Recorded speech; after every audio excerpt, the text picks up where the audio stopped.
Hello and welcome to Slash Cinema, the show where we watch and rank entire horror film franchises so you don't have to. My name is Justin Ashley, and joining me as always is the man with a million hot takes, Mark Skews.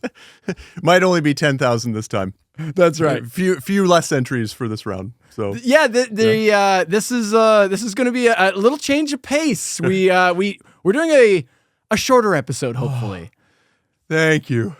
For the 10 or 20 people that watched our previous video on Freddy's Nightmares Season 2, thank you for watching it. We rounded it off. That was fucking painful, dude. It was. That episode, like, that was the most brutal video to edit that we've ever done. It just took fucking forever. There was just so much footage, so much clips, so much bullshit to go through. Yep. And even filming it, I think you could tell by the end of it, we were just, hoping that we had more crossover than we did, and we did not. And it's like we tortured ourselves even further by not aligning any of our picks. Right. Yep. In case you missed it, please check out our previous video where we covered the second season of the ill-fated and terrible Freddy's Nightmares television show, The Nightmare on Elm Street, the series. Yeah, that was a rough episode. Yep. Not that it was bad. I think the content's great. I just think filming it was fucking awful. Watching it was even worse. Yeah, so, that also was brutal. It was... enough said. Enough said. We're not here to talk about fucking Freddy's Nightmares. In case you haven't figured it out, take a look at the studio. We are doing a holiday themed horror franchise. We are tackling the kind of obscure, I would say, pretty obscure Silent Night, Deadly Night series. Yes. More than two movies. I think this would surprise a lot of people. Right. We were surprised when we looked into it. Right? It's not a very, in terms of like holiday horror films, there's a lot of them. But this might be the only holiday horror franchise. Yeah. You got like Christmas Evil, things like that, but there's just one. That's or what I mean. Two, right? They're one out, like Thanksgiving is a more recent example, and Terrifier was a Halloween series, and then now Terrifier 3 was Christmas, so that wasn't really. This is an entire horror franchise centered around Christmas. Kind of. We'll get into it. except when it forgets to be. When it absolutely is not. Yeah. What did you seen out of these movies? So the only experience that I had with this series before watching them for the show was when you and I watched part 2 a couple years ago. Right. I think I brought it over. Yeah. I was like, hey, you want to see a fun horror? Right. Yeah. Yeah. And that was the only one that I had watched. So these were all new for me other than that one. So you hadn't even seen the original? Nope. Did you even know this franchise existed? I did. Okay, you did, yeah. Because I would say it's not super well known. It's not really mainstreamy. A lot, I think some people know there's specific scenes in this franchise that a lot of people know. Yeah. But I don't think people realize, this is an entire franchise. And actually, I just want to state, because I don't think we've ever actually said this on the podcast, we instituted a rule among, for our picks, in case you're curious, where we come up with these ideas for what we're going to review next and that. We made a rule that the minimum number of entries for a franchise, so for us to do a franchise, it has to have a minimum of 4 entries. Yeah. Anything less than that, and there's just not an opportunity for there to be enough variance in our picks. They would just all be the same for everyone, and it's just not as interesting of a discussion. So we ain't getting into Terrifier until there's a 4th one, and there's a 4th one on the way. So eventually we will do Terrifier. Which is why when we first thought about this franchise, we didn't think it was going to make the cut until we realized there's 6 movies. So in this, I had seen the original 2. Yep. I knew there was a 3, 4, and 5. I was not aware of that one. Right. The fucking 2012 remake. Yeah. I had no idea that existed until I looked into this and was like, there was a remake as well? But no one talks about this series. Yeah. Not really. And if they do, people talk about the first 2 entries. Right. There's not a lot known about 3, 4, and 5. So I was genuinely after Freddy's Nightmares, this was a fucking treat. It really was. Because it was okay, we got, these are films again. We're not watching random nonsense episodes that you're just pulling your hair out trying to figure out what are you even watching. And there's not a million of them. It's like, okay, one and done, one per night. And they're all pretty short films. Yeah, after we finished recording the Freddy's Nightmares Season 2 episode, I went home and watched the first one of these because I just needed to start on the next one and get that Freddy's Nightmares crap out of my head. Yeah. So it was... it helped in a number of ways. This was a much easier view, and there's some good picks in here. Yeah. I just realized I told Mark before we started filming, I was like, make sure your phone is on silent mode. I did not put my phone on silent mode, as you just heard that notification. And my phone is never off silent mode, so it's ironic that you would say that. I made the comment, and it was me that fucked that up. In case I think a lot of people are going to be wondering why we aren't following through with what you had originally teased, because originally you said 2 podcasts back, you said the next episode of Slash Cinema is going to be a Scream. So I'm just curious, why aren't Go back and watch that episode and you'll find out that I, in fact, did not say that. Why aren't we doing Scream, Mark? I think people are going to have that question, you know? The reason that we're not doing Scream is because Justin hates the Scream franchise, and he has made a commitment that he is going to torture as many of you as possible. I have petitioned to have Scream moved up in the rotation because I know how many of you have asked for it. It's not a particular favorite of ours, but I would be okay with it. Justin cannot stand the Scream franchise, and so he will not touch it. I do not like Kate. Yep. I don't like those movies. I'm sorry, guys. I don't like the Scream movies. Of all the hottest takes, our viewers are going to probably jump on that as the hottest take. I'm not a fan of those movies, guys, and we will get to it. I'm not fucking committing to it anytime soon. I'm sorry, but it's not happening anytime soon because I'm telling you right now, you think you want it, you don't want it. You think you want to hear what I have to say about it, you don't. He's just going to rip on it for 6 hours. You're not going to want to hear what I have to say on those films. So I'll give it to you, but it's going to take a while. I'm doing my best. Looking at the list of what he has in store for me to have to watch, I would rather do Scream than some of these things he's got planned, but I don't think I'm going to win this battle, so I'll do my best. It's going to be a busy year next year, buddy. It can't be worse than Freddy's Nightmares. That's going to be the bar. I hope it can't be worse. There's one. There's one that I think one might actually break you. Might break me. Yeah. But yeah, Scream. So sorry guys, Scream is going on the back burner. We're not doing Scream anytime soon. I'll try. It was a very mean-spirited thing Mark did to tease that to you guys, and I feel awful about it. I will keep trying. You try to get Scream on.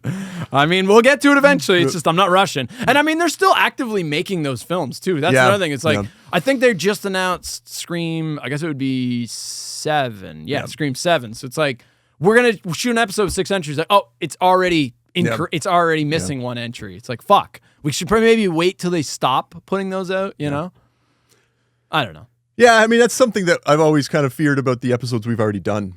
Right, that they inevitably will come out with another episode or another movie entry in the entry in the series, and then our podcast is incomplete at that point. Somewhat. It's going to happen. Yeah, that being said, at the very least, we're picking a lot of franchises that are kind of dead at this point. They've done what they're going to do. For the most part. Yeah, for the most part. So most of the franchises we're talking about, the last entry was years ago kind of thing. You know, probably Chucky had the highest odds of a new entry.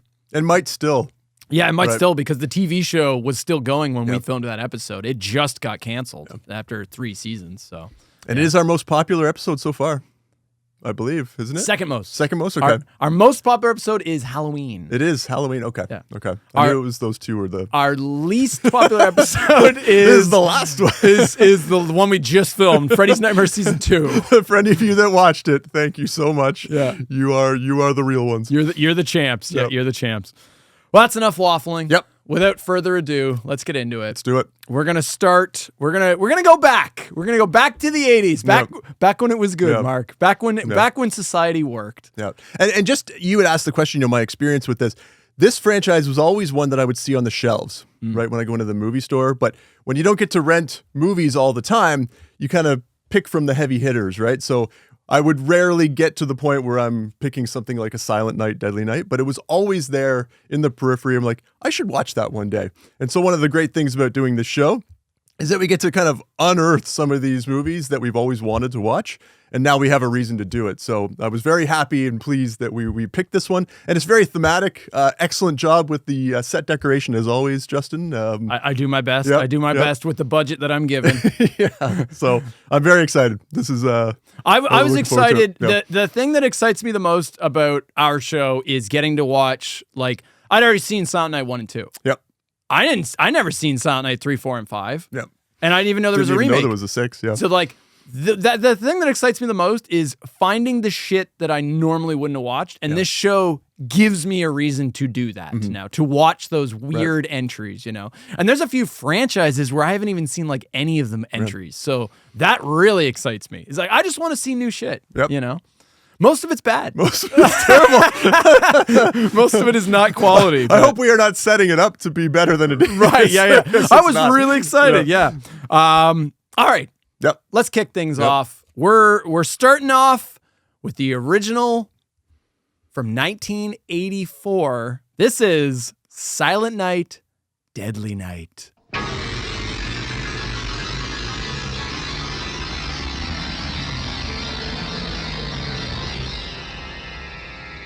I think you're going to be surprised where I have this on my list. Okay. This is my number 3. Ooh, okay. I'm a little bit surprised. I have this at number 1. This is my favorite. I had a feeling you were going to be that guy. That's why it's over there. Yeah. I kind of predicted that this was going to be your favorite entry. I think, we always talk about, what entry would be the one to represent the series. I think it's this one. I think it's all here. I'm not disagreeing with you, but I have reasons why it's not my favorite, and it's not even my second favorite. All right. I have a surprise. There's a surprise pick. Okay. I knew you were. I figured you were, because you always tend to go for the classy pick. Generally, I mean, not always, but Halloween parts. Resurrection. Generally, though, you tend to go for the classier pick of like, okay, this is a good original Nightmare over part 3. Yeah, exactly. And like Friday, part 4, which is I would say the traditional pick on that series. Like, you tend to go for what is the best representation of a franchise. I agree with you. If you want to know the formula for this series, that's it. This is the one. Silent Night, Deadly Night 1. It sets it all up. You get the premise. We're gonna get into it in a second. So I'm agreeing with you. I just find it a little boring. Okay. No, I can see that. Yeah, I especially since I know what your number 1 pick is. Yeah. So don't spoil it. Don't spoil it. But it's just a little slow for me, and I'll get into specifics. But some trivia. Yep. So this film came out in 1984. What other big horror film came out in 1984, Mark? Nightmare on Elm Street? That's correct. Yeah.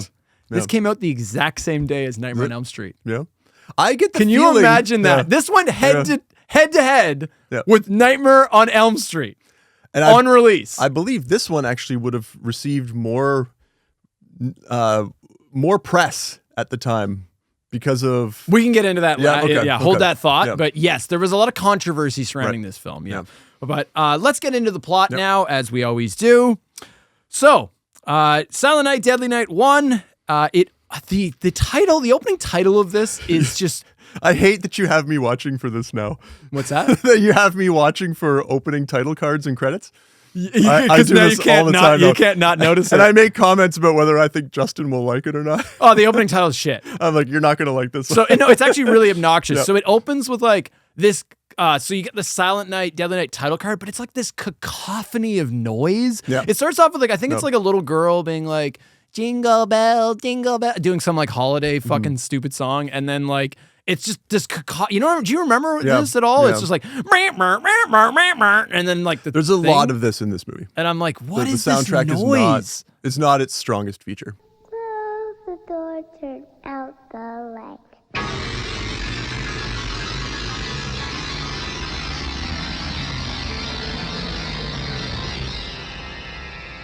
And then we get, of course, the shitty generic white font text over black backgrounds. Right. The laziest of all fucking opening credits.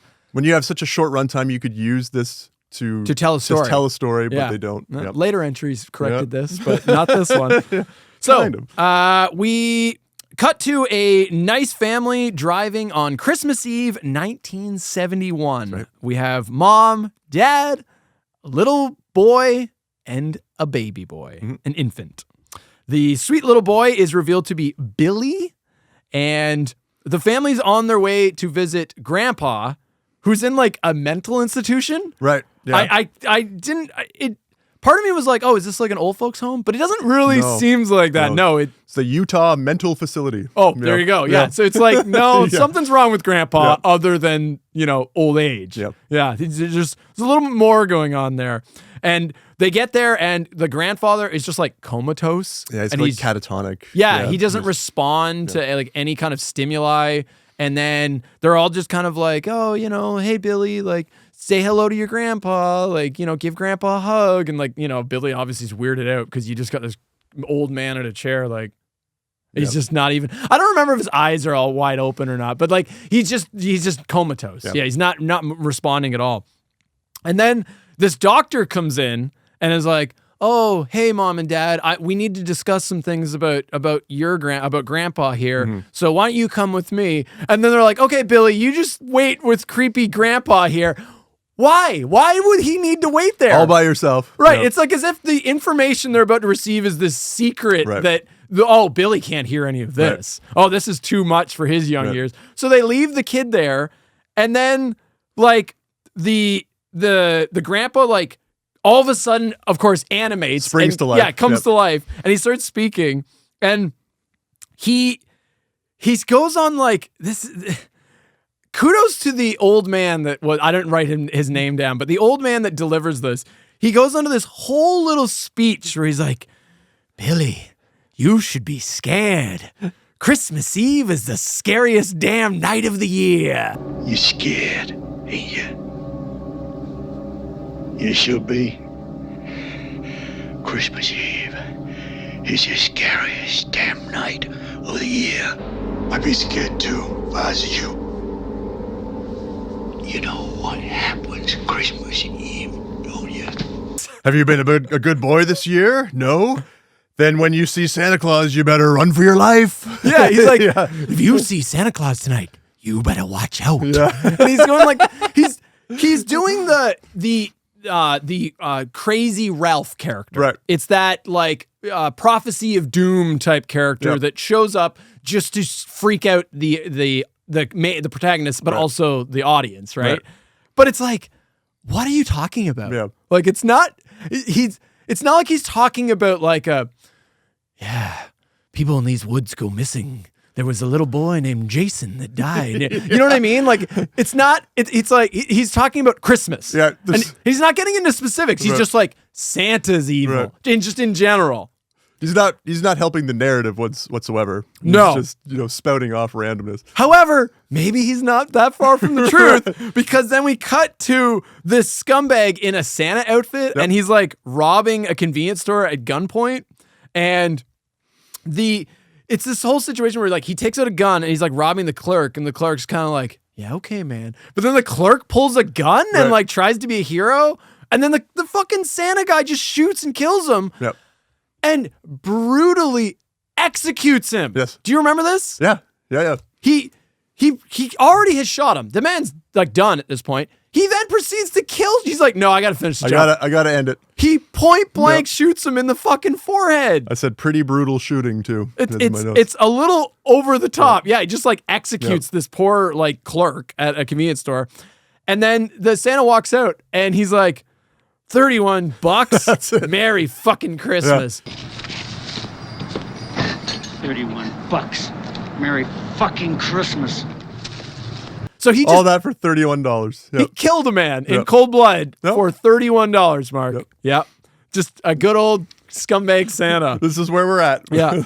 Cut back to the family driving home after visiting Grandpa, and they spot this man, the robber Santa, as I'll call him. He's on the road, and he's having like car troubles or something. Like it just shows him like beside his car, like fucking around. And they pull up to see if he needs help, and he immediately pulls a gun on them, and he shoots and kills the father, causing the car to like just come off the road. And then like he proceeds to like brutally assault the mother and like tears open her blouse and then just slits her throat.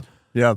It was after having done Freddy's Nightmares, where it is absolutely PG. There's no boobs or anything like this. To then go and watch this right after and be reminded, oh yeah, movies can do this. It was pretty graphic when it came to things like nudity and the violence in the movie. So it was, it's not, so like you get that grandpa scene and you're like, okay, this is kind of stupid. Goofy, and then you get to that scene, you're like, whoa. Oh, geez. Yeah. And it's not played goofy. No, it's played, even though it's like, oh, a man dressed up as fucking, Saint Nick.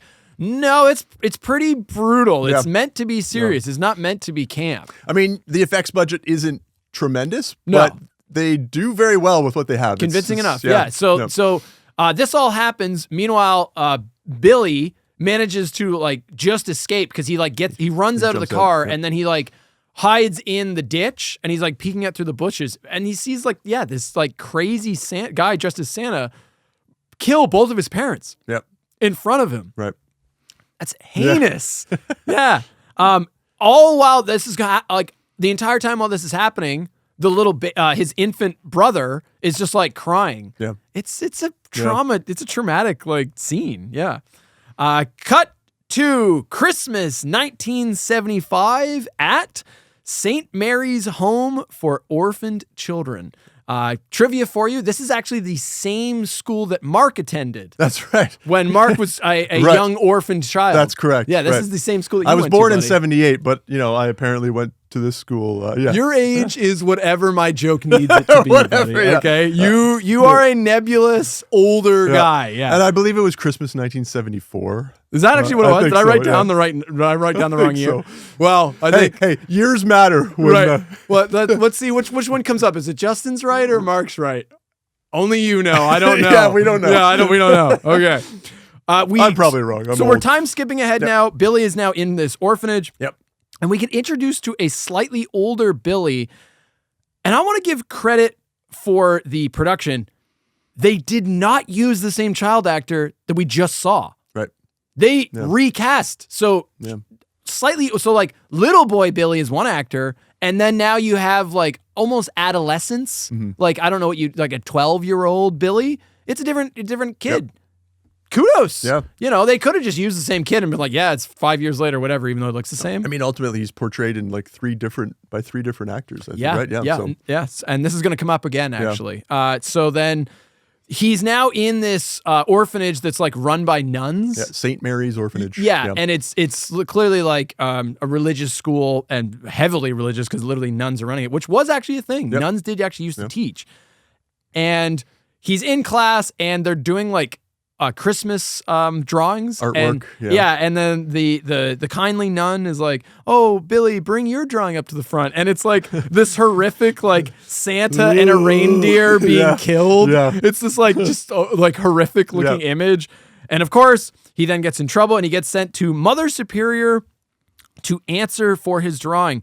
Mother Superior, played by Lillian Chauvin, who you probably don't know, maybe most notably her small role in Predator 2. Oh, that's not where I remember her from. Oh, okay. No. Here, get ready, folks. Here comes the old timey reference here. Let's see. What is it? If I remember correctly, she also played Joey's mother on Friends. Really? The episode where he has like a bit part in the movie, so he invites his mother over. Oh, but then he realizes that his part gets cut out of the episode.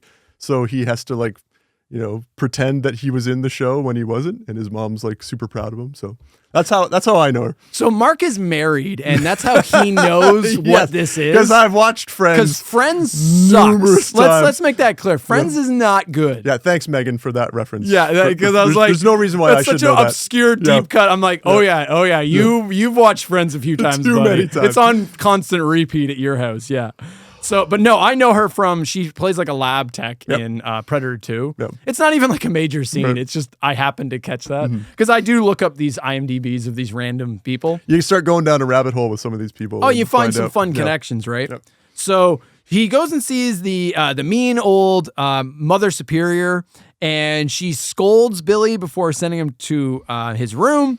The other nun then, who's like this younger nun, and she's maybe a little more progressive and liberal, she's like, she tries to like plead with Mother Superior, being like, look, this is a cry for help. He's clearly suffering from PTSD. Like, we need to do something about this. And Mother Superior is just like, nope. There's nothing here that can't be solved with good old fashioned kick in the ass. Good old punishment. Yeah. Right. But if he keeps going on like this much longer, it may be too late. It seems to get worse for him every Christmas. Well, won't go on any longer. I will take charge of that child personally. He needs help, Mother Superior. He'll get it. Like, that's the solution. So we got this little bit of tension going on. Later, Billy accidentally, he's like walking through the halls and he hears these noises, and he accidentally like looks in, he peeks through like the keyhole in one of the doors, and he sees these older kids at the orphanage having sex. And this triggers, obviously he is going through PTSD, because this then triggers an image of his mother's assault from when he was even younger, where her shirt was ripped open. And like the Santa, so the Santa from the beginning doesn't grape his mom. No. But it's still he does actively expose her. Exposes her breasts. He tears open like her blouse. So it's still like obviously a traumatic, horrifying thing, but this triggers something in him. And then Mother Superior walks in and then proceeds to, as far as I can tell, she like storms in. He's like, "Oh, you filthy children!" And then she, I assume, beats the shit out of them, because all you hear is like her yelling, "Punish!" and "Devil!" She's like just yelling. Like, you don't see it, but I'm assuming she's just like beating these, these fornicators. She then speaks to Billy about what he saw, stating, "What those two kids were doing was very naughty, and when you do something naughty, you get punished. Punishment is good. It is absolute." What they were doing was something very, very naughty. They thought they could do it without being caught.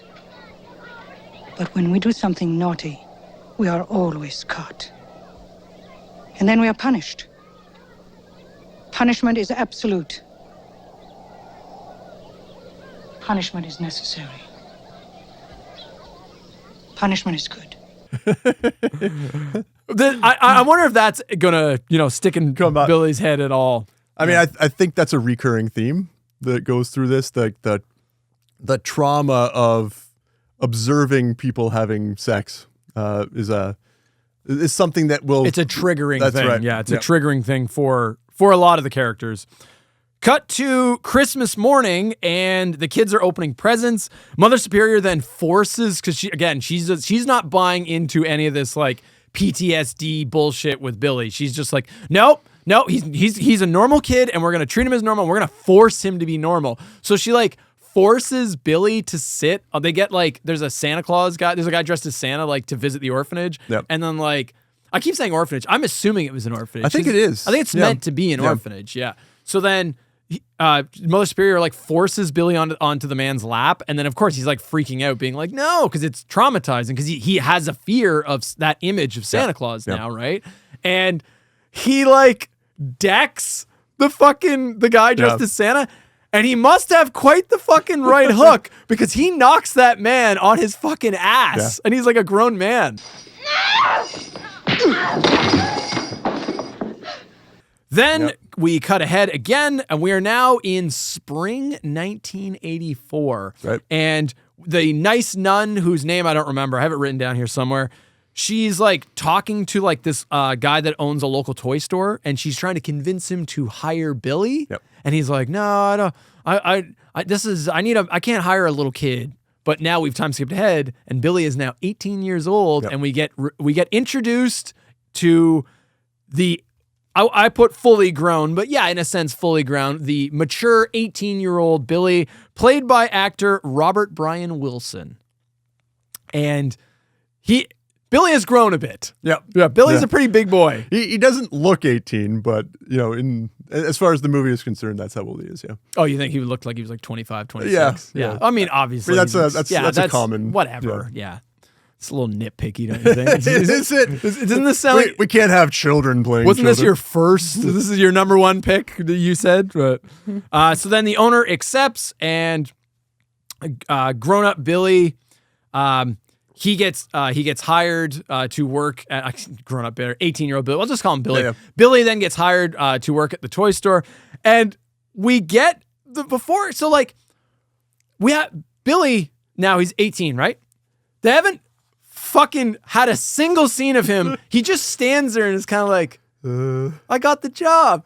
It immediately cuts to a montage. It's amazing. He doesn't even say anything. He hasn't uttered a fucking word of dialogue. And now we get a montage, and it's this cheesy montage of like Billy like learning the ropes and learning the ins and outs of this toy shop. And it's even complete. It's so fucking like it's just so cliche. Yep. And they even have the shot of like the friendly store owner just being like, Ira, or it's Ira's Toys, but I guess he's the manager of the store. They do the head nod, like smile, and like he's like learning to open boxes and then he like lifts up a little girl and like helps her like grab something down. It's so cheesy, and it's so out of place in a horror movie. Oh, I loved every second of it. It caught me off guard. Yeah, it caught me off guard. I was like, what? And it's got this cheesy music playing, and it's.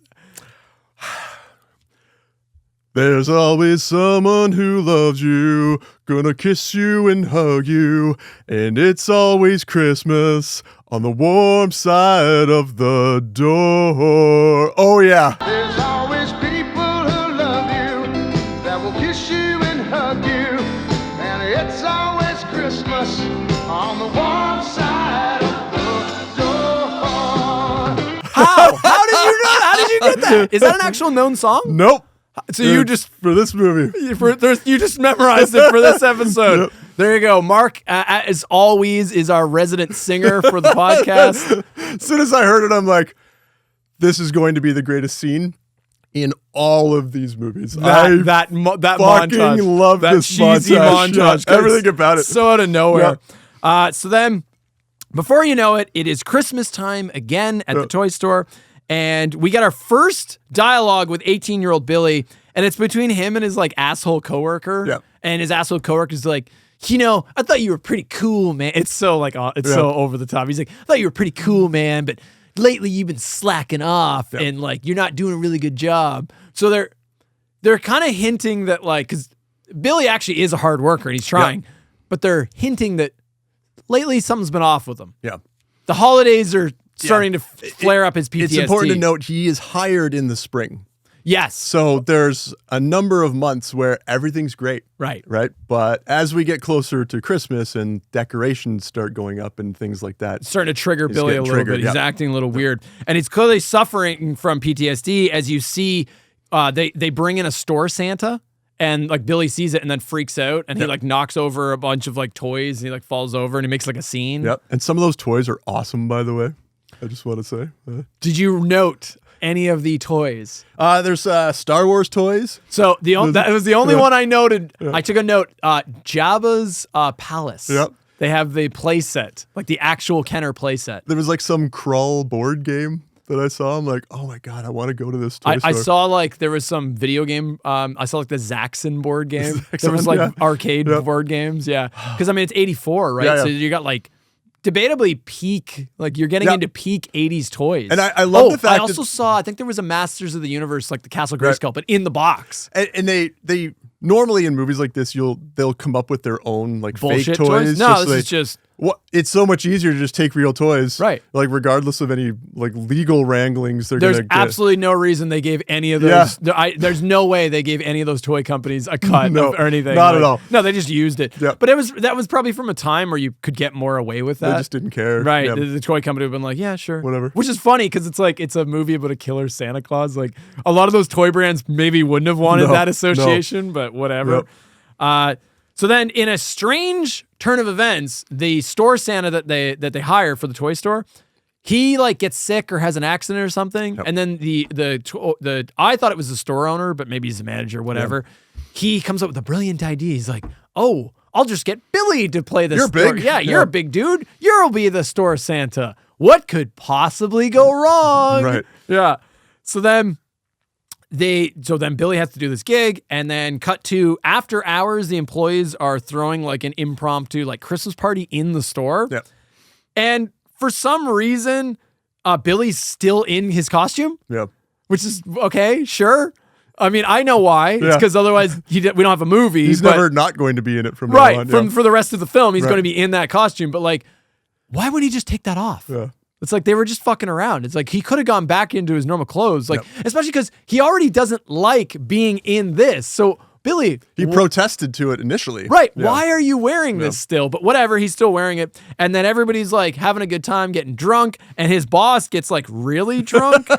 And there's like this really weird interaction where he goes up to Billy, and Billy's like not drinking at all because, again, Billy came from a very strict Catholic religious upbringing. I don't even know that if it's Catholic or not, but whatever. Very strict religious. So like, you don't sin, naughty, like alcohol, that's spirits, that's the whole thing. So he's like sipping. He's not, he's not drinking anything. And then the boss is like, "Hey, Santa Claus, you know what Santa does on Christmas Eve, don't ya?" Yeah. And Billy's like he's kind of like freaking out, but he's like thinking about it. And I guess that brings up the image of like what happened to him as a kid. Because he specifically says like, "You know what Santa does on Christmas Eve?" Now keep in mind, his grandfather was like, "Christmas Eve is the scariest damn time of year. Right. Santa's out to get you," right? So this like, I don't know, triggers something in Billy's brain. And then the store owner's like, "Well, get to it. Like, get out there and do what Santa's supposed to do." And then like, I don't know, Billy almost acts like a sleeper agent that gets woken up by this. Like it's like activated. And then it activates him. He then walks in, he goes into the back on like the storage area, and the asshole coworker from earlier is like assaulting his female coworker that Billy kind of had a little bit of a crush on. Yeah. And it is very reminiscent. It instantly triggers the image in Billy's mind of his mother getting assaulted when he was a child. Yeah. And this causes Billy to snap. We are now 40 minutes into the runtime of this hour and 29-minute epic. And Billy then snaps and he shouts, he's like, "Naughty." And he like grabs the guy and then he strangles him with Christmas lights and he lifts him. This is like the first hint of the series of like, when the killer goes into rage mode, they somehow get superhuman strength. Just massive strength. Yeah, because he lifts the guy one-handed. up. One hand lifts this full-grown man off the ground, and he strangles him with Christmas lights. So the rapist gets disposed of, and then the girl, his female coworker, then like freaks out and is like, "Billy, what did you do? Why, and she's completely ungrateful, which is just, how dare you? How dare you? Yes. Yeah, how dare you be ungrateful for this man saved you? Yes. You should immediately sleep with him. You were in mortal danger. Right. Yeah. I mean, actually, she was being assaulted, right? But of course, so then she freaks out and Billy kills her too. Yep. He like stabs her or something. And then Billy, what follows is Billy just like killing every one of his coworkers. Yeah. He like slowly systematically kills them all. He like kills there's like the guy comes in, his boss like comes in and he like offs him with a hammer, and then like the other lady he like kills with like a bow and arrow. And so like he massacres every one of his coworkers in the toy store. And then what precedes is our actual like main climax, our main conflict, which is Billy now donning a full-on Santa outfit and in this killer rage mode going on this killing spree, all while trying to make his way back to the orphanage to get revenge on the mean old Mother Superior that traumatized him as a child. Yep. That's the plot of Silent Night, Deadly Night. That's it. I mean, there's just not a ton to it. It's a pretty thin plot. Where would you like to kick this off? Would you like me to start us off on something? I have a lot to say about it. I like it. Yeah. I don't love it. I can see that. It's missing things for me. Yeah. Maybe, you know what? I think maybe we start here. Let's talk about the plot structure. It is unlike any horror slasher film that I've seen before. Do you know what I'm referring to? Yeah, I have a note. It's a slow burn. Because it doesn't, it starts off very excitedly with, the original Santa killer. But then after that, it kind of falls into a bit of a lull as it kind of sort of builds you back up again.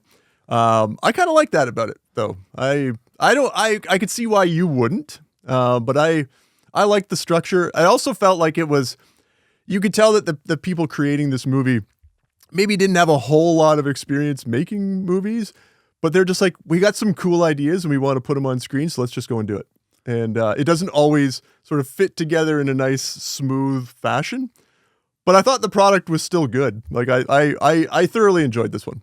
So the plot structure that I'm referring to is normally in this type of film, the way the first act plays out is we get our protagonists and we get our setting, the kids that are going to be our camp counselors, the teenagers that are going to be our Elm Street kids. You get introduced to your protagonist, who you're going to follow, who you're going to root for, and then the killer shows up and slowly starts picking them off. And maybe we learn a little bit about the killer. They might drop a little bit of lore in the second act, but generally the killer's motives might be a little nebulous and you're not getting a full-on backstory. You might get a flashback here or there. Yeah. This one does not follow that format. This one does, it goes the first not 40, but the first 30, half an hour, the first act of this film is Billy's origin. Yeah. It's his childhood. Well, you're not normally following the killer. Right. We're following the killer. Yeah. So we get they go through this whole traumatic backstory. You see this horrifying event where his parents were killed in front of him. And then they show him there's a lot of scenes of him in the orphanage, with the nuns basically being abused. And he gets tied to a bed at one point because he's whip his ass, I think, too, as punishment. He's clearly suffering from PTSD, but he's not getting proper treatment. And so this is just not healthy for him. And it's just exacerbating everything and making his symptoms worse. So he starts having nightmares, and then the nun, Mother Superior, ties him to the bed so he doesn't get up in the middle of the night. And basically it's to shut him up. It's like child cruelty. Yeah. Is that the term? What's the term? You abuse a lot of children. What is the term you people prefer? I don't know. Child abuse? Child abuse. Maybe that's it. Yeah. Oh, wow. You were real quick on that one.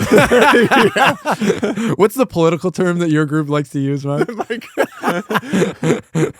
So we get all of that. And because of that, we feel bad for Billy. A little bit. Yeah. Well, we do until we don't. Yeah. Up until the 40-minute mark, where Billy becomes activated, you kind of feel bad for this guy. He hasn't done anything wrong, right? Well, and he's trying to be good. Yeah. That's the other thing is he's trying to be a good worker. He's just this, this unfortunate kid that had this fucked up, horrific event happen to him and his brother. Yeah. And then he got sent to this horrific orphanage. So he's had a bad upbringing, and you can clearly tell he's a little awkward, a little stunted emotionally and also socially. He doesn't click with his coworkers. We wish you a Merry Christmas. We wish you a Merry Christmas. We wish you a Merry Christmas and a Happy New Year. Good tidings for you. He doesn't say much. He doesn't really have friends. Right. Right, yeah. So you feel bad for him. And I'm going to give credit to Robert Brian Wilson, the actor who plays the older, the mature Billy. He does a really good job bringing the innocence to Billy. Yeah.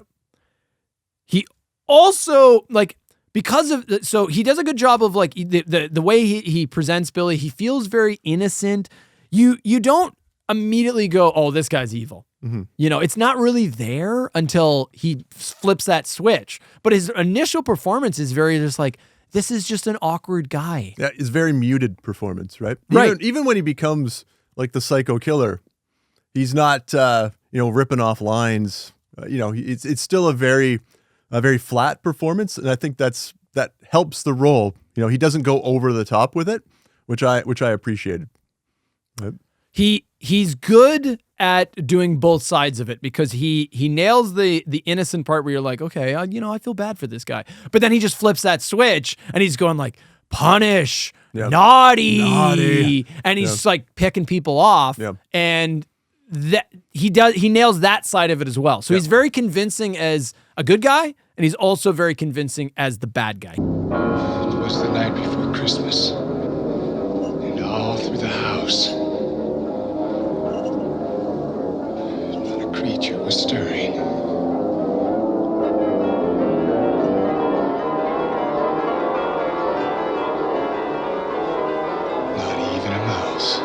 The problem with, so this is one of my big issues with the film.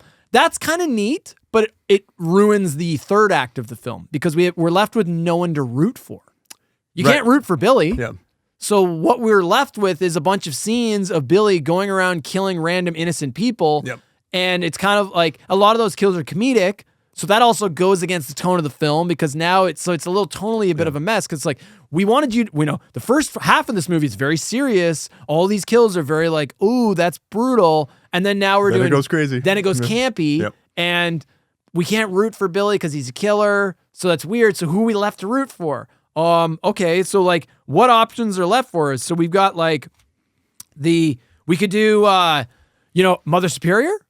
Are we gonna follow her? No, she's a terrible person. Right. Yeah. And she like abused this child. So it's like, nah, man, fuck that bitch. We're not following her. So who do we got? The cops? Yeah. Okay, maybe, but they're given no development. Yeah. We literally, the cops are there as just plot elements. Mm-hmm. They have no character. I couldn't tell you any of their names. They don't give them any kind of little quirks or anything. They're just cops. They're just generic cops. That's it. They're just going around copping. And the thing about that is that they did have the opportunity to address the concern that you have because you had the character in the younger nun who treated him well. And, I think if they had placed her in danger. Sister Margaret. Right. Sister Margaret. That's where I wrote her name down. She was caring. She, even when he was younger, tried to get him help rather than punish. She got him the job, right? She was the one that really tried to represent him and help him. And I think that they missed the opportunity to almost have the two of them face off because I think she would have been the easiest character and the most appropriate one for the audience to sort of get behind, right? Yeah. And they just didn't. And the problem was they didn't give her enough screen time. Yeah. So like the scenes she's in are great. And you can clearly tell she has the best connection to Billy. Yep. Even more so than Billy's own brother, Ricky. Yep. And you can tell she feels for Billy. She wants to help him. And the scene, like when it's revealed that Billy's going around killing people, she's like at a police station and you can see the look of concern on her face. Yeah. And she's very much like, I failed this kid. Yeah. I failed. Not only did I fail, but it's like, he might die. And you can, that works really well. They just don't give her enough to do. Just didn't do anything else with her after that. Yeah. Really. And then, so like, we're going to get into the ending in not too long here. Billy eventually gets gunned down and killed. Yep.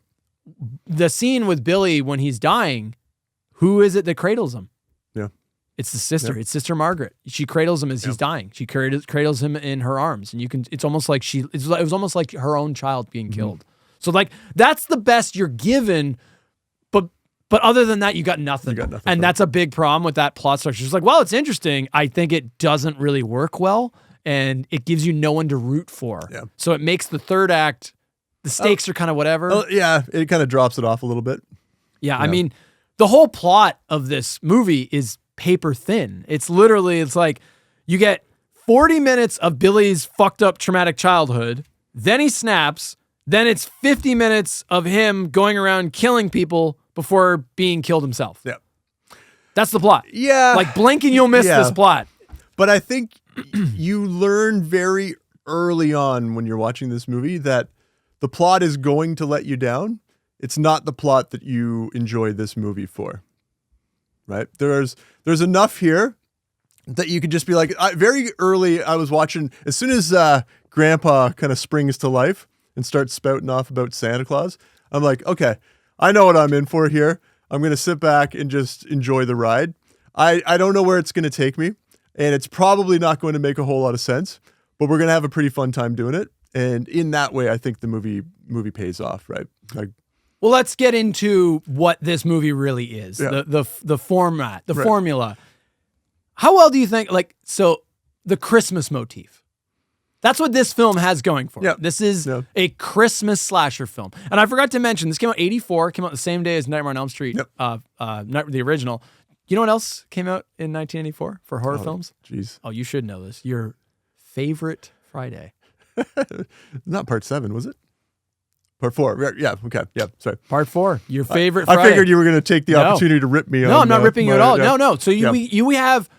It was a banner year for slasher films. So we have two of the biggest slasher films of all time. You got Friday, the Final Chapter, what most people consider to be the best one, including yourself, and you've got the original Nightmare on Elm Street. Which is your favorite in that franchise. So that came out the same year. So what did this have going for it? The Christmas motif. Yep. Killer Santa Claus. That's a fun thing. I mean, with slasher films, they're all really the same kind of thing. It's a guy going around killing, hot chicks with their tits out, and we get some cool creative effects. ways that kind of mimic the theme. A big thing they have to rely on is what separates us, what sets us apart. And for this series, it was Christmas and Killer Santa. Yep. I think it works. Yeah. I really like it. Yeah. I think it works really well. I think it does distinguish itself. I think Killer Santa Claus is fun. That's a fun slasher villain. Yeah. And now I will say, a lot of people give this film credit as, this is the first one that did a Killer Santa Claus. That is actually not the case. There was the Tales from the Crypt movie actually had one of this, because that was like an anthology film. One of the segments is, I can't remember what that one's called, but one of the segments is a guy dressed up, a serial killer dressed up as Santa. And then also the film Christmas Evil also predates this movie.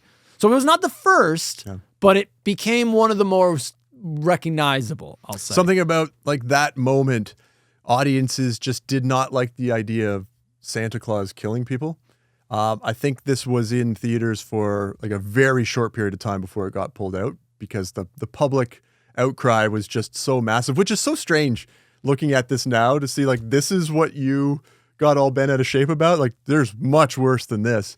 But I guess the idea of a sacred character like Santa Claus being a killer or being utilized in that way was just too much for people at the time. It's really funny to think about that now, where it's like, at that time, mothers were, protesting this film and trying to get it pulled from theaters, and they were successful. The film was early. It was yanked from a lot of theaters early, and a lot of theater chains even refused to play it because of the controversy surrounding it. And then now, fast forward 2024, and we've got shit like Winnie the Pooh, Blood and Honey. Yeah. You know what I'm talking about? The Winnie the Pooh horror film? Right. And then we've also got Mousetrap, which is the Steamboat Willie Mickey Mouse horror film. And I think they just announced like they're doing like a Peter Pan horror film, because all these are now public domain again. So it's funny to see like, what would those mothers have thought about the shit that they're doing now that they're getting away with? But yeah, at the time, I guess 84, it was that's what people had to get all uppity about. I think it was, it's horror films at that time. There was a bit of a thing, because I know critically there was always a war going, like a Cold War going on between like the creators of the horror films and the fans. They were on the same side, but then you had in the middle the artistic community and like the so-called like real art critics, like people like Roger Ebert, that just, bashed these films. Yeah. And they not only that, but like said they were pieces of, garbage and like these people should be, like punished for making these kind of things. Like, so there was always that divide. Now we're in a time where Art the Clown, kids have Art the Clown merchandise. Yep. So we, it's horror has grown mainstream, but at this time there was still that divide. Yep. And so I can see how the controversy would have thrived then. Yeah, I mean, you see that with a number of things. Like video games went through that too, right? Parents that got all uppity about Mortal Kombat, and now nobody cares about video games anymore, right? Like video game violence and all that shit. So. Yeah. Back to the Christmas motif. So the look of Billy in the Santa costume, I think it works really well. I think it's a very striking image. Yep. He does a great job. His face is very like, kind of sinister. Yeah. Yeah, he does a really good job with that performance. One of my favorite things about Killer Santa, because anybody could just put this on. The axe. the axe as a signature weapon is fucking awesome. And I'm glad that they carried that through. They did. Right? Yeah, they did. So it's kind of a weird axe. It's like, it's not shaped normal. It's like kind of like an old timey, like a Paul Bunyan type axe kind of thing. But it works so well with the image of, because Santa Claus is an old timey looking caricature. Yeah. So when you couple that with this old timey looking axe, it's fucking awesome. You get some really cool shots with it. I mean, it is an axe you would see like in the wintertime for chopping wood, right? So it makes sense, like, because obviously Santa doesn't carry an axe, but it is appropriate for the season, right? And I would rank it up there with some of the most iconic horror movie weapons. Remember when that was a thing where it was like every slasher villain needed to have his signature weapon? Jason had the machete. Pinhead has his head. He just his head, He just bang you in the face with it with the nails. Freddy's got his glove. Yeah. Obviously, Texas Chainsaw. Yeah. Texas Chainsaw uses his words. Uses his bad language. Obviously, Leatherface uses his meat cleaver. Right.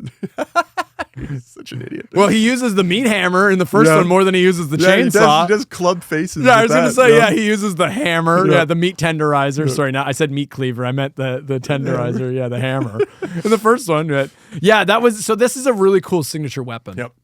The motif, though, of Christmas works really well in this. Like, everything's got Christmas decorations. All the sets, they put that little bit of extra detail. Like the toy store is obviously dressed up. There's Christmas decorations where they actually have a Christmas morning at the orphanage.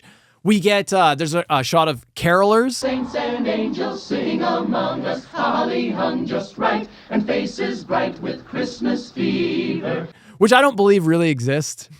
I don't think You've never done that before? I don't think that's a real random people's houses? I think that only exists at events and like in movies and television. Right. I don't think jackasses really just go around singing stupid Christmas songs that no one wants to listen to. I don't believe that's a thing. I mean, I live in the inner city, so maybe, The inner city. Well, it's not, you guys can't see what's on the other side of this curtain, but let's just say it's not a nice area for sure. What else?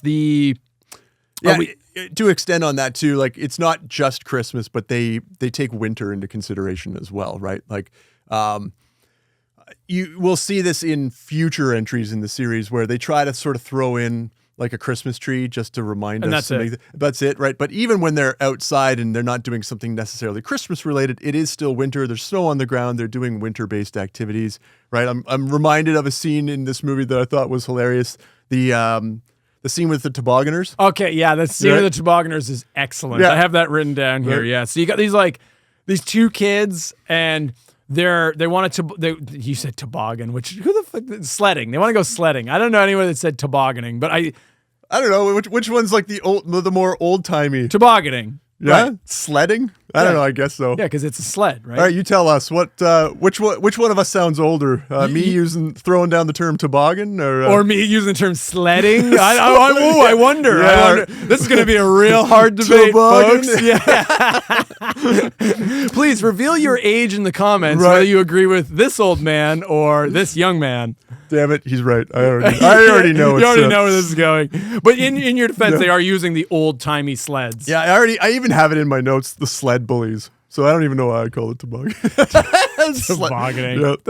But they're using like the old timey sleds, toboggans, whatever. Yep. And what the fuck? What is a toboggan? I don't know. Isn't it like that is the term? Yeah. Was that a company that produced that particular sled? I don't know. I'm not that old. Is this a Kleenex thing? Yeah. If you know the answer, please give us a history on toboggans. I want to know where that term comes from. Yeah. So it's like these two kids and they want to go sledding, and then out of nowhere, these like dick bullies come up and then just like beat them up and take their sleds. Take their sled. Yeah. Because there's nothing else better to do than just hassle these kids for no reason. Yeah. And the bullies are just, again, needlessly evil. Right. Because they have to be for what happens next. Yeah. And then they're like, yeah, get out here, losers. And they're like, all right, now we're going to go sledding. This is going to be fun. Yeah. And then like, the one guy goes down without issue, right? The first guy. And then the second guy goes down, and it's probably one of the best kills in the actual film, is Billy is like waiting off to the side, and then as the kid's coming down, Billy just chops his fucking head off. He basically just steps out and lops it right off.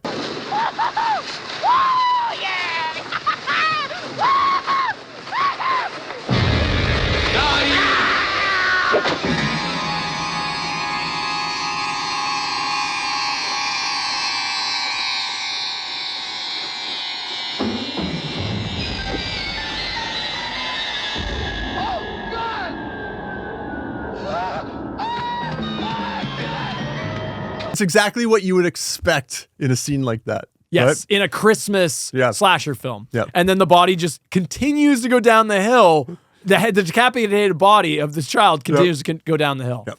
That's a great kill. Yep. Yeah. However, that does lead me to one of my other issues with this movie. Yep. There's not a lot of Christmas-themed kills. No, almost none. Almost none. Yeah. So we've got the first kill, he gets strangled with Christmas lights. Okay. Yep. But then we got the girl he just stabs. Well, there's Pamela, the girl that he likes. Yeah, he just like stabs her. I think to say that he stabs her is an understatement. He takes a box cutter and I know. pretty He much like slices opens her up. Yeah. No, So, yeah. I mean, the kills are good. They're just not necessarily on theme. Right. And then the manager guy, he just like gives him a blow with the hammer, like just a blow to the head. He takes a bow and arrow and shoots one of them. The other woman, Yeah. he shoots a bow and arrow. I'm like, that's kind of, I guess it's kind of a kid's toy-ish. Yeah. And then you got the sled kill, and then do we want to get into the Linnea Quigley kill? Sure. Or should that be? because I feel like there's a missed joke opportunity there. That if this was a Freddy kill, that the scene would have gone different way. We always forget to mention this, or I always do. Yeah. So we have a question that we're going to answer at the end of this podcast. Our question for this episode: what is your favorite kill? What do you think is the best kill in this entire franchise? Yep. What is your least favorite kill? Yep. We will save that to the end. So 7 hours from now, you'll get the answer. It better not be 7 hours from now. No, it won't be. So then, do you want to get into Linnea Quigley? Yeah, so I guess she was Linnea Quigley is, I didn't really know who she was, but I guess she's... No, you didn't know who she was? Not really. Dude, she's in everything. She's in like, basically every major 80s horror film, she pretty much has graced in some sense. Yeah. Return of the Living Dead. Her big claim to fame was she was a scream queen with a really nice set of tits. And they come out. Oh, yeah. All the time in her movies. Yeah. That was Linnea. She's in fucking Night of the Demons. Yeah. So I had heard the name, but I would never have sort of recognized her, which I'm surprised about. I didn't know she was in this film. She's making out with her boyfriend on the pool table, I believe it is. Yep, they're like in her... She's a Home Alone for some reason. She's babysitting, I think. Yeah, she's babysitting in the kids upstairs. Oh, okay, yeah. And her and her boyfriend are like, about to fuck on the pool table and, getting hot and heavy. And then they got music playing. Yep. And yet she hears like jingling bells. She suddenly realizes, I got to let the cat in. Oh, shit. What? Sorry, Tommy. I gotta go upstairs for a minute. What for? The cat wants to come inside. Yeah, because she thinks it's the cat's bells. Right. But it's not. It's Billy in his Santa outfit. And then he proceeds to kill her in one of the coolest kills. Yeah. It's a very cool kill. First of all, she opens the door to let the cat in, completely boobs out. Right. Like, so she doesn't put a shirt on to go and open the door. How do you want her to answer the door? I know how I want her to answer the door. I mean, I'm not going to complain. I'm just simply saying it seems a little impractical given the fact that it's also the middle of winter and that she'll be standing outside in the middle of It's definitely pretty nipply out. Yeah. Yes. Yeah. And obviously this is naughty. Like this, you do not answer the door this way. And our boy takes umbrage with this. Yeah, and then Billy attacks her, and the kill is really cool. He grabs her and then like lifts her up and impales her on like this deer head. It's on the antlers of this deer head that's mounted on the wall. Yeah.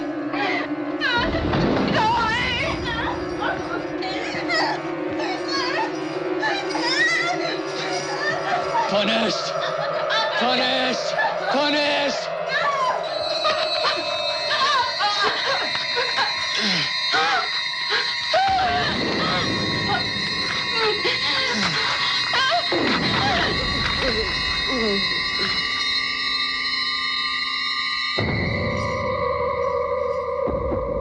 It's a really cool effect. Yeah, the whole time, and we'll see this again. This actually, they sort of repeat this kill later on in the series. Maybe they do. Maybe they do. Maybe they don't.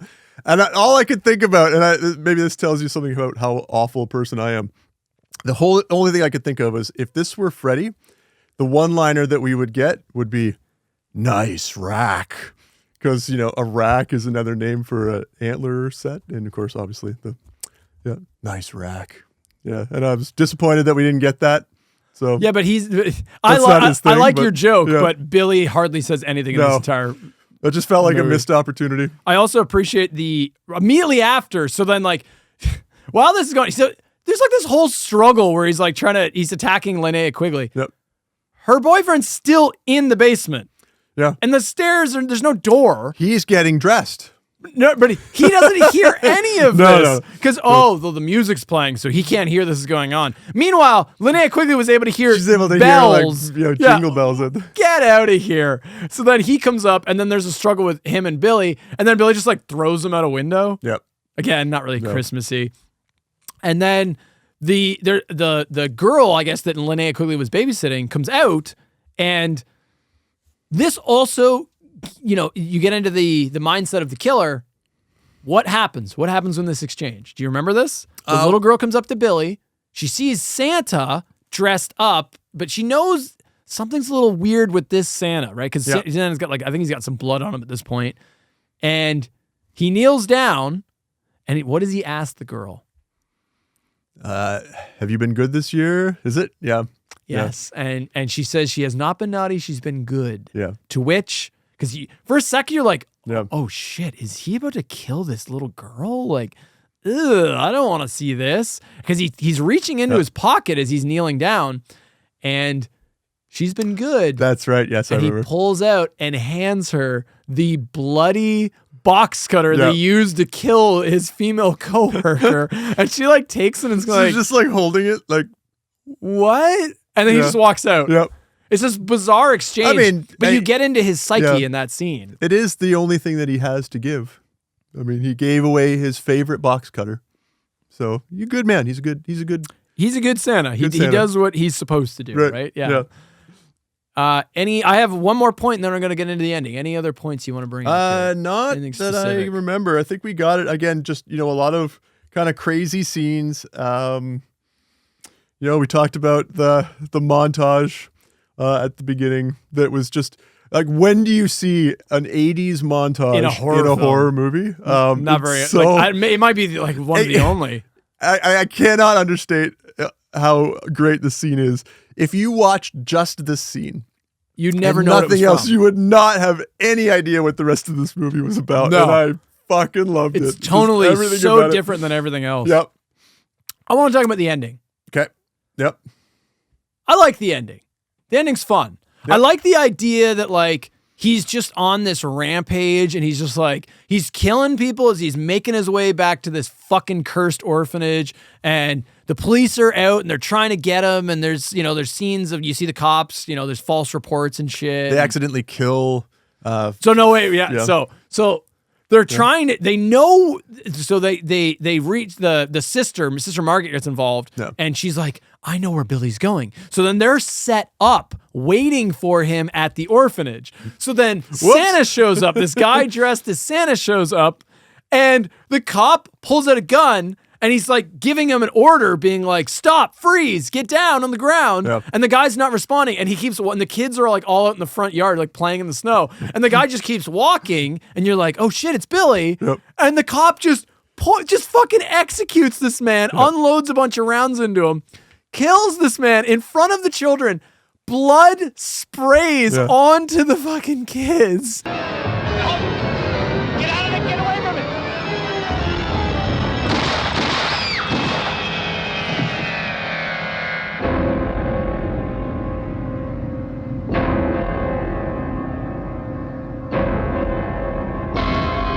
And it was the wrong guy. Father O'Brien. It was the I wrote down it turns out it was a deaf priest. So far it says the guy's about 50, under 6 feet tall. My God, it's Father O'Brien. He was our Santa this year. Kid we're looking for is 18. Barnes wanted the guy to stop, Captain. He didn't respond. Of course not. He's deaf. He couldn't hear it.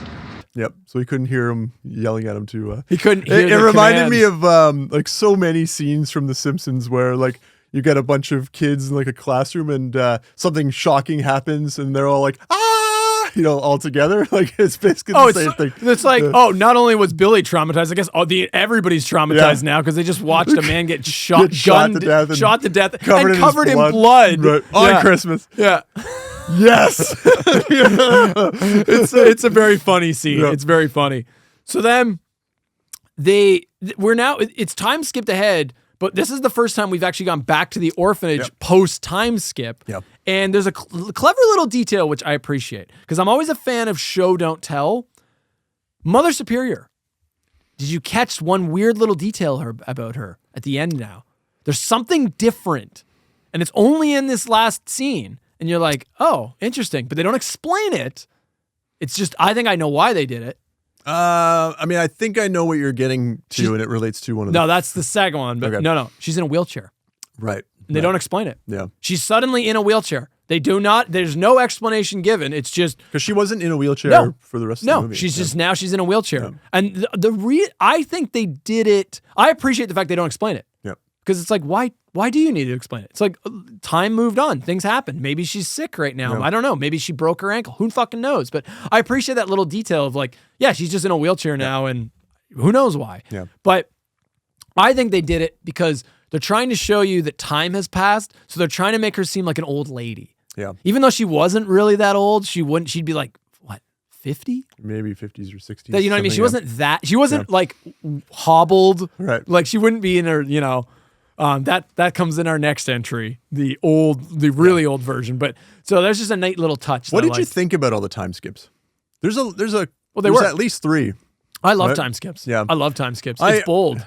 Yeah, I think it's bold because you got to recast everybody or age them up. Yeah. Yeah. I mean, it's not uncommon to have one, but I think in this movie it's set in like 3 different time periods. Well, you got the intro when Billy's really young, and then you get him a little bit older when he goes into the orphanage, like 10 or something, and then he's 18. Yeah. And then that's it. There's 3. Yeah. You got 3. So you got 71, 75, and 84, I think would be it. So I think I'm fine with it. It sometimes that kind of alludes to an inability to just write the movie correctly if you need to like sort of jump that many times. I thought, in this movie, we were never coming out of this with a great story anyway, so it was fine. But in other movies, that might sometimes when you see that many time skips, it kind of hurts the movie overall. It's just too much to kind of jog ahead. It bounces around a bit. Yeah. So then the film ends with Billy making it to the orphanage, and he's approaching Mother Superior, and then he gets gunned down by the police, I believe. They storm in behind him and gun him down. And then he dies in Sister Margaret's arms. Do you recall who he dies in front of? It's his little brother. It's his younger brother, Ricky. So we get this fun little setup for a sequel because Billy is gunning and he's dying, and he dies right in front of the younger brother, Ricky. And by horror movie lore, you become whatever trauma you experience. So if you survive being attacked by Killer Santa, you're Billy. Now you're Killer Santa. Yeah. That's horror movie logic right there. If you witness your brother dressed as Santa Claus gunned down before your eyes, well, time to talk about the sequel. Time to go. Time to move on. Moving on to our second entry in this franchise, Silent Night. This is from 1987. 87. Yep. Silent Night, Deadly Night, Part 2.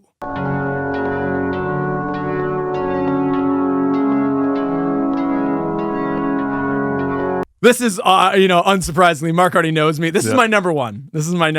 Yeah. Number 3. You son of a bitch. Yeah. You son of a bitch. And I got to tell you.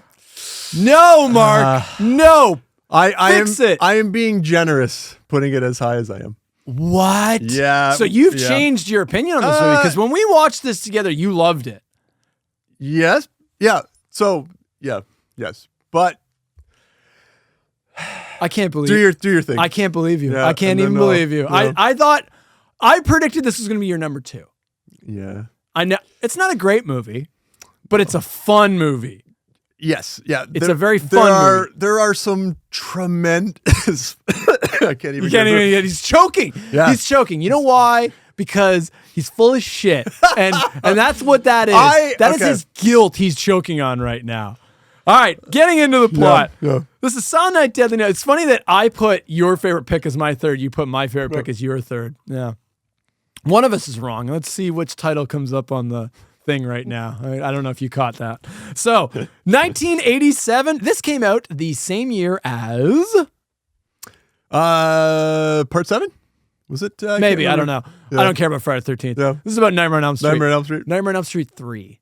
Okay, yep, good. Yes. That's a good sign, Mark. That's a good sign. Yep. It was a good year for sequels. Yep. Yeah. 2 of the best sequels in their respective franchises. Those mid-80s, man. It was just... Oh, I know. They were just slamming it. It was the time. Let's get into the plot of Silent Night, Deadly Night Part 2. So it opens with an angry-looking man with killer eyes in some kind of like asylum, some sort of mental institution. And this orderly comes in, and he brings in a reel-to-reel recorder as the man just sits there impatiently staring him up. Yep. And it's a clever little detail here. I love the way they play this out. The orderly, the entire time, the orderly is like setting up like the reel-to-reel recorder. He never breaks eye contact with the man, with the patient. They're showing you this.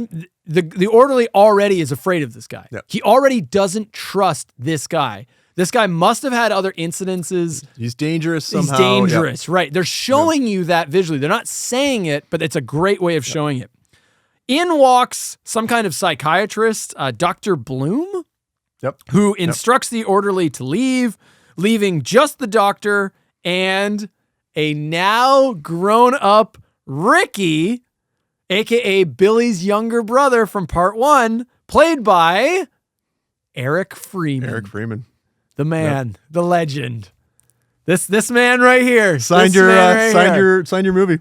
Or signed your copy there, yeah. Should we well let's take a pause for a second. So you already knew this was my favorite entry. The entry that Mark was talking about at the beginning of the podcast when you said I showed you one of them, I showed him Part 2. Yeah. Part 2, I hadn't seen Part 1, but I'd seen Part 2. I love this film. Yeah. Unironically.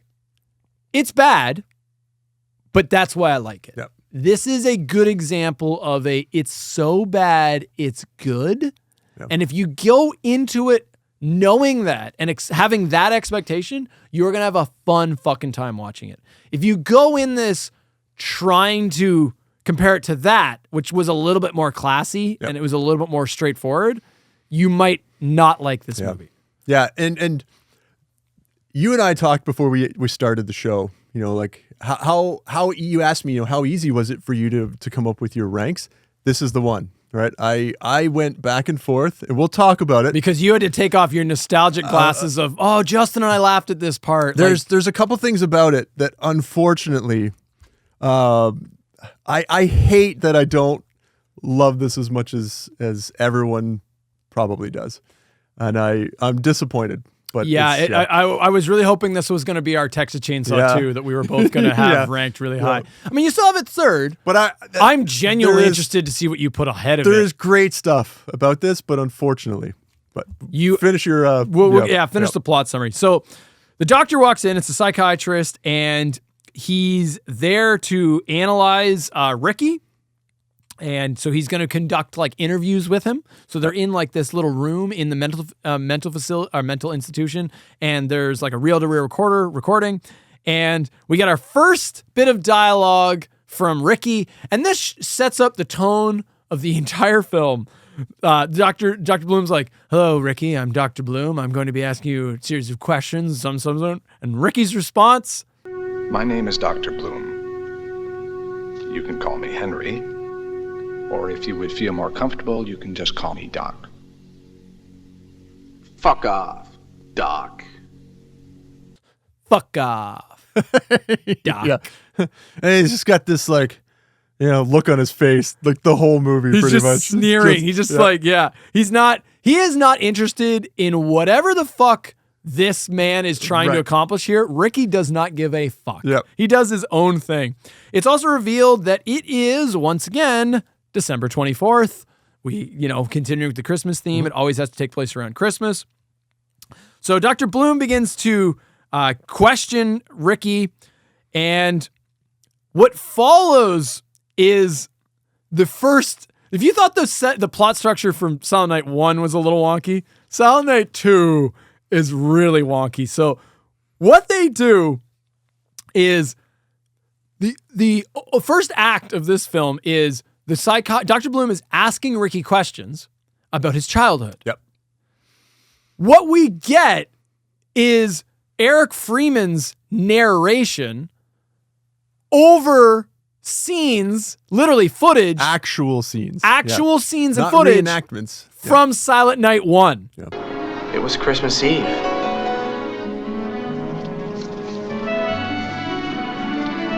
I was just a baby and Billy was only 7. And it is the exact same, like, full-on scenes. It's trimmed a little bit, but you're getting full-on scenes. And that is the setup for this movie. This is the first act of this. I want to shit on it, but at the same time, I love it. So the only new bit you're getting out of it is you get, they recontextualize some of the scenes. A little bit. Which I appreciate. Yeah. I appreciate. So, like, because you're getting Eric Freeman's narration, it recontextualizes a little bit where it's like, oh, there was a few scenes where you get Ricky's perspective on, like, how this played out. So, like, he sees his brother getting, abused in the orphanage, and you're hearing him being like, yeah, I saw that and it was messed up kind of thing. I think that's what they want you to think. The problem is... I mean, we know why they did it. Yeah. Yeah. They did it for budgetary reasons because then you only have to shoot half a movie. Right, but most of those flashbacks are his brother. He wouldn't have been there for like 95%. Oh, we're going to get into that. Yeah, we're going to get into that. Yeah. So, among the flashbacks, and I'm just going to go through the whole list here, we see the brutal opening where both their parents are killed. Yep. We get a little bit of orphanage life. Yep. We get more orphanage life. We see Billy working at the toy store. We get the Christmas party at the toy store. We get his rampage at the toy store where Billy just kills all of his coworkers. We get more kills. We also get the scene from the first movie where, like, the bumbling cops are going around and they see the guy dressed as Santa climbing through the window, but it's like the father who's like trying to surprise his kid, and they storm in, which is hilarious because it's already a stretch where you're like, Ricky wasn't here for 90% of what you're seeing. 90% of these flashbacks, Ricky wasn't even there for that. But it's somewhat believable. It's like, okay, he would have heard what happened. Sure. So it's not that much of a stretch. So we have to assume what we're seeing is his visualization of what this may have looked like. But then you get the cop thing, and it's like, okay, how would he have even known that happened? Right. And he has like a stupid line where, what does he say here? I wrote it down. Yeah, he says, Daddy almost got his present early.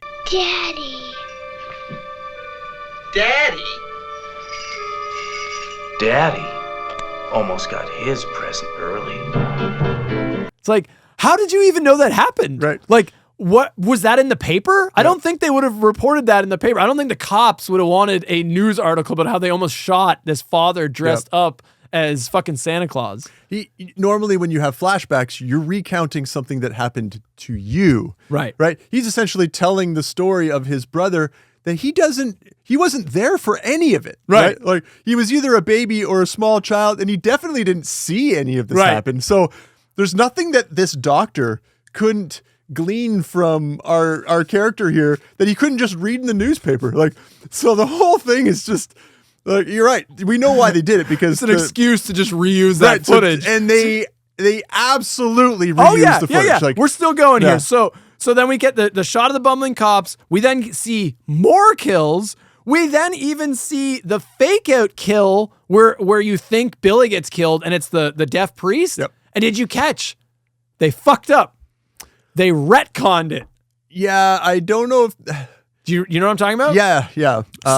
So in the original Silent Night 1, who is it that accidentally gets killed? Mother Superior says this. Father O'Brien? Right. Yeah. And he's deaf, right? Yep. So Bart says the guy's about 50, under 6 feet tall. God. It's Father O'Brien. He was our Santa this year. Ricky says, Old Man Kelsey, the janitor. One problem. It wasn't Billy. It was Old Man Kelsey, the janitor. Oh, yeah. What? Yeah. I mean, why retcon that? So they forgot. It's only been 3 years since the first film, and they forgot their own lore. And it's not like they didn't go back and watch the first one, because they cut most of the first one into this one. Right. So it's like somebody there's no excuse. That's just a huge fuck up. But yeah, he's like, poor Old Man Kelsey, the janitor. It's like, it wasn't the janitor. It wasn't the janitor. Unless maybe. Okay, maybe I just thought maybe I'm going to defend it now. Yeah.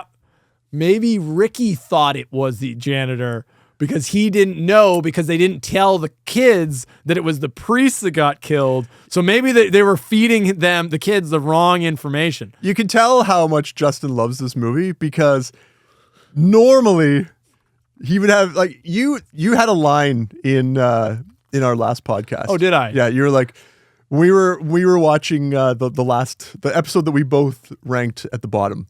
Dust to Dust. Dust to Dust. You're like, when you were watching that, you said to yourself, there's no way Mark is going to have the patience for this. Right? And here I am sitting here saying, after having watched this movie, saying, there's no way that Justin would have the patience. There's no way that Justin would let this movie get away with all this, and yet here you are defending it because you love it so much that you want it to be better than it is. I know what it is, which is a bad movie. So this is only adding fuel to the fire. You want to. It's making me like it more overcome the mistakes that the movie is making. No, but the mistakes add to it because it's like, oh, they fucked that up. That's great. It's even worse. There's no way that Justin would have the patience for this if this were any other movie. And I'm fine with it. I'm totally fine with it. There's only one Silent Night, Deadly Night Part 2, buddy. That's true. Yeah. There is only one. So I only need to have patience for the one. Yep. So they just keep going through this, and they show you everything. They literally show you every major scene with Billy from the first film. They show you every scene. People, I gotta tell you. Yeah.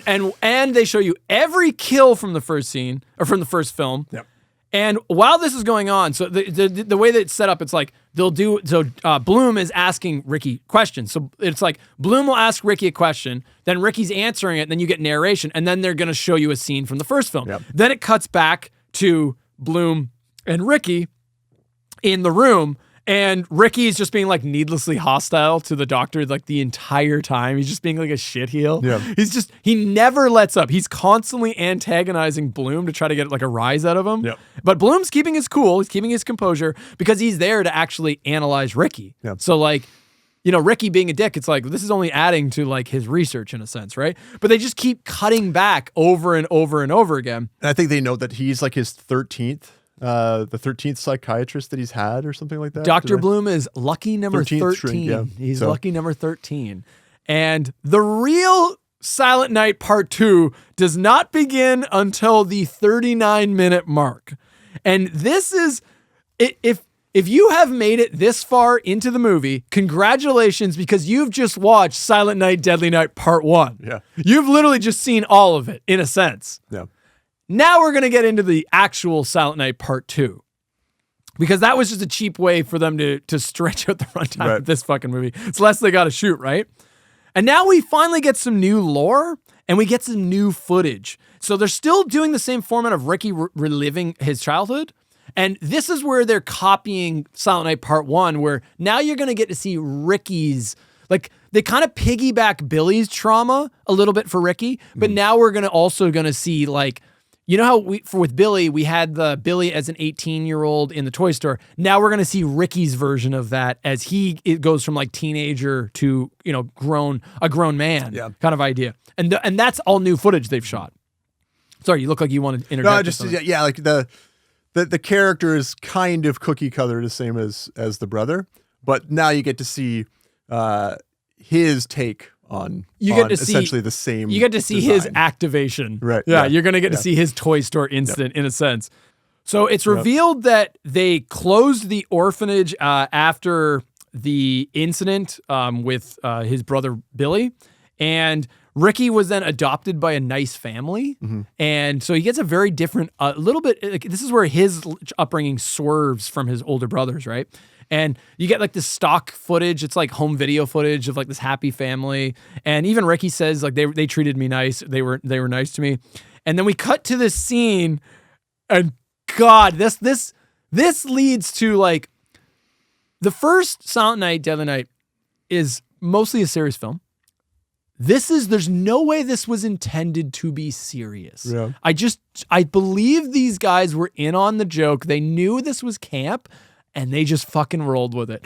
Because there's this funny scene, and I don't know, maybe this scene wasn't meant to be funny, but so it's like young Ricky and his adopted mother, and they're like on the sidewalk, and his mother's like talking to her friend, and then Ricky sees these two nuns walking towards him, and they look like so ominous looking, like something out of The Omen. And Ricky, it triggers Ricky because he saw all the abuse from the nuns from Mother Superior. And he's like, Mom, look at these nuns. And then like the second he finally gets her attention because she's ignoring him, she looks, and then like the second that happens, the nuns just like instantly like right turn into like a building. And of course she's like, what, Ricky? What do you see? Right, there's nothing there. Yeah. And then the second the mom turns, they like instantly pop back out of the fucking store. It's a scene that feels like it's right out of like the Naked Gun series. Right. It's like, not practical. Like it wouldn't happen like that. No. But they've created it. It's comedic to timing. Do the thing it's comedic timing. Yeah. Again, I don't know if it was meant to be serious, but it's very fucking funny. So after this incident, Ricky's adopted mother and his adopted parents, they're concerned that like there might be something wrong with Ricky. Like maybe he's starting to exhibit some sort of PTSD. Like, you know, what happened to him? And I don't know if they kept his trauma a secret. I'm not 100% sure. They don't really allude to this. Yeah. But then they come up. They go to the orphanage, and then the sister, I think it actually is, I don't know if it's Sister Margaret or just another nun, because she's not really in this movie. She like quells their fears, like, no, don't worry, this will pass. Like, so maybe they're aware that something happened to Ricky, but they don't know the whole thing. But they calm them down. They're like, don't worry, this is gonna pass. We then cut ahead to a teenage Ricky, and it's at his stepdad's funeral. Yep. Which I'm like, oh shit, okay, that's like kind of a big like life event that happens. They don't dwell on this at either. It's just that's the thing that happened. He lost his dad. Yep. Okay, sure. And it's not. So we're cutting ahead. Again, kudos to this production. It's not Eric Freeman yet. It's another actor playing like a teenage version of Ricky. Yeah, he's supposed to be 15 years old at the funeral, right? Right. Credit where credit's due. Why? How can you say this is a bad thing? So many films that have like insane budgets are so fucking lazy now. Like, look at perfect example would be the fucking Tron Legacy, where they had like Jeff Bridges, and he's like 60 years old, and they're like, all the scenes with young Jeff Bridges, like, oh, we'll just make a CG duplicate, and it looks like shit. And it's like, you couldn't hire a lookalike to do those scenes? Like, fuck off. True, but they didn't do that here either. No, they did. They did, because you have that. It could have just went right to Eric Freeman, and they could have made him look like a teenager, and it would have been stupid, right? But no, they bothered to hire an actor just to be in like 2 scenes that's him as a teenager. This is a no-budget production, and yet they have the money to hire multiple actors, but for some reason, big productions can't do this? I don't know. I was okay with it in the first one because the age gap's a little bit different, but when you're 15 years old, you look like what you're going to look like. No, you do not. You look like a different actor. You morph and then you morph into a full-grown man only 3 years later. This one I'll give you as a nitpick, like, because movies have to do this all the time. No, they don't have to do this. They just they just choose to. They got to start hiring look-alike younger actors Pick to a play kid that looks like the adult, right, and not just some kid that you want to have. And they don't do this anymore, but they used to do it all the time because they couldn't do de-age bullshit. But now it's like, oh, The Irishman. Oh yeah, Joe Pesci can also play his 30-year-old self and his 50. And it'll look all weird on screen, and it's going to have this uncanny valley, and so what I'm saying is Silent Night, Deadly Night Part 2 does what Martin Scorsese couldn't do, all of Disney couldn't do. It's able to do things that major productions aren't able to do. You heard it here, folks. You heard it here first, folks. That's the bar, buddy. That's the bar. He went to film school. Absolutely. Absolutely. We didn't talk about this shit. They should have showed us this stuff. Would have showed us how to actually make movies. So we then get a scene. This is our activation scene. We get to see young Ricky's first kill, and the exact same as part 1. He comes across this like young couple in a field, and they're like fooling around, and then the guy like starts getting handsy and aggressive, and then I don't remember if he like tries to if he tears open her blouse or tries to, but. I'm gonna say I think he does. He probably does. That's like a common recurring thing in this franchise. So again, it's this douche. Yeah. We got this scumbag guy, and he's like pressuring his girlfriend to like fuck, and she doesn't want to, and then he just basically just decides to assault her, and then she like, she gets away and like gets rid of him, and then he walks away, and meanwhile Ricky has seen all this. It triggers him, and then Ricky goes into his full killer mode. Now he's activated exactly like Billy in the first movie.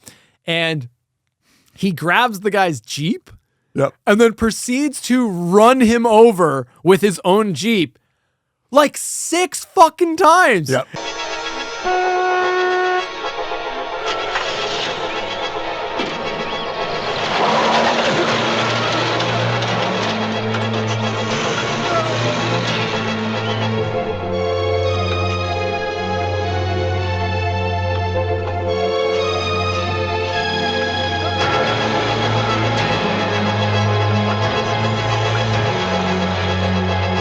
It's comical. Yeah. Oh, he goes, yeah. Reverse. He just keeps running over this fucking guy. It's awesome. It's awesome. It is awesome. Yeah. And then the girl thanks him. Unlike the ungrateful bitch in Silent Night 1, Silent Night 2. Ungrateful, yeah. Silent Night 2 is like, no, you should be fucking grateful. If a guy shows up and brutally murders the man that assaulted you, you thank that man. And that's exactly what she does. She says, thank you. I have a note. After Ricky runs the boyfriend over, the girlfriend thanks him and then just walks away. Right. What? I know she's mad at her boyfriend, but that's quite the stretch that suddenly she's fine with her boyfriend that she, could have been with for quite some time has just been murdered in front of in fairly gruesome fashion. Silent Night, Deadly Night is showing you the world it wants us to be, not the world we are. If someone wrongs you, you immediately cut ties with them. Like there's nothing between us. Run him over, and I will walk away. As if we never happened. You know you love that scene. I know when you watched it, I do know you love that scene because I watched it with you, and I remember you being like, yes. It's just like, it just keeps back and forth. Yep. Cut ahead to a now 18-year-old Ricky, played by Eric Freeman, who looks exactly like an 18-year-old would look like. He definitely does not look like a 26, 30-year-old man.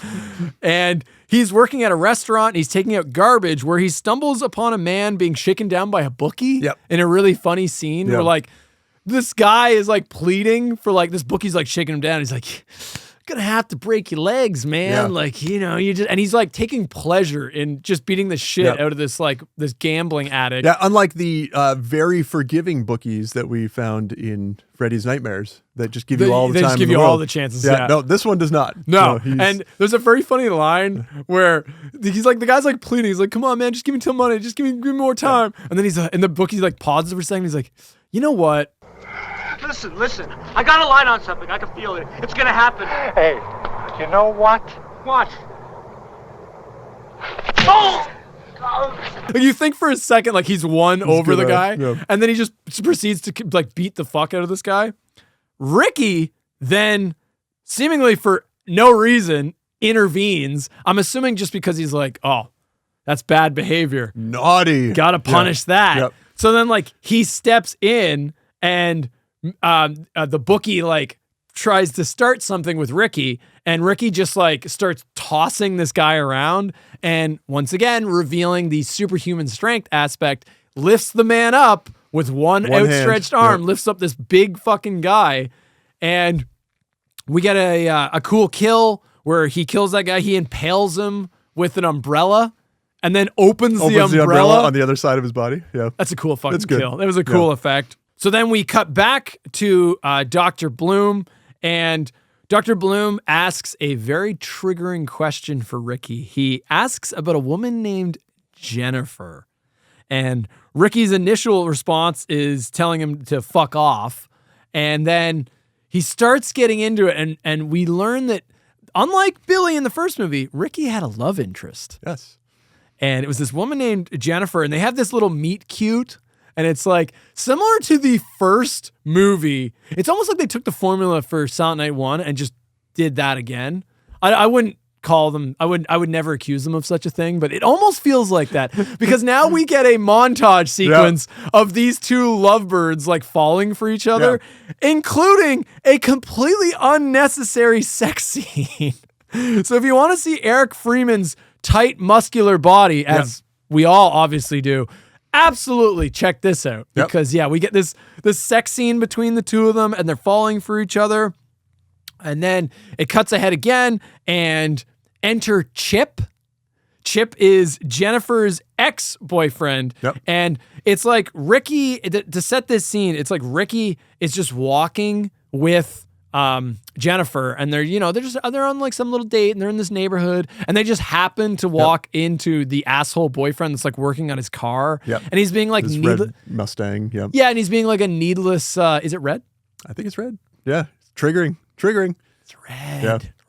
Yep. By the way, the Jeep in the scene where Ricky runs over the guy in the field.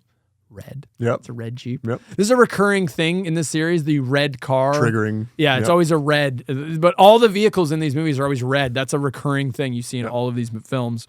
So Chip is just like needlessly harassing him, being a dick, and like he takes it a little bit too far, and then like Jennifer gets like, I think she gets like shoved over. So she gets like knocked over, and then Ricky just snaps, and then he grabs Chip, and then he grabs like Chip's got like a car, like this some sort of electric booster, like some sort of battery booster. Ricky grabs it, attaches the alligator clamp to Chip's tongue, and then just like cranks up the voltage in this fucking awesome kill where like Chip's just like, and then like he cranks up the electricity, and then his eye just bursts. Pops out, Fucking awesome kill. Love that kill. Jennifer, of course, then has a heel turn, and she does what you're not supposed to do. She is ungrateful and lashes out at Ricky when she should be happy. She should be happy that Ricky murdered this asshole ex-boyfriend, but no. She's upset that her boyfriend just murdered a man in cold blood in the middle of the day. Even though her ex-boyfriend is a terrible, like he keeps reminding her of the sex that they had. Yeah, like, he's a complete scumbag. There was a scene in the movie theater that, somehow he's there at the movie theater when the two of them are there, and when Ricky goes to get snacks or something, or to kill the guy in the back of the theater, he kind of. This guy slides in and starts getting all like, "Hey, remember the time I was with you?" And just he's like, a complete scummy piece of shit. Yeah, like does not deserve any kind of don't feel bad remorse for this guy. Yeah. So Jennifer snaps, and Ricky then loses it. Yeah, he goes into like the blind rage mode, and then he proceeds to strangle Jennifer. Yeah. As this happens, a cop appears out of literally nowhere. These cops must have the quickest response time ever in this, whatever this town is, because the second Jennifer's body hits the ground, the cop is there. He's on it. Where did he come from? Who called him? It's just all of a sudden a cop appears and he immediately like draws his gun and he's like, "Okay, buddy, take real slow now." And then Ricky just like doesn't even flinch, overpowers the cop, and uses the cop's own gun. Twists it around. Yeah, to shoot the cop. It makes the cop shoot himself in the head. And this is a residential street, so it's not like a busy downtown street where like a police officer might could have been driving. going by. Nope, there's no reason for... It's like an isolated suburban street. So the guy appears, Ricky kills the cop, and then what proceeds is exactly like Silent Night 1. He just goes on this rampage. Just starts walking down the street. Blindly murdering and shooting people as he's going. And So he's just like randomly killing people, walking down this one block. And then the police finally show up and surround Ricky. Yep.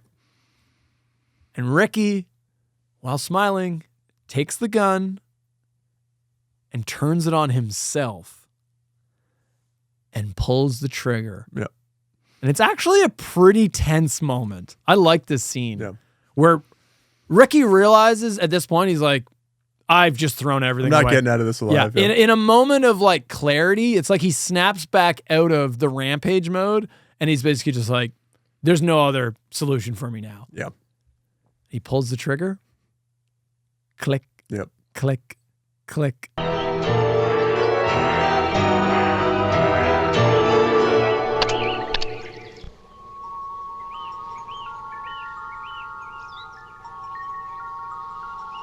No more bullets. Young and stupid. He's fired all the bullets in the gun. That's a great scene. I like how that plays out. We then cut back to Ricky in the mental institution, who is now talking to himself because we discover he has killed Dr. Bloom. So while we were watching this sequence play out, at some point, Ricky kills the doctor. Decides to kill him. Yeah, he kills the doctor. Yeah. So now the doctor's dead and Ricky escapes from the institution. He then, of course, has to assemble he needs the Santa outfit. So he just like finds and kills some random like sidewalk Santa, like one of those guys like raising money for charity. Yeah. He kills one of those guys and then steals his outfit. And then he calls Mother Superior. He calls he grabs on a payphone. He calls Mother Superior and teases that he's going to come after her. And we cut to an even older Mother Superior now who inexplicably so it's like the first movie, it's like, oh, when they cut ahead, when they time skipped ahead, Mother Superior was like in a wheelchair and it's like, oh, I guess that was just to show she was a little older. Maybe she had some health issues. Now we cut ahead. She has like half her face is like mutilated and burned. It's like, it's so over the top. Yep. And there's zero explanation. They don't explain this. It's like Dr. Loomis in Halloween 4, where he has like the burn prosthetic, but it's way more over the top than that. Yep. It's just like this giant fucking thing on half her face. She looks like a mutant. With no reference as to why that happened. At least with Dr. Loomis, you know why he's got it, right? But like, did we need that? I don't know. I guess maybe to try to... So the reason I think they did it was to hide the fact that it's a different actress. Yeah. It's not the same actress, so that's what I was thinking. But still, you could have any one line, anything, guys. Yeah. Nope, they don't give any explanation. So she just has this. And with only 10 minutes left, we get a mini showdown of Ricky attacking the now retired old bag at her home. He gets the exact same axe as Billy from the first movie. Where did he get the axe? Who cares? Who fucking knows? He gets the axe. I understand where he got the Santa outfit, but I don't know where he got the fucking axe. But for some reason, he just has this axe, and we get this mini little cat and mouse as the nun, as the evil old nun tries to get away from Ricky. After their little cat and mouse, the cops show up, and Ricky is gunned down unceremoniously, but not before smiling and winking at the camera, letting you know maybe he'll be back. He's alive. Yeah. There you go. That's the plot of Silent Night, Deadly Night Part 2. The best of the Silent Night films. Mark, why don't you get into what you don't like before because I'm just gonna gush. So yeah, okay. Like what is the problem? You just don't like the camp. No, I love the camp. So here it is. And this is of all the movies and shows that we've ranked, this one is probably the one that I've had the most difficulty with. Because there's a lot to love here, right? It's so fun. It's so bad. I'll give you a little bit of history, folks. When we watched this a couple years ago, like I said, I hadn't watched any of their movies, right? So if this is the only one you watch, it's incredible. It's hilarious, right? Some of the kills are great. There's some funny parts I know you're probably going to get to. I got a whole list of funny moments. So if you watch this movie in a vacuum and you don't watch anything else, it's perfect. It's one of the greatest horror movies of all time. Unfortunately, it doesn't stand on its own. There is a first one that comes from this movie. And my opinion of this movie, unfortunately, dropped after I watched the first one and realized just how much they lifted from the first movie. When we talk about the flashback scenes, literally the first 40 minutes are almost entirely scenes lifted from the first movie. They're not reimagined. They're not retold. They are shot for shot taken from the first movie and put into the second movie. This movie is 88 minutes. And when you figure that, 4 or 5 minutes of that would be credits, right? That means that almost half of this movie is just the first movie. Yes. You can't, that's a no. No, right? yes, you can. Because the first movie's kind of boring. Because we have the first movie already. But it's kind of boring. Sure. All right. But regardless of that, you can't just lift this and put it in. Yes, you can, Mark. Because we've got this movie already. So this is the debate. Does this movie make part one irrelevant? I think it does. I don't think you even need to watch part one. Sure. I think you can just watch part two. You don't need part one anymore. Fair enough. Because this movie there's almost zero plot to part one. Would you agree with this? Sure. It's so paper thin. Yeah. So this movie takes all the best shit from the first movie, the shit that you actually want to see, the kills, the titties, the goofy shit with him running around as Santa Claus. All the best elements from the first movie are taken, condensed, and put into this movie. Sure. So you get the opening first act of part two is just a kill count compilation of all the best scenes of part one. So to me, part one is kind of irrelevant because of this movie. And if we had decided to watch these movies and not watch part one and start with part two, then that argument makes sense. But unfortunately, it doesn't work that way, Justin. Right? This movie does exist. We did put it in the series, right? You can't just decide, you know what? Can. The second one does a better job with the parts of the first movie. Right. So therefore, I get to just completely discount the fact that the first movie. No. Yes. No. So that's not a thing. That's not a thing. Except it is. Except it is. So all this to say, you're going to talk about Eric Freeman's performance as well, right? This is the When Harry Met Sally entry. Do you know what I mean by this? No, I don't know what you're talking about. So, please. When I think, have you seen When Harry Met Sally? Of course, it's a masterpiece. Yeah. It is known for one very specific scene. The movie itself is kind of boring, but it has one scene that everyone remembers, right? And unfortunately, the movie gets... And that is the scene where they're arguing about the awful table. Right. Yeah. And, I'll have... I was making a joke. Yeah. I'll have what she's having. I actually am a deep fan of that movie, so I actually know the other scenes, not just the famous orgasm in the restaurant scene. I'll have what she's having. The problem is that movie gets so much credit for one scene that the rest of the movie doesn't really live up to, right? And I know you're going to talk about it, but there's the one line. You've got it right here on the thing. This movie is defined by that scene, but the rest, I know you want it, but it's a criticism. You can't present that as a positive because it's... Hold that thought. Hold the thought. You talk, because I know you want to own this movie. There's more to the movie. You want to just talk for the whole time. There's more to the movie than just that scene. Sure. And there's a lot more funny shit than when just you that ask scene. somebody, hey, Silent Night, Deadly Night Part 2, they're going to be like, garbage day, and I get it. So right, but unfortunately, it's like a 2-second throwaway line that the whole movie is sort of propped up, but doesn't deserve the level of infamy that this line gives the movie. I disagree. I think there's more to this film than just that one scene. We're gonna get into that scene in a minute, but let me just end my little rant by saying, having said all that, I had no idea Mark was going to get this heated over this. I thought Mark was going to like this movie. Having said all that, I fucking love the movie. Isn't it obvious he really likes this movie? If this movie didn't exist, so your biggest problem is that it just uses all that footage from part one. It uses all the footage from part one, right? There's that line is just it does so much heavy lifting for the rest of the movie that the rest of the movie is good, but maybe isn't.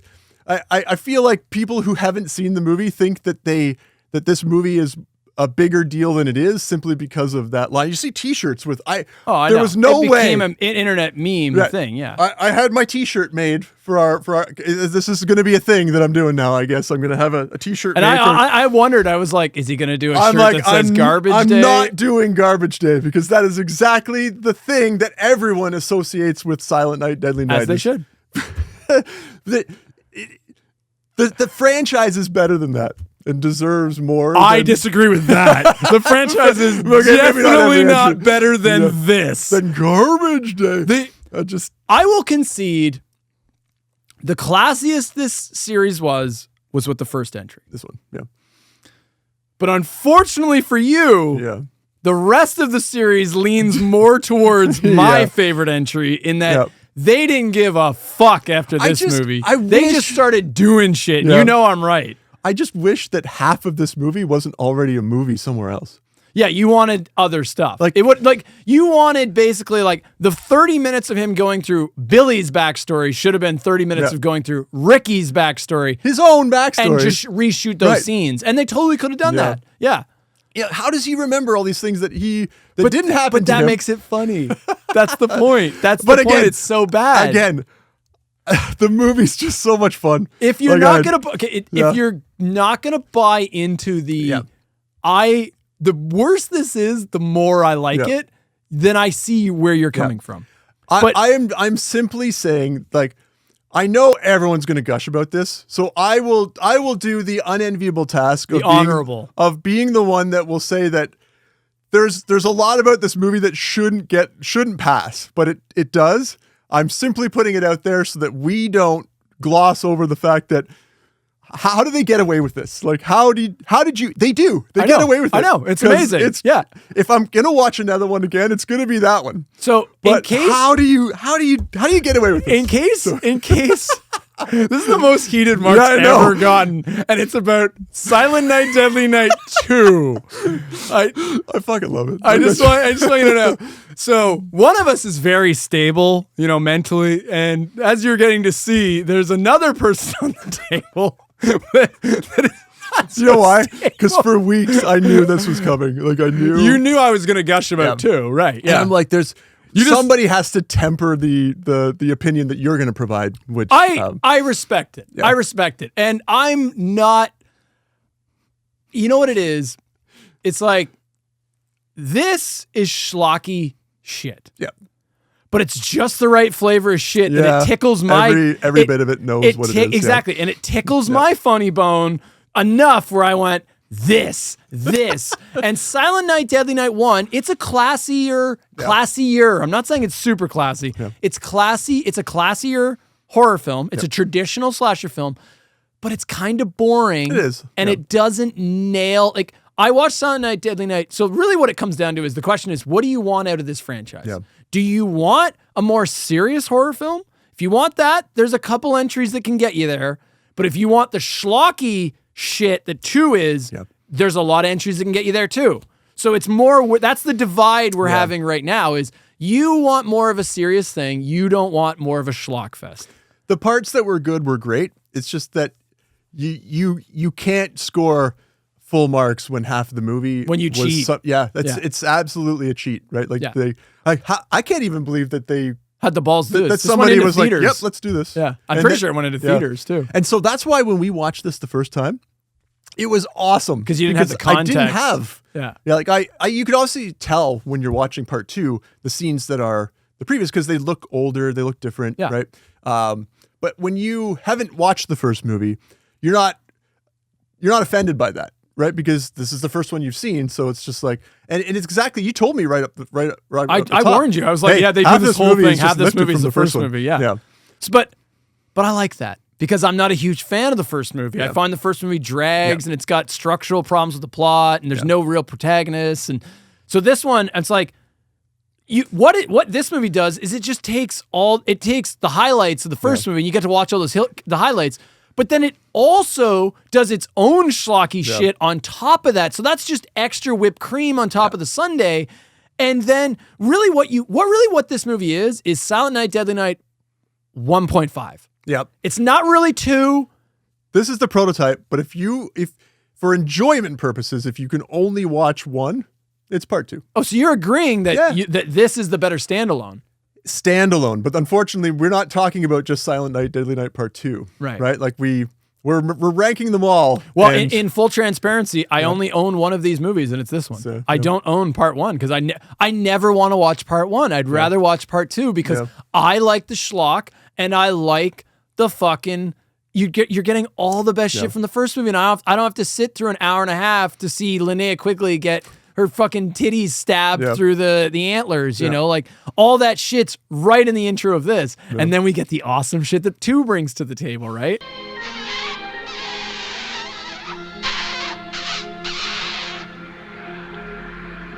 Go ahead, Studley. Kiss her.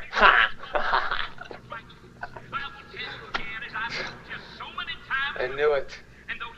Faggot. Go into it, my friend. So, well, I just want, the question was, does it make Part 1 irrelevant? It doesn't. I don't think so. I'm actually agreeing with you in that, no, Part 1 still stands on its own. Yep.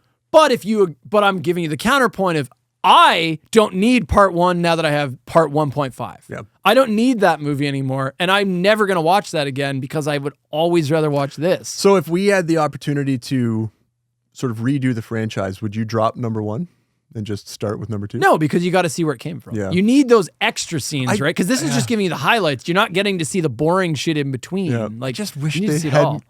Literally chopped as much as they did. Yeah, and half the movie is another movie. Mark, you want to come over to my side. I know you want to come over here, and maybe I can win you over. Because let's get into what really makes this. The amount of original content in this one is about the length of a Freddy's Nightmares episode. Oh, maybe even a little bit less. Yeah. So what does that say about it? Yeah. This is the definition of a so bad it's good movie. And if you're not into those type of films, then you're not going to like this movie. Yeah. Then just stick with Part 1. Yeah. If Part 1 tries to be a straightforward, serious horror film, slasher flick, Part 2 goes off the fucking rails. Yeah. There is no way they thought they were making a serious film. And I've got because I wondered that. Because often we ask this question all the time. Were they in on the joke? Yep. Because the best so bad they're good films are the ones where they earnestly tried to make a movie and just failed miserably. And now you get this hilarious, ironically funny product. Yep. But sometimes in a rare case, like Trauma sometimes is able to pull this off with like shit like Toxic Avenger. Yep. Sometimes they're in on the joke and it still works. I think they were somewhat in on the joke. I think they still were trying to make a film, but there's scenes in here that I'm like, there's no way that wasn't done intentionally to be funny. Yeah. Did Eric Freeman, did he act the way he did intentionally, or is that just did he realize that he was being so over the top? We'll get to Eric Freeman. Hold that thought. I'll give you an example of one of the scenes that made me go oh, there's no way that wasn't done intentionally to be goofy. So there's a scene when he goes with Jennifer to the movie theater and they're sitting down and Ricky's like, what's this movie about? And Jennifer's like, it's about a guy dresses up like Santa and goes around and kills people. And you get this really funny response from Eric Freeman, from Ricky. And he goes like what? What did you say this movie was about? Oh, it's great. It's about this guy who dresses up like Santa Claus and kills people. What? I'm holding you up, asshole. But it's so comedic. There's no way that wasn't meant to be a funny gag. Yeah. And just for viewers, the movie they're watching is Silent Night 1. It's Part 1. And they even put scenes on they show you the screen of the movie theater they're watching it. They're watching his brother's story. No. They're watching. So they don't show the Billy shit. It's the robber scene. Right. They show the scene at the beginning of the movie where it's the other Santa Claus. Literally lifted though. Right? So again, this is actually a recurring thing. Yeah, this will come up again. This is going to come up again. They like to show you scenes from the other movies. People watching movies of movies. previous entries. Yeah, this is what is that called? The infinite stairwell where it's the snake eating its own tail. Yeah, all of these movies exist in their own world, in their own universes. Yeah. Apparently, the only two that are actually connected are, I think, these two, and that's about it. Because all the other ones make no sense with that. Okay, So some funny. I wrote down some funny moments and funny lines. You already kind of dropped this when we were talking about the ending bit where he kills Mother Superior.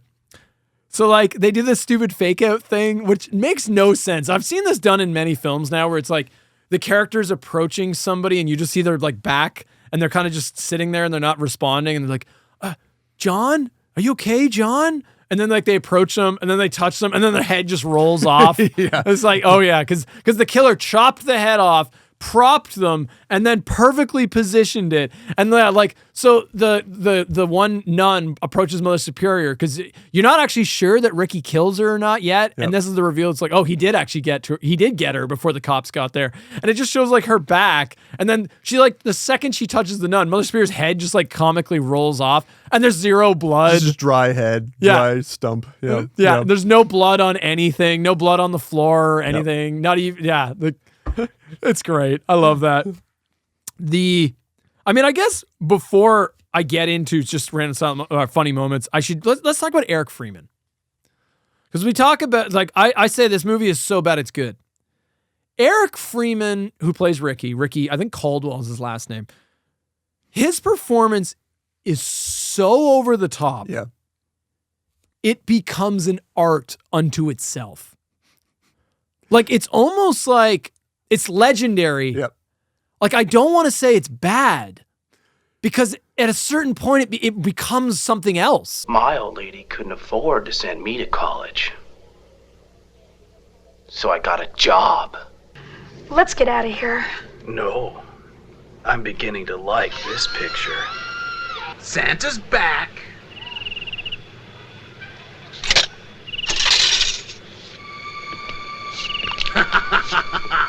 It's so bad that it's almost like, did he mean to do this? It had to be intentional, right? Yeah.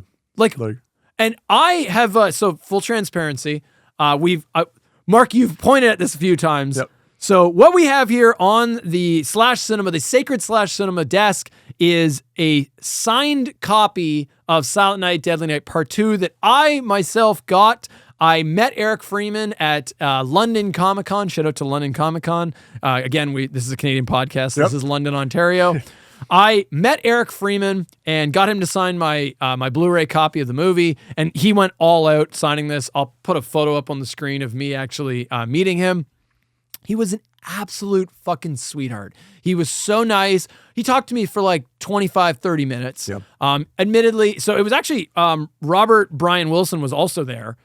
So the two of them, they had the two tables beside each other. Neither one was getting a lot of attention. Again, these movies are pretty culty. Yeah. They don't have a huge fan base. But Eric Freeman was such a sweetheart. If you have a chance to meet him at a con, I absolutely recommend it. He was so nice. You meet him and you're like, oh, you're the exact opposite of Ricky Caldwell. There's no way this is you, right? He's so muted and soft-spoken. So it was very clearly intentionally over the top. I don't know that he thought he was doing, like, I don't know that he was trying to act like serious. I think he was trying to give a campy performance and he just nails it. Mm-hmm. I think it was intentional. That's my opinion. I think so. I would agree with that. I don't know. Because I've met the man and he just is so the opposite just of that. Just like the facial expressions that he has. Like, because he's always got this like common, like, you know, like that grin look on his face that he always has. His facial expressions are so fucking good in this. He's got like the fucking smirks he does. All of his smirks are just the thing of fucking legend. He does. He's got like he also has like the death stare. Like a few times he does like the. Yep. Where he's just like staring down somebody where he's like, you know, that guy's about to fucking get it. He makes a very funny face when he strangles Jennifer. He goes like cross-eyed and does this whole like thing. And it's like, it's very like, it's just a very goofy looking expression. But Eric Freeman is so good at manipulating his face that it's so entertaining to watch. People have made, I don't know if you noticed this, he never stops moving his eyebrows. How's that? The entire movie. Every line of dialogue, every time, he's just constantly, oh yeah. Is that so, Doc? Am I wasting your valuable precious time. Yeah. People have made compilations of just his eyebrows. Yeah, because it never stops moving. Are you going to insert your own montage? I will not. Right Because here? Mark's doing this to get at me. No, I'll show you a couple clips. You ain't getting the whole fucking thing. You should be happy. I gave you your sexy music compilation from Freddy's Nightmares. And because you did it, now I know that I just have to point. You just point up, and that activates me. Yeah. Because I'm like, fuck, he pointed. Yeah, I know he's. Damn it. Let me get into that. There's a sequence. It's right after, or it's right during when he goes on that rampage on the one street corner, which we're gonna get to that scene. You look at Eric Freeman's face. He goes through an entire string of emotions in this shot. It's just him walking, but it's a really good shot of his face. He goes from like happy to angry to smiling to self-conscious to rage. Yeah. It's like this whole fucking string of emotions you see play out on his face. And it's like, holy shit. Like, the man can act. Right. It's unfortunate that like maybe he never really got any other roles. Like, cause he kind of just fell off the face of the earth. This was kind of it for him. This was kind of his one and done in his career. He popped up in other things, but it was so minor that like you really got to go to your way to even find those things. But you know, maybe given the opportunity, he could have given us some really cool performances. I don't know. He could have been a great character actor, right? Not everybody's meant to be the A-list guy, but there's a hell of a lot of great character actors, and he's great in this. There's a great character actor in this franchise that made a living. We're gonna get to made a living. We're gonna get to it very soon. He also has like an amazing evil laugh. Yeah, his evil laugh in this is it's so campy. Yeah. It's just so cheese. It's great. You can see the warmth coming out of me. the beaming. The glow. The glow coming Christmas out of spirit. Me. So all that said, Eric Freeman's great. His performance is great. Now let's just talk about some I have funny moments and funny lines that I've written down here. At one point, Dr. Bloom asks Ricky a question. He's like, do you have dreams or nightmares about that incident, Ricky? Do you dream, Ricky?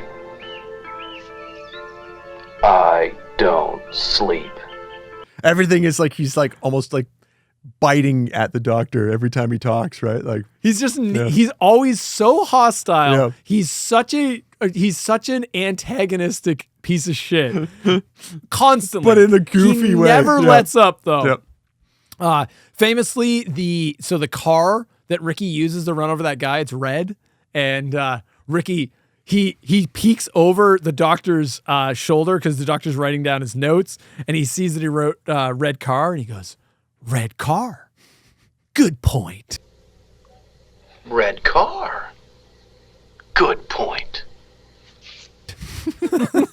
Which I actually got him to write. I think it's actually on the back of this because Eric Freeman went nuts writing all kinds of quotes on this, but he actually wrote on the back, red car, good point. Because that was always one of my favorite lines, the red car, good point. When Dr.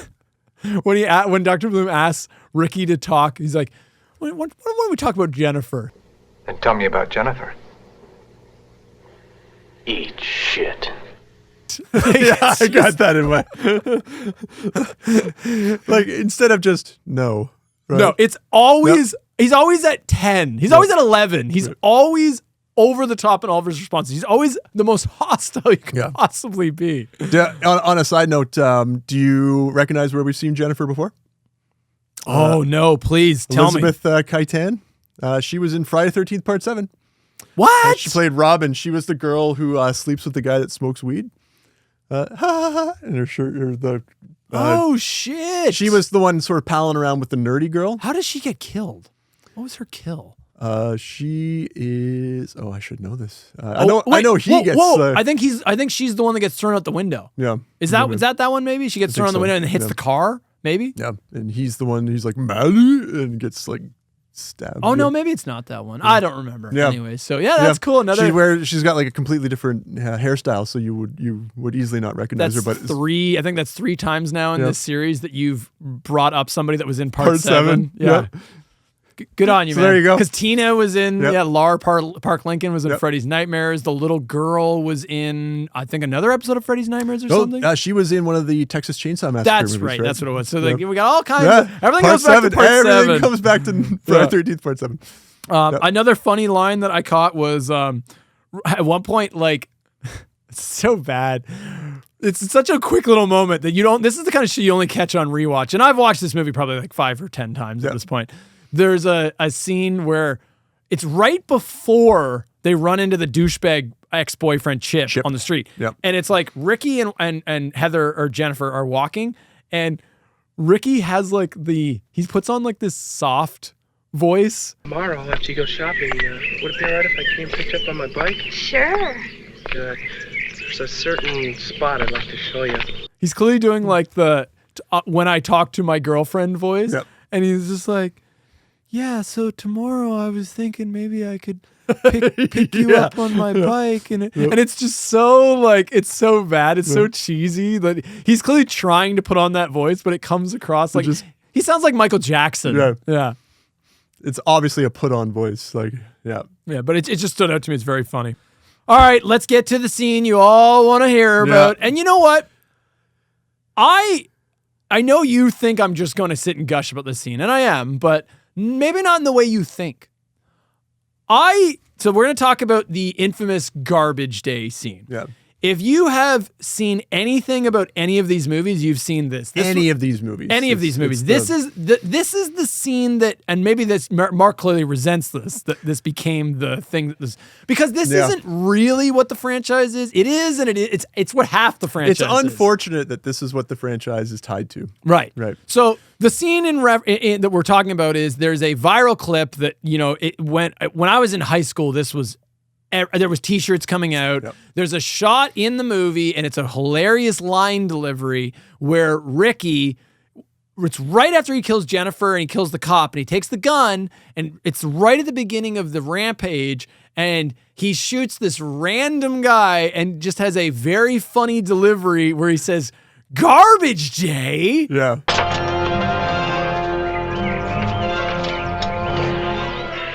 Garbage Day! Huh? No!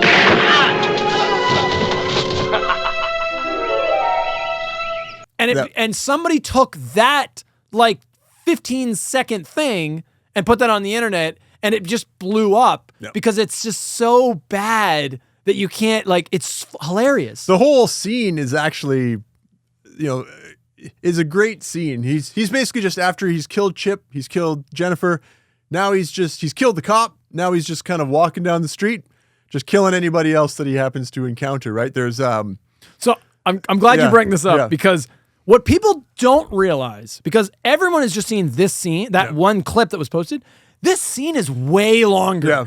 And there's some other gem moments. So I actually kind of resent Garbage Day, because Garbage Day is definitely the peak of this scene. Yeah. The way he just does the Garbage Day. But it doesn't happen right away. Yeah. So he kills Jennifer, he kills the cop. Then he actually starts off by shooting some random guy. Hey, what the hell's all that noise out there?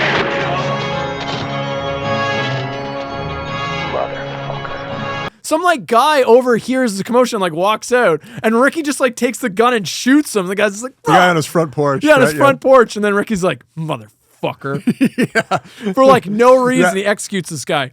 Then we get the Garbage Day moment where this guy's like taking out the trash and he's like moving. The way they frame it's fantastic. Where like he's lifting a old school like metal trash can, and it reveals Ricky in the background. And it's just so like Ricky's just standing there menacingly, and then for absolutely no reason goes, "Garbage Day."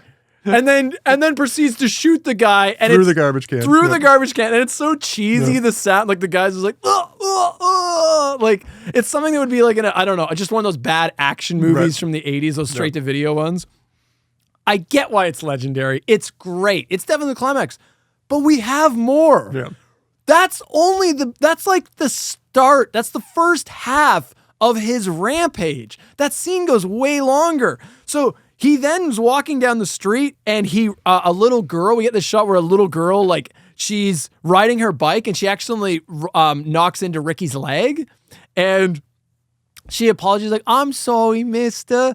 And it's exactly like those scenes in where like someone will run into Jason or someone like a kid. It's always the innocent, right? They have the innocent character. So like Michael often would run into kids, but he wouldn't kill the kids, except the newer movies where like he doesn't give a fuck. But it's that scene of they're showing you, okay, this guy has some lines. Right. He's not going to kill children. There's a line. And they did the same thing with Billy in the first Silent Night, Deadly Night 1. And Ricky's response is really funny. He's just like, that's okay. Yeah. Like he's very clearly like muting. He's trying to mute his anger. Like it calms him down for a bit. He then sees I'm surprised no one talks about this scene. Yeah. He then sees a red car. Quite possibly the most ridiculous part of this whole stretch. Right, is this. Yeah. This red car is like just driving down towards him, and then Ricky like laughs maniacally and begins shooting at the car randomly, causing it to spin out and go up onto its side and crash. And there's actually a pretty impressive stunt here. Yeah. Because I don't know how that guy was able to like, the balls on that guy. So the car spins out, goes on its side, and then Ricky cuts to a different shot, and Ricky clearly is now a stuntman. Yep. And the car sliding on its side comes right at the stunt guy, and the stunt guy just it basically like sort of flips up into the air, and the guy just stands it out. He basically just kind of he sidesteps the car sliding at him within like fucking 2 inches. Yeah.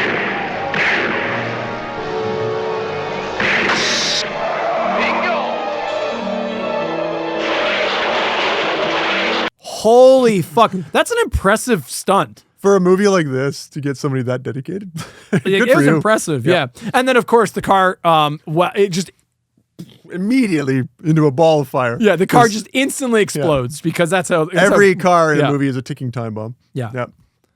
And then after that, we get the showdown with the cops, and then we get the great shot of Ricky trying to off himself with the gun, and it's a great sequence. Yeah. But it doesn't define this movie. There's other funny things in this film to be had. There's a lot of funny little moments, outside this. It's more than just Garbage Day. There's more here than just that if you look for it. That is a good representation of the campiness of this film, but there's more going on here for sure. I have one negative. Yeah. I have a negative, buddy. Yeah. I'm not just putting on my nostalgic, my rose-colored He's not glasses. Biased because the guy like signed. No, not at all. Yeah. Aside from the third act where and when I say third act, literally, aside from the last 20 minutes where Ricky escapes and puts on the Santa outfit and then goes after the Mother Superior. I know where you're going. Yeah. There's really not any Christmas shit in this movie. Almost all the kills that Ricky does, it's like, I don't know, sunny, wherever the fuck they are, sunny California, sunny like Los Angeles. Like, I don't know where they are, but there's no snow. It doesn't take place during the holidays. His whole rampage, it's like broad daylight, sunny, picturesque. He's wearing like a light t-shirt. Yeah. At least that was something the first one did well, right? At least, you're not going to put a Rudolph the Red-Nosed Reindeer in every scene, but at least if it's in the wintertime, you still get the sense that it is Christmas time, it is the holidays. You're still incorporating elements that you would see. Other than the fact that they have that one identifier at the beginning of the interview that the doctor has with him saying it's December 24th, you'd have no idea. And then, right? The ending where Ricky dresses up as Santa, and that's about it. Yeah. So, but yeah, that's my one criticism. Yep. It's just like, it's just not really... It's not really a Christmassy, but it gets away with it because it uses so much of the Christmas shit from the first movie that you forget. Where it's true. It's like that's how it cheats its way to being a Christmas horror film in that it uses all the Christmas shit from part one. It gets away with it because it copied all the answers to the test from the kid next to it. Yeah. So okay. Yeah, absolutely. Yeah. So Mark, you just you want to love this. I do. You do love this. So like. We've reviewed a number of movies on this show, right? And there are some, Texas Chainsaw Massacre, Next Generation, that I would not recommend that you watch that movie. This movie, I would absolutely recommend that you go and see it. And I really, if I had one wish for this movie, is that I wish that it didn't just rip off so much from the first one. And I wish that as a collective existence, the whole movie and franchise wasn't narrowed down to just one single line. I agree with that. I think it's better than that. I think it deserves. I think more this movie's than that. better than just that garbage day scene. That's just it's. I get why it went viral because it's so amazing. Yeah. But I'm glad that Eric Freeman was able to sort of gain some notoriety out of it.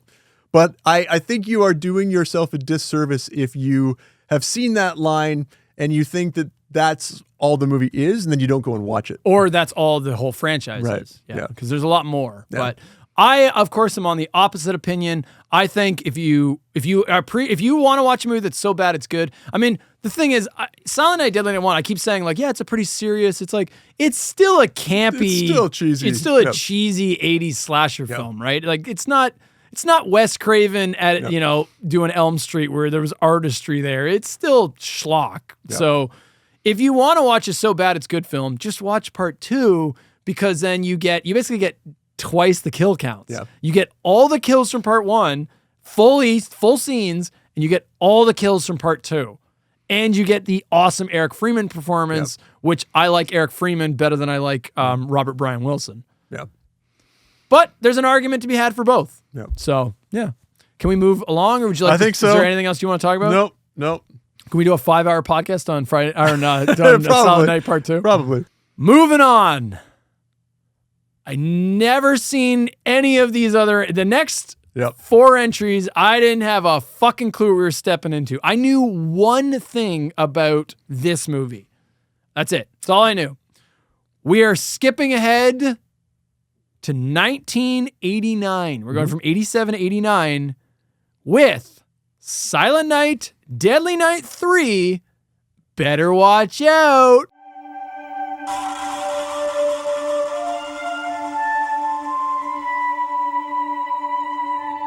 Fuck that title. Yeah. That's a fucking lame title. It's too wordy. Because firstly, Silent Night, Deadly Night, it's kind of a little wordy.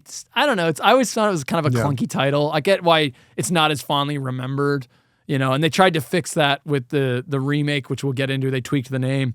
But Silent Night, Deadly Night 3, Better Watch Out. Well, it's that Christmas connection, right? No, I get it. But it doesn't need it. Yeah. It doesn't need that subtitle. And I'm someone, I don't mind subtitles, but to me it makes this a little wordy. Yeah. Mark, where do you have it? I have this at number 5. This is my second least favorite. Yeah. I have this as my number 5. Yeah. I'm right there with you, buddy. Yeah. I'm right there with you. We got to do a high five for the 5s. There we go. We matched on one. I honestly think for the rest of these we're actually going to be pretty close. Yeah, we might be pretty close. I knew we were going to disagree on this because you always got to take the classy route. I am more than happy to not give a fuck. And given what it did, it was never going to be more than like a B-. I knew you weren't going to put it higher than 2. Yeah. I didn't expect 3, so I'm very curious what was going to go into that slot. But this one kind of sucks. I mean, it sucks a lot. All the time that we spent on the first 2, we're going to make up for it on this one because I don't have a whole lot to say. I don't have a whole lot to say about any of these except one, which is my number 2. Yeah. And I guess the one, whatever's your number 2. Yeah. But this one, it's the quality in the next couple dip hard. Yeah. Like real hard. So let's get into the plot of Silent Night, Deadly Night 3. It opens with a title sequence which is it's like a slow zoom out shot of a young girl sleeping. Mm-hmm. And it's like, okay, what's going on here? It looks like, it almost feels like a little, like, you familiar like Giallo films, like Italian horror films. Yep. It's kind of got like a Giallo film or feel to it. Like this real, opening. Kind of like a dream. It's like a surreal, right? It's a surreal thing. And this is actually our new protagonist to the series, Laura, played by Samantha Scully, who I couldn't really find was attached to much of anything. I just wanted to give her credit on her name. And she wakes up in a room with a man in a hospital bed with some sort of device on his head. It's like a clear dome exposing his brain. Like you can see his brain through the dome. It's like, okay, what is going on here? The man then wakes up and begins to chase her with a scalpel in an obvious dream sequence where she's running through like all these white rooms and hallways. It reminds me of the fucking like pure white facility from Cult of Chucky. You know what I'm talking about? Oh, I thought you were going to say the episode of Freddy's Nightmares with Greta, who has her all-white house. No, yeah, but this isn't actually a facility, so it's more like Cult. Yeah. My reference makes more sense than your reference. yeah, but mine allows me to make fun of you. But. Yeah, mine allows me to do the same because I don't like Cult of Chucky. So she's running away, and like it's clearly she's dreaming, and she runs into Santa Claus, who she like goes into a room, and then there's like this whole display, and it's kind of cool.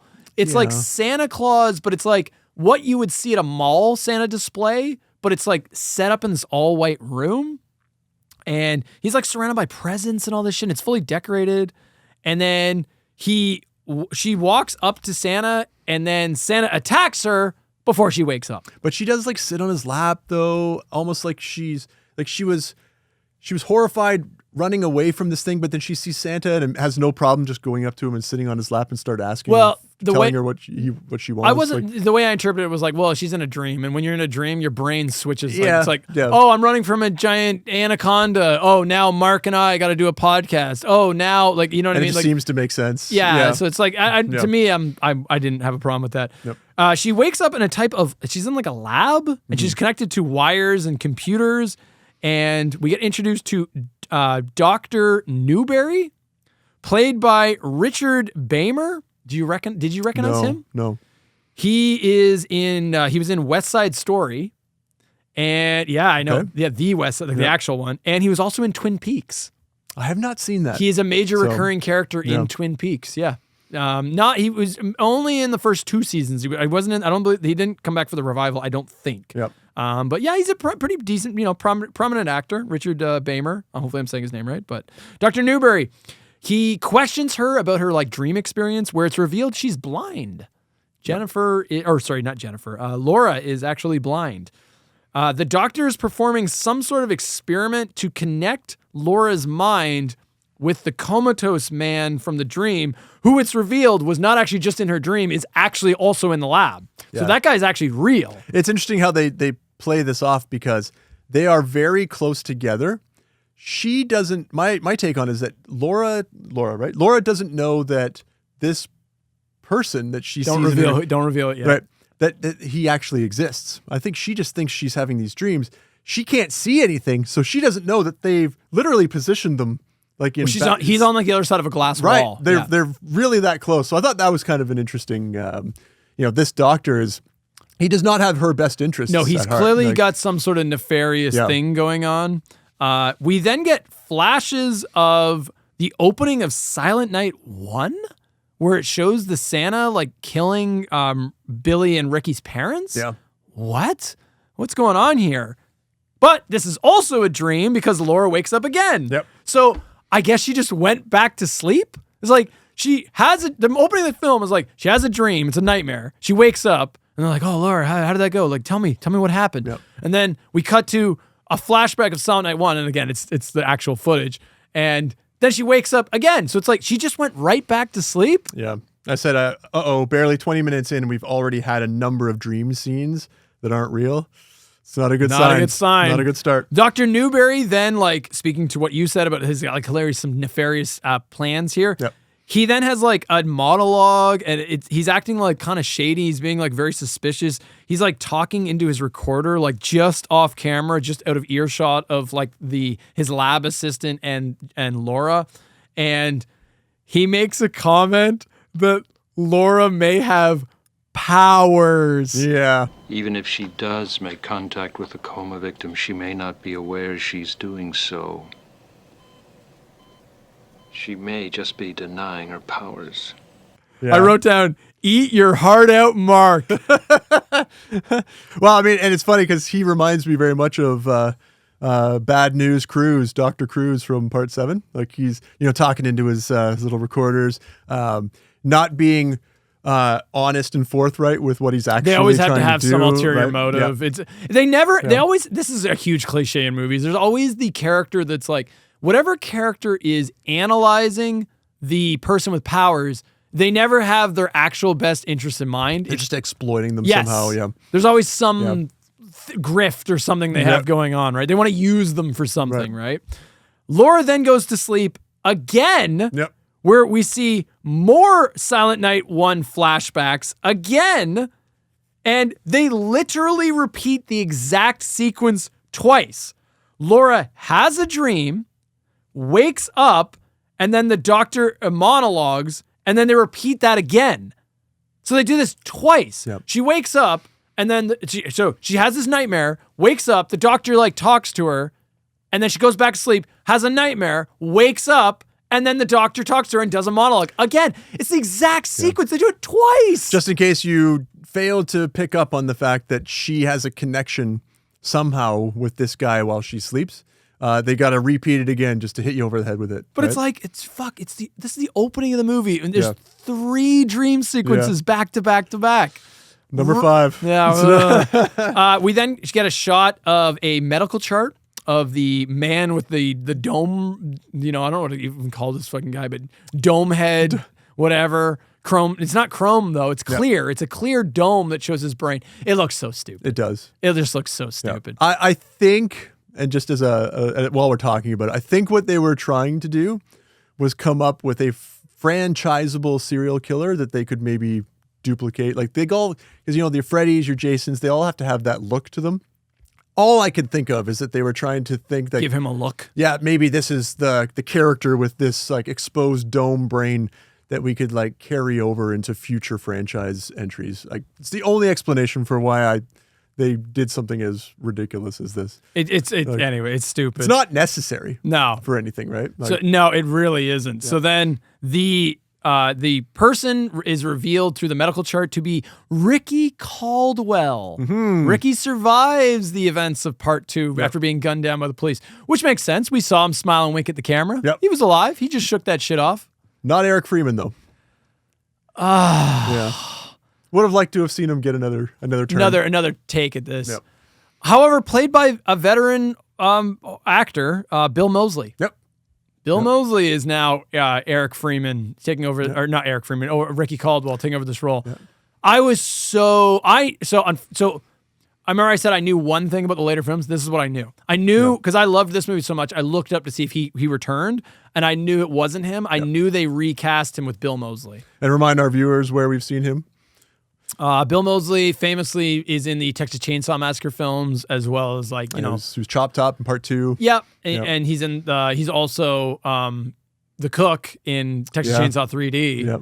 And he's Bill Moseley's in a ton of shit. House of a Thousand Corpses. He's a common horror movie actor. Yeah. He's a veteran horror film actor for sure. Laura then goes to leave the facility, stating she doesn't want to be a part of this anymore. She's kind of getting sketched out by this whole experiment, whatever she's volunteered for. It's a little nebulous as to why she's there. Yeah. I don't really know how she signed up for this. She's not necessarily there for her own benefit, right? Like he's not helping her with something. I don't know. I never quite understood why she was a part of this. But like immediately after the doctor in his exploitation of her, he immediately gets her, almost talks her right back into it. And she's like, we'll talk about it when I get back. Right. Yeah. Like, so. But I think the whole point of that is she doesn't like where this is going. Yeah. They're just trying to show you the doctor doesn't have her best interests. Okay. We get it. You've shown us this like 3 fucking times now. Mm-hmm. Laura then goes and waits out into the lobby where she's waiting for her brother to pick her up. And it's, of course, Christmas time again. That's why she's leaving, right? She's going to spend time with her. So there, again, that thin connection to Christmas. It's going to get real thin in the next 2 entries. This entry and the next entry, the Christmas element gets real thin real quick. Her rocker-looking brother, Chris, arrives to pick her up, played by Eric DeRay or Eric DeRay, also from Twin Peaks. Yeah. He's another Twin Peaks alum. Yeah, that's pretty cool. Yeah, so we got 2 actors from Twin Peaks. Both pretty notable Twin Peak actors, too. Like, they were both, like, pretty big characters. And he arrives to pick her up in what color of car? It's got to be red. I can't even remember, but I know it has to be red. It's red, right? Yeah, it's a red car. Coincidentally, there's like this drunk, pervy Santa Claus stumbling around the hospital, I guess, because like hospitals hire people to dress up as Santa to like cheer up the patients. Yeah. And he stumbles into Ricky's room, which for some reason is not like locked, even though it seemed to be in a different area. It feels like it should have been kind of cordoned off, whatever. He just stumbles in. And he makes this horrible off-color joke. Do you remember it? Yeah. You write it down? To the nurse? No, that's also bad, but no, to Ricky. He goes, "Hey, vegetable, who's your favorite singer? Perry Como?" Yeah. Hey, vegetable, who's your favorite singer? Perry Como?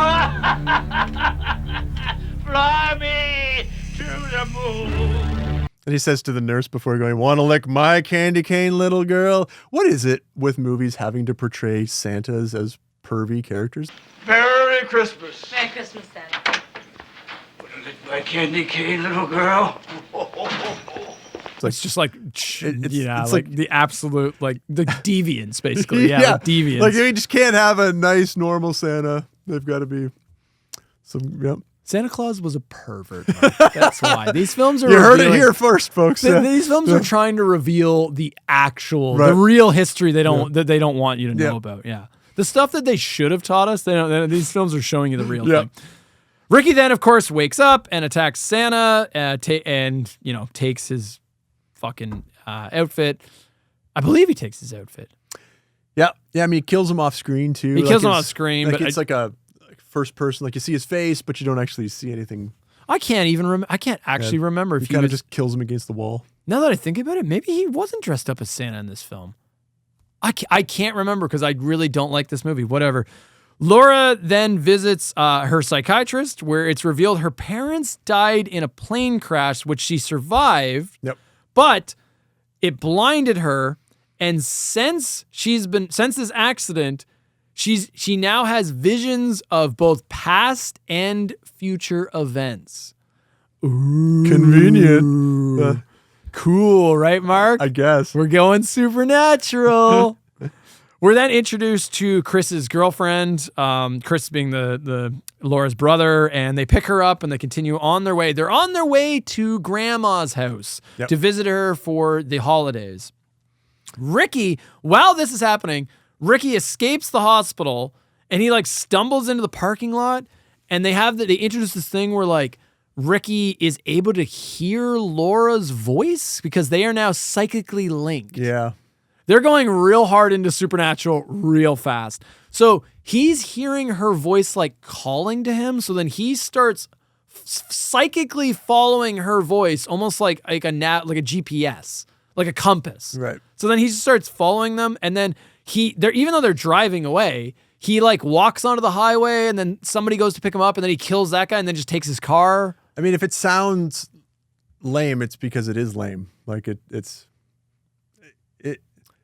so unbelievable. Even for a movie like this, it's kind of stupid. We cut to our protagonists who make a pit stop at a gas station to call their sweet old grandmother, who's like making this big elaborate dinner, and to let her know that they're almost there. However, somehow Ricky is able to beat Laura and Chris to Grandma's house and shows up at her front door. How the fuck did he manage this? He was following them and he was walking. And even if they made a pit stop, no, but it also makes no sense. Logically, it makes no sense. Right. Who was he following? Forget the map. Take the 101 to Moore Park Road. It's the way we always go.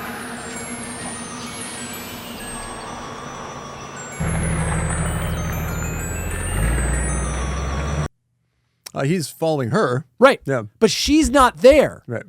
So how does he end up where she's going, not where she is? They know where they're going, and they got a huge head start, and he still gets there first. They didn't stop anywhere that I remember. They make the pit stop to call Grandma, but even then, why wouldn't he have gone to the gas station? Yeah. He's following her. Somehow he knows where she's going to be, not where she is. Yeah. Yeah, it makes sense. Totally makes sense. Cut back to the hospital, which is now an active crime scene, and we get a little bit of cool lore. I did actually like this. There's an older police officer, and it's revealed that he was actually one of the cops that was at that attended the scene at the end of the second movie where they gunned down Ricky. Was it the same actor? No. Okay. I don't think it was, but he was just one of the guys that shot him. Okay, that's kind of cool. But then they ruin it because there's a stupid retcon that's like, well, that didn't happen. Again, this series retcons itself for this is, again, a needless retcon. Right. The only reason they have this retcon is they have to explain this stupid clear dome showing his brain on Ricky's head. So the cop's like, yeah, we had trouble putting him down. We had to blow off half his head just to stop him. I was there. You pumped a dozen rounds into this bastard, blew half his head off. Well, it's like, that didn't happen. No, not at all. He gets shot a bunch, and then Ricky's like fine. Well, he's not fine, but he's like bleeding out on the ground. Yeah. No one shoots half his face at the end of part 2. Right. Yeah. But no, apparently they blew off half his head, and then Dr. Newberry had Ricky's brain reconstructed. So they reconstructed Ricky's brain. Why? Why wouldn't they just let him die? I don't know. Like, I have no idea. It's not like they need to study this guy, do they? I mean, I guess well, apparently so. they do, because that's the whole thing here. And so then cut back to Grandma's house, and Grandma lets Ricky inside because he kind of looks pathetic, and she's just being like this needlessly trusting person, being like, "Oh, you look, you look so, sad. Come on in. It's okay. My holiday home is welcome to all." Right. Like, I don't even know what she thinks she's looking at. Ricky's got like, it's so fucking stupid too. Yeah. He's got like a toucan. So like to cover his stupid, because he's got a giant dome thing on his head. I'm gonna say dome like 10 million times in this fucking part. All right, I'm just warning you guys now. I know it's gonna get annoying, but that's what it is. He's got a clear dome showing his brain sloshing around in red liquid that looks like Kool-Aid, but I guess it's blood. It would be. I don't think it would be that thin. Like it looks too watery. But to cover that up, he puts a toucan. So it just makes it look like he's got a giant deformed head, or he clearly has something under his toucan. It's so stupid. Yep. But that's enough that Grandma's like, fools her. Yeah, he looks okay. Yeah. Yep. Yeah, he doesn't look like a wolf. Checks out. He doesn't look like a wolf at all. Yeah. Yeah, come on in, Mr. Wolf. And then like she starts like feeding him, and then she's like, "Oh, everyone deserves a present on Christmas. Here you go." And she goes to give him a present, and this is what triggers him. Now we get the activation, and Ricky just like, for no reason, just now becomes, he's actually pretty docile most of the movie. Yeah. And then it's just at this point, now he snaps, and it cuts out, and you just hear the grandmother's like blood-curdling cry. Yep.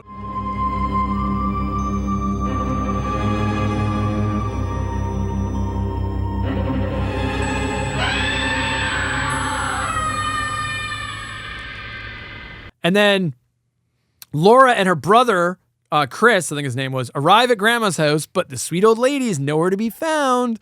And while Laura is concerned, Chris and his girlfriend are like, meh, whatever. And they just like wander away. It's like, that's so weird. They go for a walk. That's like so fucking weird. Yeah, and then they later like they fuck in like the bathtub. Yep. It's so weird. If you were going over to someone's house and the oven is still going, there's food still cooking on the stovetop. It's clearly like they were in the middle of doing something and no one's there. You know Grandma is expecting you. You've already spoken to her and she's not there. And this raises no red flags. Like, oh, well. So I guess she went out for a while. Yeah. Cut to the older police officer from earlier, who has now teamed up with Newberry because Dr. Newberry knows like shit about Ricky. No. And they're kind of they're trying to do like this Halloween 1 thing. I got that. Yeah, with like Loomis and Brackett driving around trying to find Michael. So now it's like they're driving around trying to find Ricky. It's very clear that's what that's what this scene is supposed to be. And what follows is a kind of, speaking of Halloween, a kind of Halloween type scenario with Laura alone at Grandma's house, her brother Chris and his girlfriend wandering around the area randomly. Meanwhile, Ricky is silently stalking them like Michael Myers, with Newberry and the cop hot on his trail. Yep. That's the plot of Silent Night, Deadly Night 3. It's not good. No, it isn't. It's not good. It's shit for a lot of reasons. I want to immediately get this movie angered me in a lot of ways. There's not really any bright spots where I'm like, okay, like there's like maybe one thing I kind of like. Go ahead. Yeah, I think the worst thing I could say about it is just boring. Oh, it's boring as fuck. Where's the? Well, I have that actually written down here.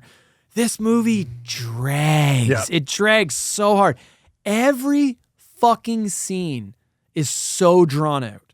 So you got the opening of her. I've heard of Laura at the hospital. It's 20 minutes. Yep. 20 minutes of just her having like 3 consecutive dreams and the doctor monologuing evilly. It's like there's no real dialogue here. Yeah. I have a note. There's a pretty big gap in the middle of the movie after the hitchhiker kill and before Ricky smashes through the front door to grab Jerry, where nothing really happens. That very long lull with not a whole lot happening. Like that's right in the middle of the movie where you would expect the plot to build. Yeah. Like I can't even really remember any highlights from that section. No, because nothing happens. It's you get this whole drawn out opening, and then there's like the road trip is like 20 minutes. Yeah. It's like 20 minutes of them getting to grandma's house, and then they get there, they can't find grandma. And so what do? Wait around. They just wait around. There's a lot of hanging out, talking. But it's just nothing dialogue. Yeah. And it's just scenes where it's like, all right, let's now cut to Chris and his girlfriend because we got to show something. And meanwhile, where's Ricky? We know he killed the grandmother. Where the fuck is he? He's just hanging out, hiding for some reason. And we're just waiting for something to happen. And then Ricky attacks. Yep. But then he attacks and they fend him off. And then we're waiting for him to attack again. And again, there's no urgency in this movie. It just drags. God. There's some subplot with Laura and her brother's girlfriend, Jerry, where Laura doesn't like her for some reason, but she's never met her before. And there's no reason that they present as to why she would be so combative against her. But I expected that to become something. It never does. No, it's like they patch it up at the end anyways because they're both being attacked. I'm like, so they're just like, I'm sorry. She's like, I'm sorry I was mean to you. It's like it's supposed to be character building, but they didn't build any characters with it. Right. So yeah, the whole movie is just very flat. It's a nothing movie. Yeah, it's a nothing movie. It's a good way of describing it. To pad out the runtime, they keep giving us these fucking pointless scenes with Dr. Newbury and the cop making small talk. Like they keep cutting back to them. It's like, well, this is how we're going to pad this out. And it's just like all these scenes are just like the cop basically just like sitting silently and maybe asking 1 or 2 questions to Newbury. And then Newbury just goes on to like this whole diatribe about like crime is a natural thing for humanity, but maybe we can be better than that. And humans are, and it's just nonsense. It's just verbal diarrhea. There are no innocent people, Lieutenant. We're all guilty. Guilty of being stupid, irrational, doomed, and badly designed. No. Science is the only way to restore our innocence. And they keep giving you these fucking scenes, and it's not really giving you anything you haven't already had. It's like we already know this guy's a little weird. Yep. We know he's a little wonky. We know the cop's a straight arrow guy.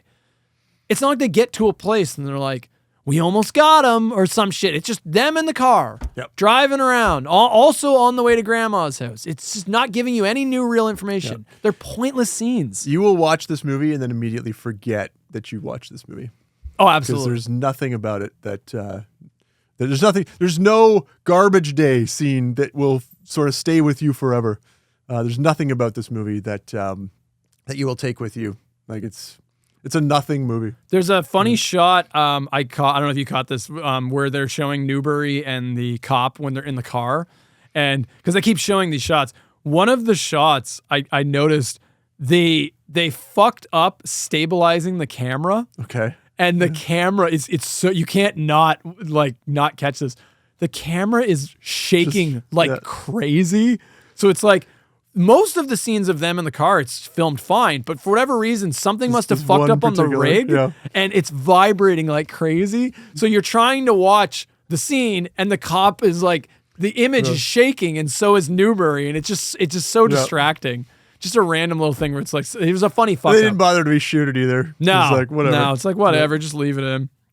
Speaking of Newbury, Dr. Newbury sucks as a character. He's basically Dr. Sartain from the 2018 Halloween movie, where he's like, the whole thing is like, the cops are just like, all right, we got to fucking kill Ricky once and for all, right?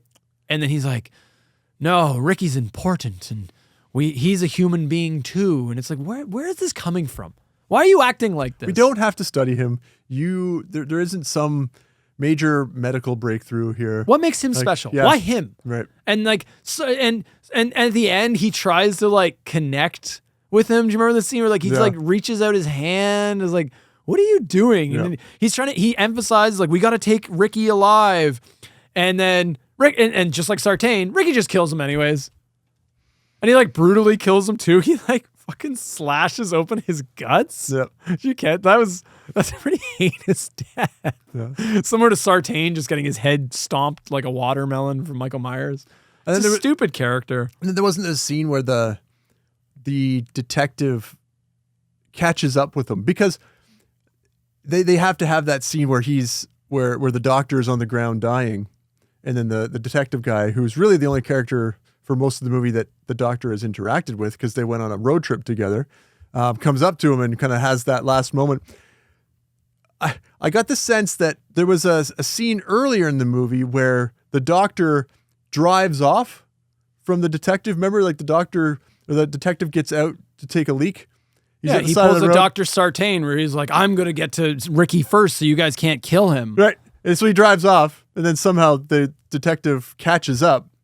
I feel like they only had him kick him out of the car and drive off so that they could later have him catch up to him as he's dying on the ground. Well, he has to get to Ricky first. Yeah. That's it. Like Newbury has to get to Ricky first. Why though? So they can have that scene. Yeah.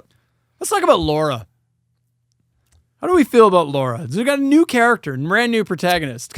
And it's actually the first time in the series they tried to give you a neutral protagonist, because in Silent Night 1 and 2, we're following the killer, really. Yeah, there's no victim that we... So they're trying to give us our Laurie Strode. I actually kind of like Laura. She reminded me of I hate to say it, but like a discount Jennifer Connelly. Like if you can't get Jennifer Connelly, you get this girl, because she's kind of, you see this sometimes in action movies where it's like they can't get Nick Nolte, so they get like the discount Nick Nolte. Yeah, Rick Nolte. Right. So she feels like she's kind of like playing the whole. She's the melancholy type character. Yeah. She feels like a character from like an Italian horror film. She just has that look, and she's kind of giving this performance of like, she's a little ethereal. Yeah. She's got like a little bit of something to her that's a little, not quite grounded. I like her character. Yeah. They just do nothing. That's right. That's it. Right. You feel like there's more potential there. They just didn't bother to capitalize on it. And so she's just kind of left with what they gave her to do, which was practically nothing, right? Like she actually has a little bit of an edge to her too. Like there's the line where like she meets the Chris's girlfriend. Nice to meet you. I never shake on the first date. Don't mind Laura. You should see her when she's really pissed. It was nice to meet you anyway. Chris tells me you're psychic. Chris tells me you give great head. Jesus, Laura. Yeah. It's like so inappropriate, right. but it's kind of like she's just a little like snarky and like she's got an edge to her. But she's again, a little jaded. Why though? Like they haven't established that there's some reason why this girl wouldn't like her brother. I mean, she loves her brother. Like, wouldn't you be happy for your brother? It's just her character type, though, right? She's just a sarcastic asshole. Like, I kind of like that. It works. Because the way I interpret it was that she's blind, and because of that, it's made her bitter. Yeah. She's a little bitter towards the world. It's an interesting choice to make her blind. Yeah. Too. It reminded me of Curse of Chucky, where you got, like, you handicap your main character. It's like, well, now you have to write around that. Yeah. So, but, like, wheelchair, I think, you can do more than blind. Blind is tough. Yeah. Especially since... I know this is her grandmother's house, and she's probably been there a few times. I don't know if she's been there enough to be able to move around that place as comfortably as she does. I'm pretty sure there's a one line where she's like, I know this place like the back of my hand. I'm pretty sure there's a stupid one I feel like they had to insert that, because otherwise I think there is. Her, like, because around, I'm pretty sure she goes to touch a picture, and then she's like, my picture's missing. It's always here on the mantle or something. Yeah, I don't know. Let's talk about, well, it goes into this, but the series, I know you hate this, and I don't like it either. The series goes supernatural. Yeah, don't. Why? Just don't. It wasn't necessary, though, because like the guy, having a killer at Christmas time that's just a grounded killer You don't need it. You can go, like Ricky and Billy both have like supernatural strength. It's like, it's a little, they're stretching realism a bit there, but it's like Michael Myers. Michael Myers does the same shit, lifts the guy up with one arm. It's like, that's just killer. You get the psycho strength. I can buy that. Yeah. Yeah. But then you got like, oh, now there's a psychic girl. Okay, sure. So like Laura has visions. So like early in the movie, she has like a vision of the receptionist's death. Yep. And she sees, and then that later comes to pass, and the receptionist is actually killed by Ricky. The psychiatrist she sees, he describes Laura's sixth sense. She's like, I call it extrasensory perception. Like, I kind of appreciate though that she goes to see a psychiatrist, and maybe this guy should have been a character, and he doesn't actually think she's crazy. Mm-hmm. Like, he kind of is like taking her seriously, and he's like, no, I've seen patients that also, have similar exhibit these symptoms. Yeah. So maybe it's not that crazy, but they just don't do much with it, right? Like, what is Newbury trying to do? Because like the whole thing, Newbury has something where he says to the cop, he's like, we're trying to see if people with psychic ability can establish telepathic communication lines. And then the cop's just like, that shit goes right over my head. Yeah. Like, what are you even talking about? That's Lieutenant Connolly, and he's got no time for that shit. He doesn't care. Yep. Yeah, he doesn't care. Yep. But it's just, they don't do much with the whole psychic thing, and it feels unnecessarily tacked on. The way I interpret it was, okay, we made Laura blind. We need her to have a way to fight back, so we got to make her psychic. Like, okay, let's use Tina as an example, because this is a good comparison. Friday Part 7. Yep. Tina is a good example, because they give Tina psychic, she's got telekinesis. Like full on telekinesis. They don't even, no half measures. No, here. She's got telekinesis. She might not be fully, she's not Magneto, crushing things, but like she's got powers that are awakening, right? But she's up against at this point, Jason, I know you don't want to say this, but Jason's supernatural at this point where it's like, he's been brought back to life. Yeah. Jason is nigh unkillable at this point. Yep. So when you stack them up against each other, it's like an unmovable object versus an unstoppable force. Yep. That works. But here, they're giving her psychic powers, but they're kind of limp dick psychic powers that are not really fully explained. They're trying to keep the franchise still rooted in reality, whereas Part 7, they're like, nope, we know where we're going. We're having fun. We're gonna have fun. Yeah, Tina and Jason are gonna have this epic fun fight. Yeah. But here, it's like their fight is just awful. Yeah, awful. So the hilariously bad final showdown in the basement. So Laura taps into her psychic ability and she sees like grandma's force ghost. Yeah. She's able to do that now. So she's able to speak to people that are dead. Like she's not just seeing. So I guess she's got other powers as well. Laura, use your mind like a lens to gather the light, to shine the darkness where you cannot see. Use your power, child. No one can hurt you if you use the power. And then her force ghost is like, you got to be strong, honey, or some shit like that. And then Ricky, she's hiding in the basement from Ricky. Ricky's like lumbering down the stairs and she like knocks the light. And I thought the same thing at first, where I was like, oh, that's cool. She knocks out the light because she doesn't need to see. Mm-hmm. Except it doesn't work because the way they shot the scene, there's still way too much light coming in from the stairwell. So like, the room isn't dark at all. You can clearly see everything. So they shot it wrong. They didn't film it right. And it all amounts to nothing anyways, because then like, so you're like, oh, Laura's going to get the drop on Ricky. Here we go. And then she like pathetically like swings like a pool cue at him. And then he just like grabs the pool cue and then just like throws her. Yep. It's like, it's just this awful fucking fight between the two of them. And then Chris shows up with a shotgun and he shoots Ricky, who immediately just like gets back up. He's like unfazed. And then there's this lame kill where he like chokes Chris and it's so slow and drawn out where he's like pathetically holding the shotgun. And you can clearly see he's not putting any force on it. And the two of them are just acting and Chris is like, like as if he's being choked. And then that just instantly kills him. And then this also made no sense to me. Laura like grabs a stake and holds it up, and then Ricky like goes to attack her, and he just kind of falls onto the stake and impales himself. Yep. Yeah. Would he see the stake? Like, it's such a lame final fucking fight. The whole final... Let's talk about Ricky, because I think I specifically wrote down, what did they do to my Ricky? They ruined him. What did they do to our Bill Moseley? I mean, he... Yeah, look at Chop Top. Like, he can do... He can go. But there are so many scenes where, like, his face is just, like, the whole time, he's just, like all throughout the movie. I'm like, that is how we all feel about this movie, is your face right now. Just emotionless and kind of pathetic. A little looking. sad. You know, yeah, it's like they took the fun, charismatic, like, over the top, goofy performance, and then they turned it into this. It's like, oh, we don't need to keep that. We don't want any of that. Yeah. No way. Too many people get away with shit like that.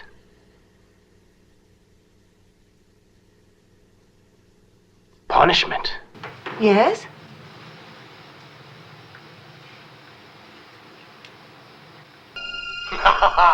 Oh, there you are.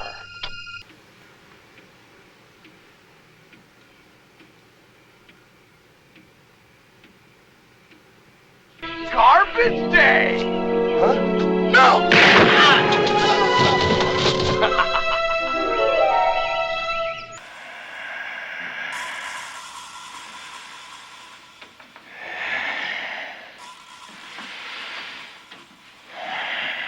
And the design is just so fucking stupid looking. But like, I don't want to shit on Bill Moseley because I don't know you never know what direction actors are given, but his performance is so bad because it's just, he's acting like Frankenstein. They probably they turned him into Frankenstein. He probably did something great. And they're like, cut, we're going to need you to back that way off. We can't have that in this movie. Nope. Like, he's just, he's lumbering. When I say lumbering, literally, he's lumbering around. Like, he acts like Frankenstein in this movie. He, at no point does he run. He just slowly moves toward everything. He's not really intimidating looking. He kind of snarls a little bit sometimes. That's about it. He doesn't say fuck all. I don't even know if he says punish or naughty. See, I can't remember because this movie fucking sucks. Yeah. Like, I don't remember this. I don't remember this at all. They basically turn him into Michael Myers, a shittier version of Michael Myers, but they try to make him like kind of ethereal and stalkery, and he kind of he walks super slow, but that works for a character like Michael and Jason where they're like forces of nature.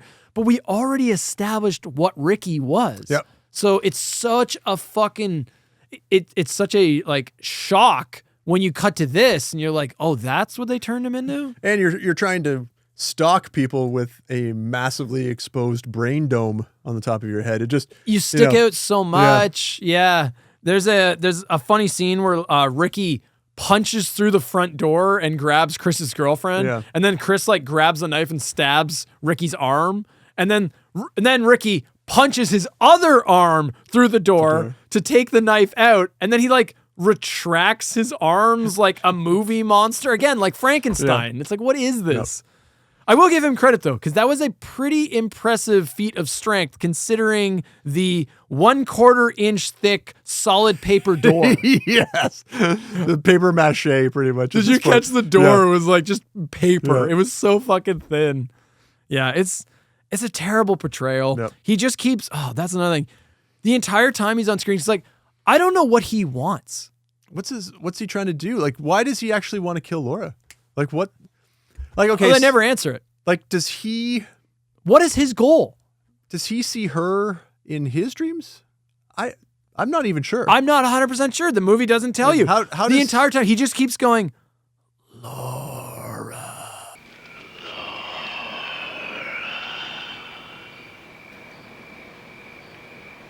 I mean, the only thing I can think of is that he doesn't appreciate her invading his mind or something, but they never really established whether that's happening or not. So I don't know. Why does he care? They have some sort of psychic connection, but for some reason he's trying to attack her. I have no idea why. And he just keeps going like, Laura. It's like, what about Laura? Yeah. What do you want from her? Do you want to kill her? Do you want to fuck her? Is she your long lost sister? Yeah. I actually thought there was a chance they were going to go for that. I thought for a minute, I was like, that's his sister or some shit like that. No. Because that's what they do in all of these. Right? No, it wasn't even... I would have rather a dumb twist than that. No. There was actually a moment where, I don't know if you at any point thought of this, but they kind of, for a little bit, left it ambiguous if Ricky was even killing these people. You don't actually see him attack anyone, even the grandmother. Mm-hmm. You hear a scream, but you don't actually... So for a little bit, I was actually wondering if there was another guy, like maybe Newbury was going around with Ricky performing these things. Like maybe it wasn't even Ricky doing the killing. Yeah. Because they don't show him kill anyone for the longest time. And now they don't do that. I didn't give it that much credit, to be honest. Yeah. I don't blame you. It would have improved the movie, but I never for a second thought that they had the creative strength to try something like that. Yeah. I have a line here that just really offended me. There's a moment where we think Chris is dead. He comes back to life and he says something to, he says a quote, "Is it live or is it Memorex?" Hey, Bubblehead! Is it live or is it Memorex? I guess alluding to the fact that he wasn't dead. But that was a line, like, you know, the Memorex company, like they do like... I'm aware of... You know what's funny? I caught that line and I went, I don't get it. Yeah, so Memorex did like cassette tapes and things like that. And that was their tagline in their commercials. Is it live or is it Memorex? I'm like, why are you quoting an ad line? But an obscure ad. Yeah, like, I mean, it would have been a little bit more well-known at the time. But it was not exactly like a... It didn't really seem to fit the... it's not like, you know, he popped to life, said, da da da da da, I'm loving it. I don't know, something that might have been catchy. It was just stupid because he just goes and dies right after. Is it live or is it Memorex? Like, it was just stupid. They thought that was a badass line. I thought, you know, maybe. I'm like, it's not. I'm telling you, it isn't. Like, so I don't know. It would have been better if he was like, I got a present for you. Yeah, or something. But don't quote corporate logos and taglines in your movies, please. They already get enough advertising. You don't need to do that. Feel free. Anything you want to dunk. I only got one more thing. That's it. But it's a short thing. I actually have a positive. But go ahead. Yeah, I just said this movie had such potential at the beginning, but then they just really just fizzles out about halfway through. And then there's just nothing. Ricky isn't exciting, and it is actually pretty low key. Practically every kill happens off screen or out of frame. A lot of the kills do, yeah. Yeah, I got not great kills. Yeah, don't watch this. It's nothing. Yeah. It's lame. It's boring. It's not fun. Nope. I feel like they tried to course correct after 2. Because 2 is such a line of cocaine that they were like, all right, let's try to bring it back and get a little more serious. And the first like 20 minutes at first, you're like, okay, we got some good actors. We got a cool premise. We got a blind girl has psychic abilities. Like, where are we going with this? Yep. We go nowhere. We go to grandma's house and then we just sit around and do nothing. And then lumbering Frankenstein attacks everybody and slowly kills everyone. And slowly picks them all off. I mean, Laura had some potential. I'm not disappointed that she doesn't come back. Like, it's not like I want to see this character. Or does she come back? Or does she come back? Yeah. Like, there's not enough there for me to want to see this character continue on in a sequel. It's bad. I got one positive. Yep. So, you mentioned this when we were talking about Silent Night, Deadly Night 1. The soundtrack for Silent Night 1 and 2 is not very good. No. There's a lot of good horror soundtracks. Like, a lot of Friday the 13th, Nightmare on Elm Street, Halloween. I mean, especially with the John Carpenter synthwave shit. There's some really good soundtracks. Part 1 and Part 2 soundtracks are kind of... Yeah, I forgot to note there was a part in Part 2 where there's a piano background over a scene that should not have a piano background. And I wish I could remember exactly what it was. But I remember writing down, I'm like, oh, this doesn't fit at all. And right. This happens throughout those first 2 movies a lot. They're not very good scores. It's like they didn't quite have the money to get somebody or they just got unlucky with who they hired maybe. Yeah. Part 3 actually has some pretty good... Not too bad. Yeah. There's some good synthwave music in this actually. The synthwave is pretty good.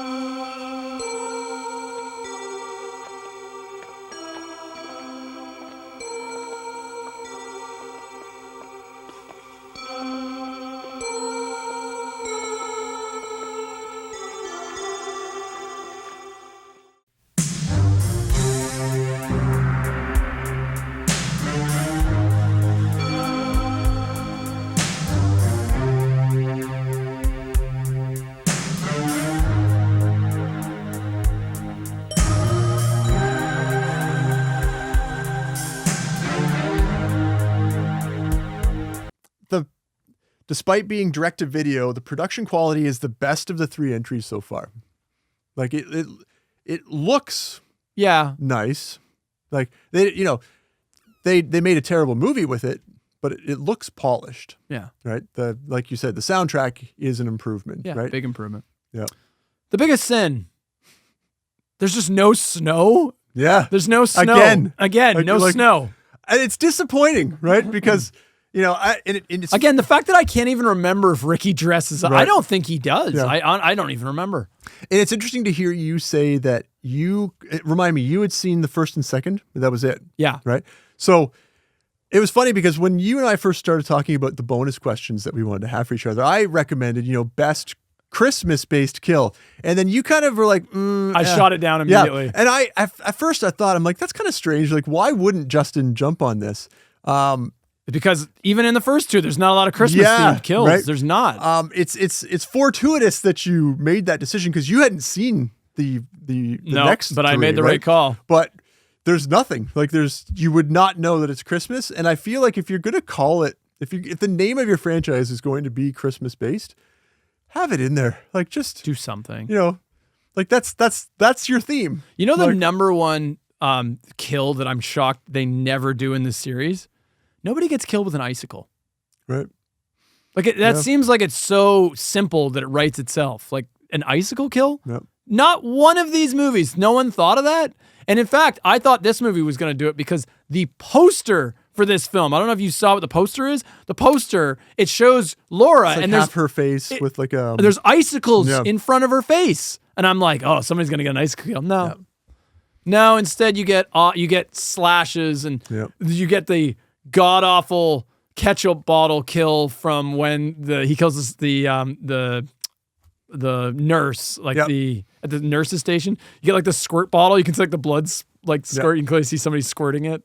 This podcast is sponsored by the fine folks at Fly By Night Movies, Games, and Toys. Fly By Night Movies, Games, and Toys is your one-stop shop for everything cool and collectible. We are located in the heart of downtown Oshawa. That is Oshawa, Ontario, Canada. If you're looking for movies, video games, and toys, check us out. We are worth the drive.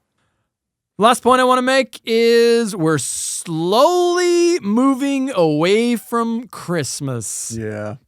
And with that in mind, our next entry from 1990, Silent Night, Deadly Night 4, Initiation.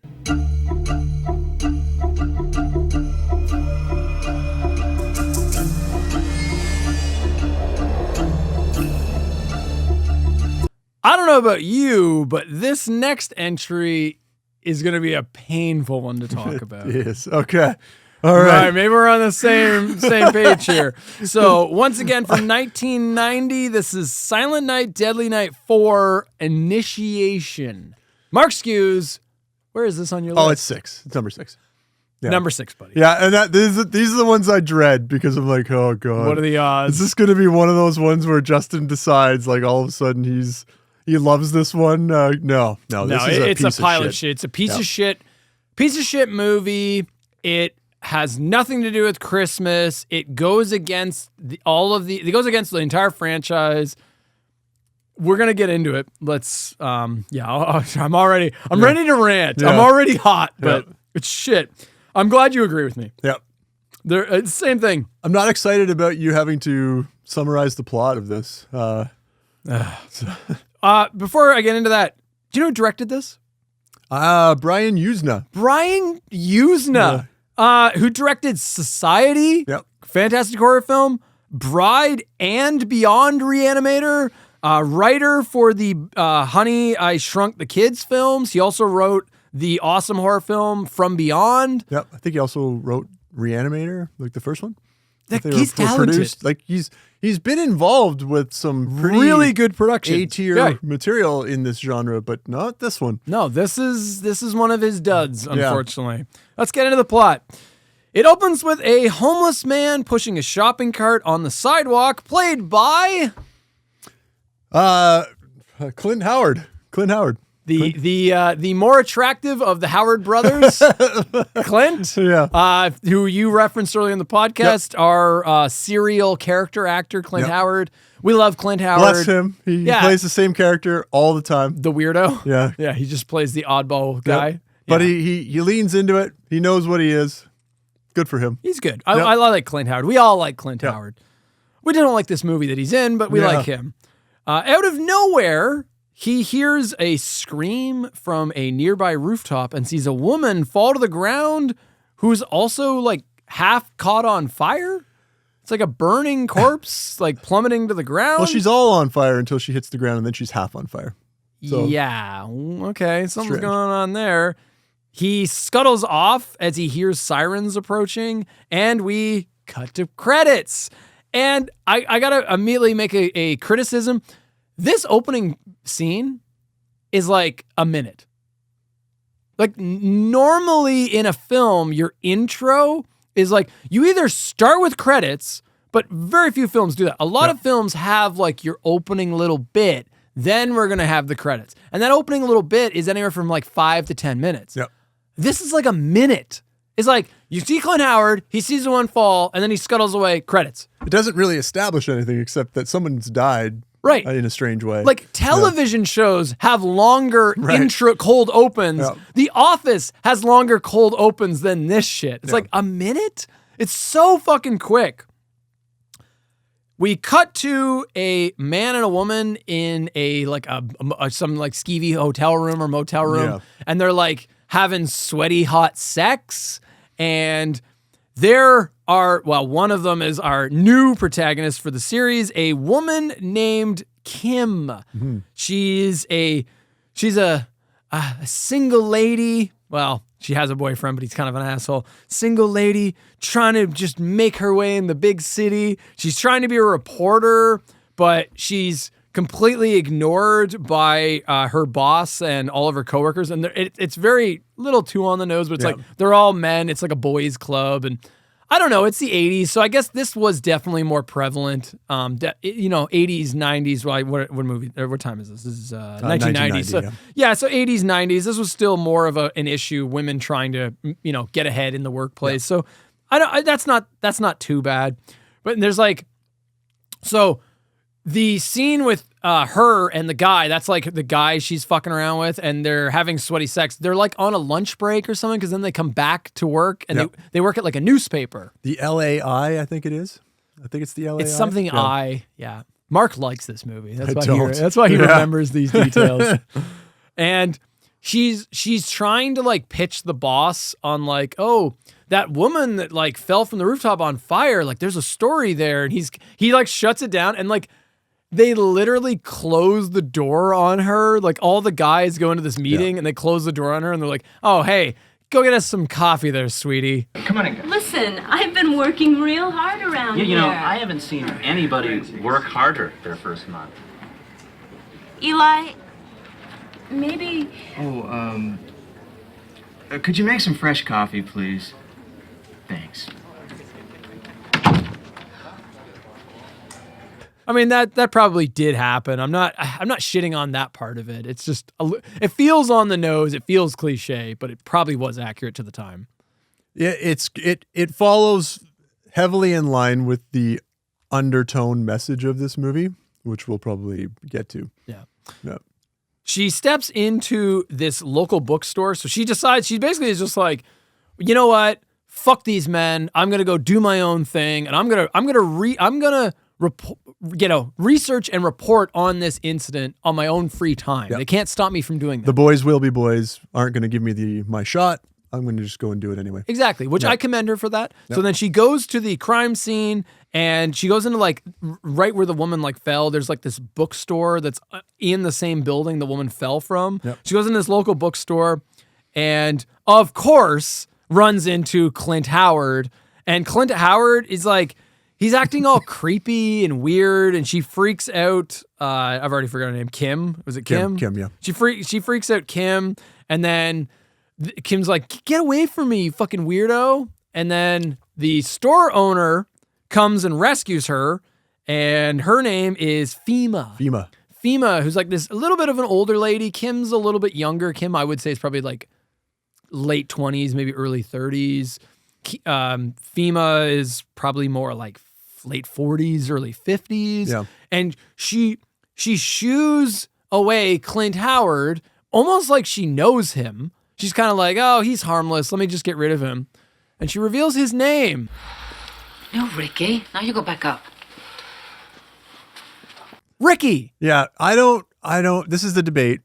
I don't know if you want to have this now very quickly. No, we're going to have it right now. So Clint Howard is Ricky. It's Ricky Freeman. Ricky Caldwell. But is it though? No, it isn't. But it is. Because why are you even using that name? Like, yeah, why like even?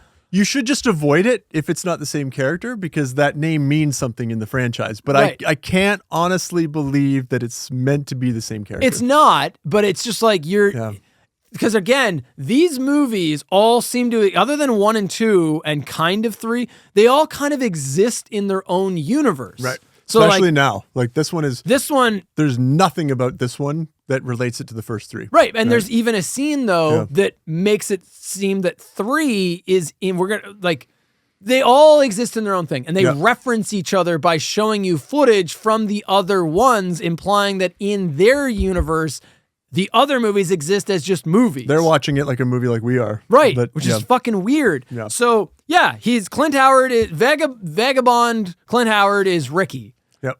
He's our Ricky Caldwell. Okay, sure, but it's not really him, and okay, whatever. So then, Fema is played by, did you catch who it is? Maud Adams. Maud Adams, yeah. Yes. Maud Adams, who was a prominent Bond girl. She was in 2 Bond movies. She was actually in 3. She had a very bit part in one movie, but she was in Octopussy. Yes. And she was in The Man with the Golden Gun. Both good, actually decent Bond films. Yeah. And she was like a 70s model.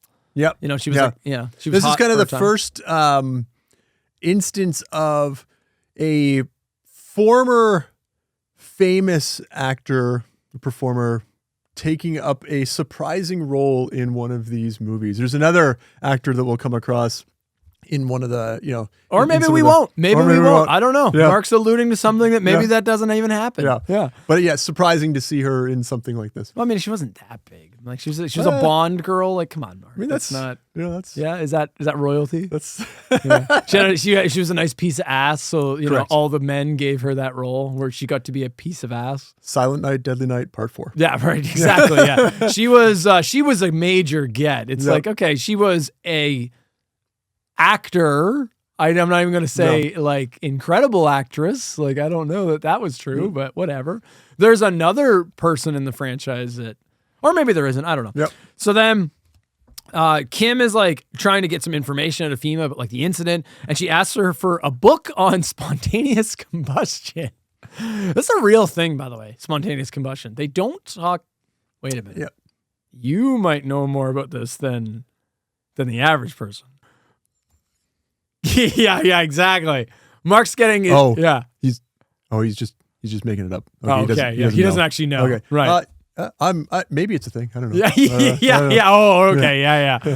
I don't. There's so much shit about spontaneous combustion and that shit. I don't know if that's true or not, or what's like. Apparently, it like happened once to some woman. Maybe I don't know. Like that's one of those weird. It's like Sasquatch. It's one of those things where it's like.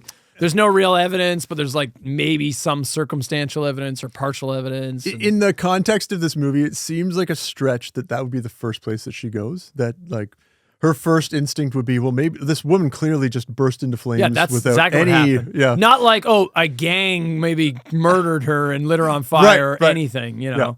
But whatever. Yep. So then Fema's like, oh yeah, here's the book you need. And then she also like Fema gifts her another book. She's like, oh, wow, if you're interested in the weird and, unexplained, here's another book about creepy, weird shit. Here you go. And then she also invites her. She's like, a group of me and my friends, we get together at the park and we do like a picnic and we'd love to have you come join us. And she like invites her to. She's known her for all of about 38 seconds at this point, and now suddenly. Already they have a connection. Yeah, instantly. Fema then shows Kim up to the roof because it's the roof of the building the bookstore is on, like the lower level. Yep. And she's like, then FEMA just like disappears. She like brings her up there and then just disappears. Just lets her hang out. Yeah, and then like Kim like starts inspecting, and then she starts feeling like woozy and sick, and then Ricky follows her up to the roof and like appears out of nowhere, and then we get this bizarre scene where like there's like a vent stack on the roof, and Ricky like reaches into the stack and pulls out like it's like this squealing centipede.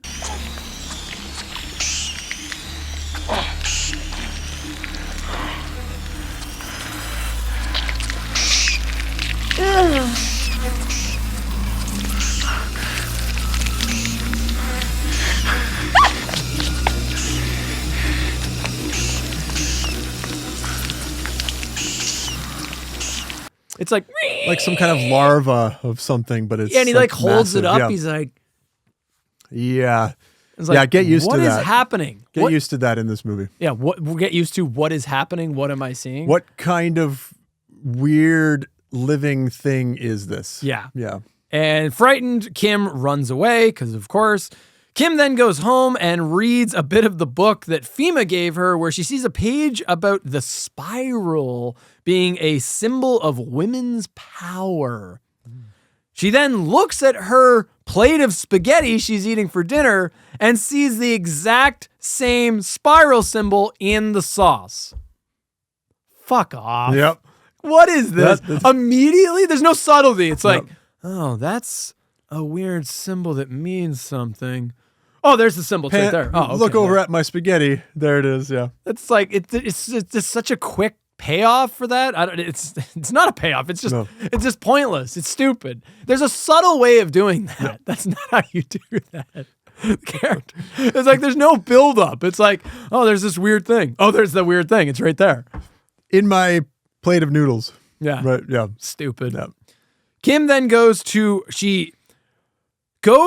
her lover's, so it's the guy, the boyfriend. It's kind of a boyfriend, but not really. Hank.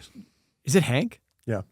Hank the plumber? Is he Hank the plumber? He's not as cool as the other Hank. No, he's not. He's not as cool as the Freddy's Nightmares Hank. Hank. She goes over to Hank's house, and it's not Hank's house. It's Hank's parents' house, and they're doing a holiday get together. Yeah, so she goes back to her place initially. She starts to hallucinate and see like massive cockroaches and stuff all over the place. Yeah, she starts seeing like bugs and insects and things. Then he calls her because she was supposed to go and meet him at his parents' place. But she didn't want to go. Yeah. And then now she's freaked out, so then she goes anyways. Yeah. And then we get basically our only scene of Christmas in the entire film is this right here. She goes over to meet the boyfriend's parents, and their house is like decorated like with Christmas tree. It's got a Christmas tree and like Christmas ornaments, and I think they're eating like Christmas cookies or some shit and looking at presents. And was the guy's name? Hank. And Hank's dad is like this asshole drunk. Yeah. And he's like being needlessly combative towards Kim. And it's revealed that like Kim's Jewish. Yep. She celebrates Hanukkah. The dad goes off about how like a woman's place is, in the home. And he's like, I think a woman's place is in the home raising a family. Woman was made from the rib of man. Yeah. Over the top with the, Yeah, just this religious zealot asshole. Yeah. Kim and Hank then have a little lover's quarrel outside the house before instantly making up, and then they start making out. Yeah, which is interesting because like she yells at him. I got the line here. Oh yeah, well fuck my attitude, fuck the job, and fuck you. And like she's angry because he didn't stick up for her in the intro. Right. Where she wants the story. So she's very angry with him, but then all of a sudden, like you said, they just start making out. But then like Hank pushes it a little too far, and he like starts reaching up her skirt, and it's like it's right outside your parents' house. That's so weird. Yeah. And Kim obviously agrees with me because then she shuts it down and tells him to fuck off and drives away. Yep. Yeah. Kim then returns home to find a giant bug scuttling around her apartment. It's like a giant cockroach. she then starts feeling, after like a little bit of like, she's fucking around, like trying to catch the thing. And then, I don't know, trying to figure out what it is. She's all freaked out. She tries to attack it. And then she just starts feeling like nauseous. Yep. And then like goes to the washroom and vomits. And then she passes out in the bathroom. Yep. And now we time skip, and now it's the next day. And Kim travels to the park where FEMA and her group is meeting. And we get introduced to 2 other women. So we've got FEMA, and then we've got this older lady, and then we've got a younger girl. Yeah. So it's like, this is FEMA's little inner circle, little group. And they start chatting, and like they're like sitting on a picnic blanket, like in the middle of the park, in the middle of the day. It's like a nice day out, and they're like chatting about random bullshit. And FEMA and her friends are being all like smiley and polite, and they're drinking wine and having a good time.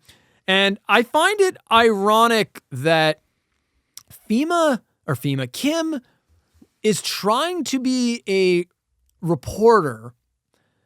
And one of the skills of a reporter is attention to detail. And yet she fails to notice the giant spiral symbol on FEMA's sweater, the symbol that she just saw the previous day. Freaked her out so badly that she doesn't pick up on this. Right. It's like, it stands out so much. FEMA's wearing like a sweater, but it's like this giant spiral symbol on her. Like, I wonder if that means anything, Mark. Do you think that spiral means anything? No, that's just like, tattoos on the wrist. Oh, yeah. It just means nothing, right? Yeah. Spiral. Get the fuck out of here. Kim tries asking the group about the burning woman, like from the intro of the movie, and she's like trying to be a detective and get a little bit information, and they're being like all dodgy and weird about it. And then the one, I think it's the younger girl, says something like, "She wasn't strong enough." Like, what? Yeah. So you did know what happened? Right. Like, first they're like, yeah, I don't know what happened. What a strange comment to make about somebody that you don't know. You apparently don't know? Yeah. Right. That's weird. Then they start telling Kim about the magnificent Lilith. Lilith, who's like this strong, powerful female historical figure of myth and fantasy, but maybe not. Well, not according to this movie anyways. Kim then is like, the group like goes off to chat for some reason. They leave Kim alone, and she's like lying on the fucking picnic blanket and like, half sauced, just kind of like zoning out. And then Loverboy shows up and he lectures. He's like, "We got to go back to work. You have a job. Like, this is, important. Come back with me." And they go back where Kim gets a lecture from her boss. Her boss is played by Reggie Bannister. Yeah, I don't... He's going to come up in a future episode. Yep. Reggie, he also plays a character named Reggie from Phantasm. Oh, okay. He's from the Phantasm franchise. Good. So this is foreshadowing. Right. Yeah. Maybe we're going to do Phantasm next. Please. Please. Yeah, you want to get into the Phantasm movies? Also, only 5 entries. Only 5 entries with that. Then she like convinces Reggie, like, "Hey, there's a story here. Like, no, you got to let me work this story." And he's like, "Okay, fine, but only if Hank does it with you. Only if a man is involved. Otherwise, forget it, honey. I'm not going to let you have this story alone. I can't trust you with this." So then the two of them have to investigate the story together, and they go back to the crime scene again. They go back to the roof, and I find it hilarious that there's just no actual police investigation happening. Nobody's investigating this at all. Like, where are the police? Right. They just don't exist. Yeah. There's not a single shot of the cops being outside. Like, nothing's taped off. Like, there's a chalk outline on the sidewalk. Which I thought was strange because of all the things, like, there's no police presence or investigation yet. The chalk outline is still there days after the incident. They don't just leave that on the ground forever and ever. Like, they use it and then they wash it away. So it's just this lasting impression that somebody died here. It's just going to stay there. No, they leave the chalk outline there so you know where not to step. Oh, yeah. That's so you're like, shit, I got forever. I got to step. Yeah, forever. Yeah, right. Usually they spray paint it in permanent. That's white. right. Then it's not actually chalk. Right? Yeah. That's correct. Why can't we get some cops like that? No. So I wrote down. There doesn't seem to be any police presence of any kind. Is this from the precinct in Freddy's Nightmares? Yeah. Because that's the level of competence of the local effort cops, they put apparently. into well, this all seems fine. Well, we obviously can't solve this, so let's go. Like, what the fuck? Kim goes and visits FEMA again. Yep. And FEMA gives her like some tea, and it's like she puts something in the tea and like drugs her, and then she goes on some like, then FEMA gets her like monologue now, and she goes on some like whole diatribe about how like men are parasitic and they don't pay attention to women's needs or some shit. I don't know. I wasn't really listening. And then Kim like she starts eating a date, but it like turns into a bug. And Kim starts feeling like shit again, and she goes in like I'm struggling to go through this because I'm like, it's just so stupid. So then like Kim is now feeling sick again. They keep doing this where like she gets sick, and then she goes into like this dreamy state, and then now we get like this fever dream sequence.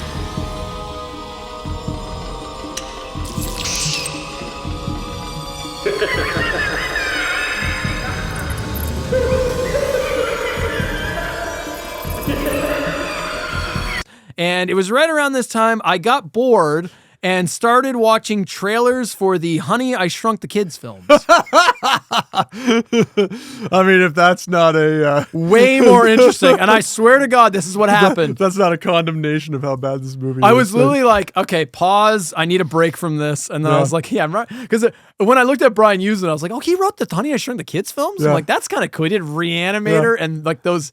Like, because I grew up on those movies. I loved those movies. You would never have guessed now, looking back that was who did that, right? Man, those movies are awesome. Well, yeah, compared to this. Kids. So, yeah. Maybe we should do that. Yeah, you want to do a special slash cinema episode? Yeah. Slash cinema kids edition? Yeah, okay. I mean, they're kind of horror. A little bit. It's got a big laser gun that shrinks people. Yeah, I mean, there's like the giant bug. Yeah. You know, there's like the giant bugs that attack the kids. Yeah. And, you know, the idea of being shrunk forever is kind of horrific. Now, do you think in the second Honey, I Shrunk the Kids, what is it? Honey, I Blew Up the Kid. Now, in Honey, I Blew Up the Kid, did they take half of Honey, I Shrunk the Kids, all those scenes, and just put them into the second movie? Yeah, because you basically don't need to watch the first one. Right. So they give you all the best shrink moments from the first one are in the second one. So Honey, I Blew Up the Kid then becomes like the real first entry in the series. Correct. Like, that's the way to do it. Yeah. That's how Mark is a bitter old man. and I'm glad that the audience are getting to see this side of him. I'm not letting him off the hook. Because he doesn't, you know, he presents, you know, well, you look at him, you're like, okay, he's got clean cut. You know, he doesn't have any sores on his face. He's married, so obviously somebody enjoys sleeping with him, maybe, or at least tolerates it. Like, you know, we talk about his military career. Like, this is a man that you think is well put together. Has it all together. But below the surface is a petty, bitter individual that just wants to see the world burn. Half the movie. Mark... Well, all we're missing right now is Mark's activation, and you will go on your own Billy killing spree. Right. Naughty. Yeah, exactly. Naughty. Yeah, naughty. Part 2. Yeah. Are you going to track down the filmmakers and kill them? No. They're good guys. Yeah. They mean well. They did well. You know what? We should get Eric Freeman. Eric Freeman on the show. Like I would love to have Eric Freeman. And on the show. I will give him shit on the. He didn't make that decision. It's not his fault. But he represents the movie. If we get Eric Freeman on the show, you will not be invited to that show. I just want to be hanging. Eric. He's going to sit right there, buddy. Yeah, he's going to sit right in that seat. All you're doing is keeping that warm for the next guy. All right, Eric, call us. Challenge accepted. Back to this awful film. Yep. So she has like a fever dream, and then Kim wakes up to find the women around her performing some kind of weird ritual. And Ricky, like a cult. It's like that's the best way I can describe it. Yeah, it's a cult. And then Ricky appears again, and now that's the reveal that Ricky is actually working for them. He's like their little helper guy, like a little henchman almost. Yes. Yeah. And they put like a giant centipede in her stomach. Yep. And then she pukes it out. And then she passes out again. Yeah. And like now at this point, we're at the 50-minute mark. It's like there's not a ton of movie left. No. And not much has happened other than Kim running around and FEMA doing weird shit and Kim getting sick and bugs everywhere. She keeps going back to this FEMA person. Why? And she ends up, violently ill every time, but for some reason. It's not turning out good for you, honey. This Stop isn't going working. there. So then she goes to see Hank and like she's possessed. Because like, so something is now inside her because her personality shifts, and then she tries to fuck Hank, and then they start fooling around, and then Ricky shows up at Hank's place, and like, it's such a weird scene where like, they're fucking, and then Ricky just kind of walks in and ignores them, and like sits down on the edge of the bed and puts TV on. And what's on the TV, Mark? I can't remember which one, but it's another one of these entries. It's the intro to Silent Night, Deadly Night, Part 3.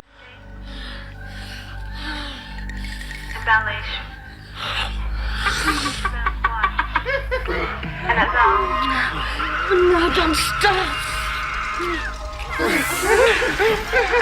Yeah.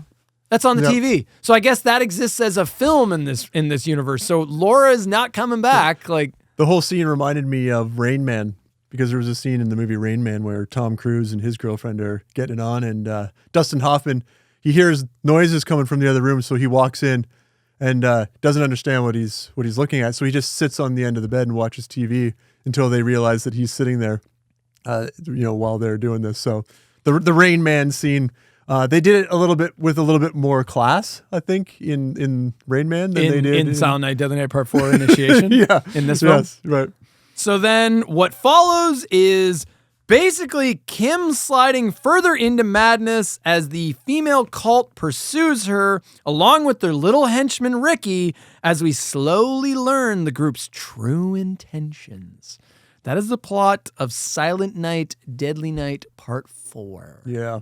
What the fuck? It's a mess. fucking mess. Yeah. My first point. Ricky is back again. But it's not Ricky. So why'd you even do that? But like, okay, fine. It's not Ricky. Let's just get that shit out of there. It's not him, right? They just use the same name to be shitheads, right? What is this character? I like Clint Howard. Yep.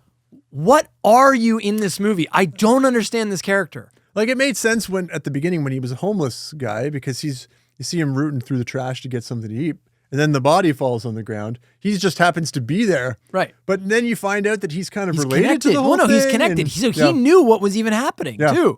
And like, his character is so fucking bizarre. Like, he's all weird and awkward, but then like he talks to Kim like they know each other. Santa Claus killer.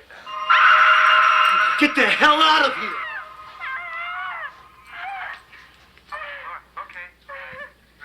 Kim?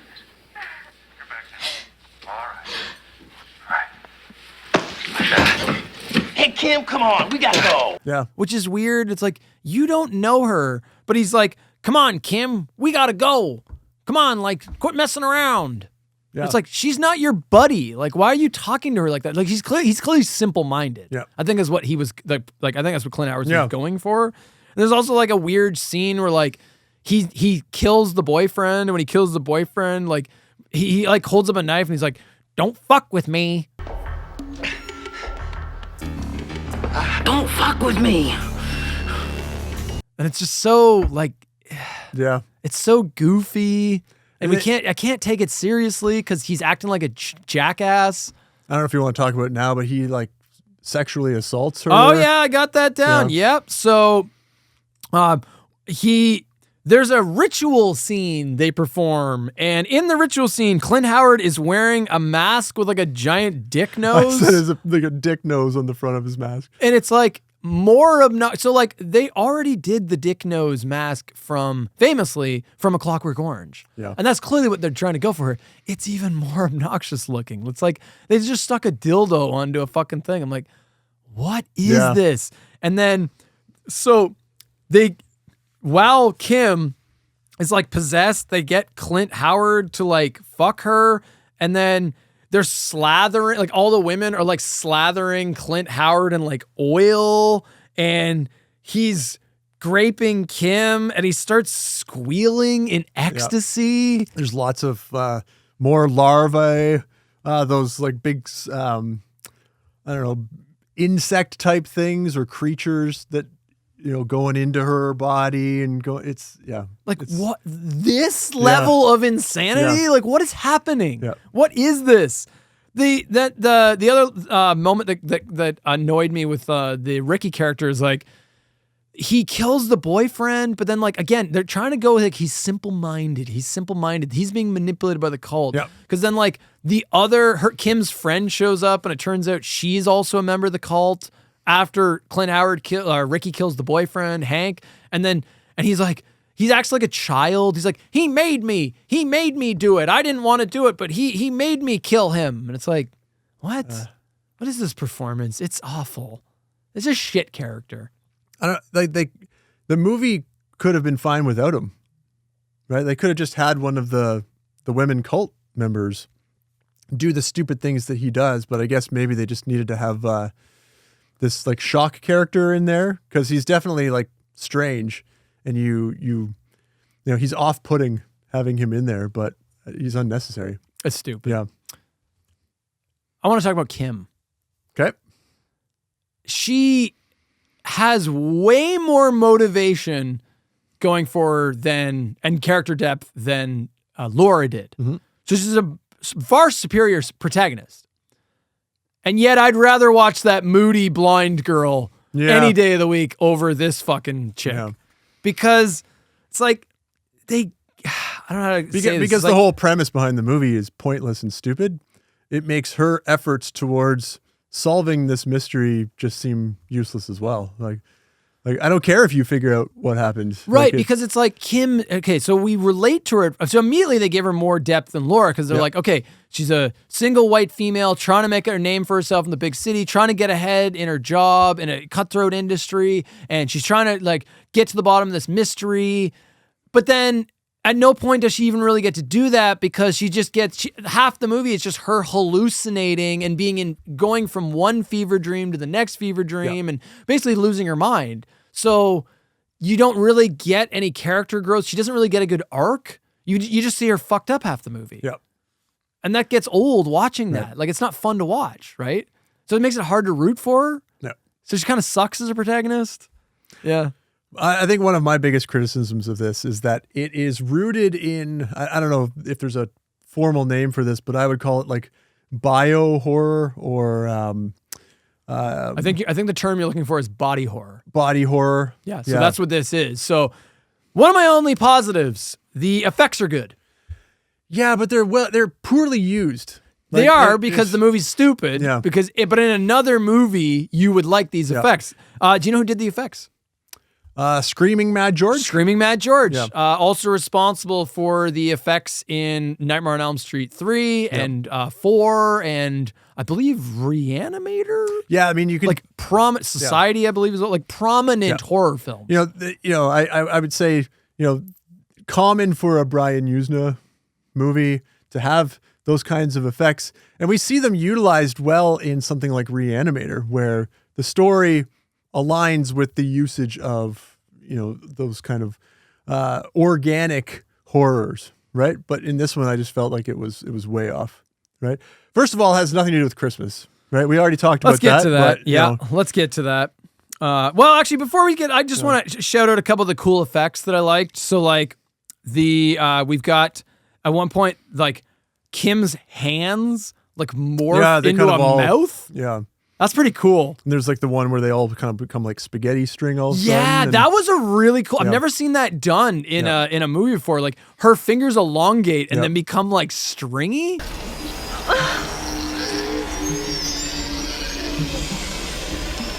You are me.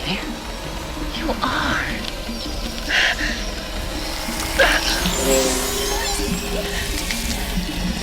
Yeah. That was a really creepy effect. There's some legit good body horror effects in this film. The giant bug actually looked pretty cool too in Kim's apartment. The giant cockroach creeping around. They look legitimate.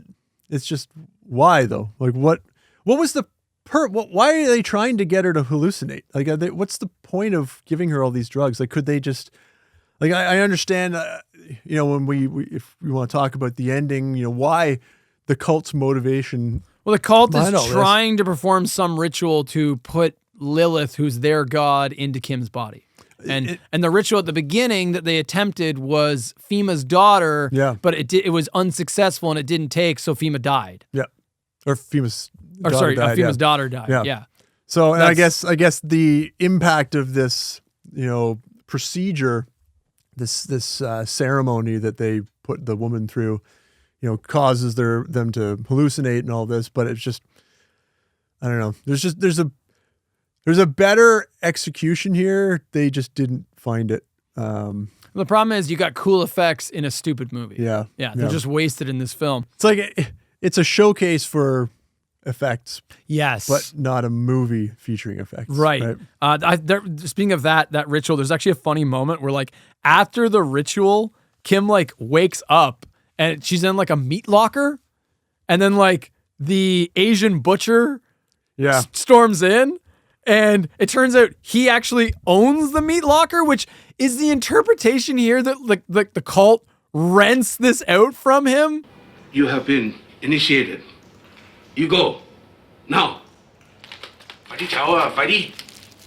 Okay, they did the thing. You got your god in you. Now get out of here. I got like meat to chop up. He's in on it too. Like this whole building seems to know about this ritual that they're doing, right? They're all in on it, except nobody else seems to know, right? And our character Kim gets subjected to it. Yeah, I don't know.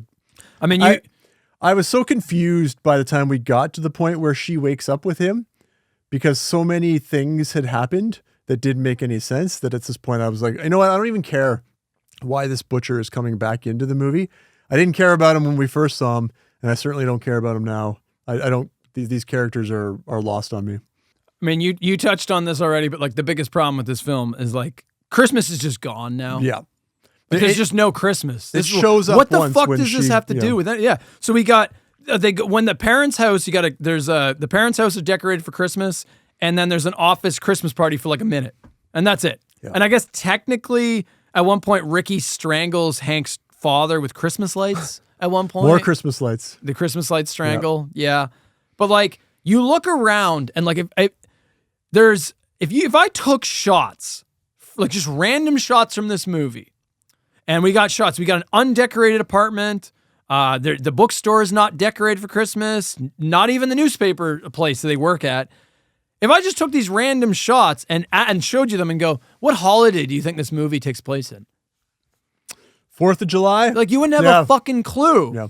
If anything, it actually kind of feels closer to Halloween, because really this movie's about witches. Yeah. This is like the cult, they're like witches. So we got witches in a Christmas movie. Oh yeah, witches just screams Christmas, right? Like what the fuck? And Yuzna basically admitted to this. Yeah. So when interviewed about this film, he said, all that Christmas shit from the other films, yeah, I didn't care for any of that. I mean, he didn't say that exactly. That's me paraphrasing. I paraphrased it, but yeah, that's basically what he said. Yeah. So it's like, well, then why even make this? Why? Yeah. Why make the 4th entry in a Christmas horror Christmas themed franchise? Like you have enough clout at this point. You can go and just make your own movie, right? If you wanted to call it Space Slugs or something, or or Man Hate, as the movie's really trying to get across that men are terrible. And that we are, fair enough. Yeah. And that so one thing it gets right. Yeah. And that, no woman should ever want to be around a man or depend on a man for anything, right? Like, which I don't care. Like, it's fine. Like, but it's just so they hit you so hard on the head with this message that that was like the theme of this cult, is that they don't like men, and that it's a man-hating witch coven. So we're gonna bring out our goddess of women, and I don't know, like what were they gonna do if they actually? What did this movie remind you of? There's another entry in another franchise where the director just made his own fucking movie and didn't care about the lore from the previous entry. I was originally thinking Nightmare on Elm Street, like one of the Nightmare on Elm Street 2. Yeah. This is Elm Street 2. I'm just going to tell my own story. Yeah. I will use this as the wrap around the story, but I'm going to make it. But I just want to make a story about witches and bugs. Yeah. That's another big motif in this film.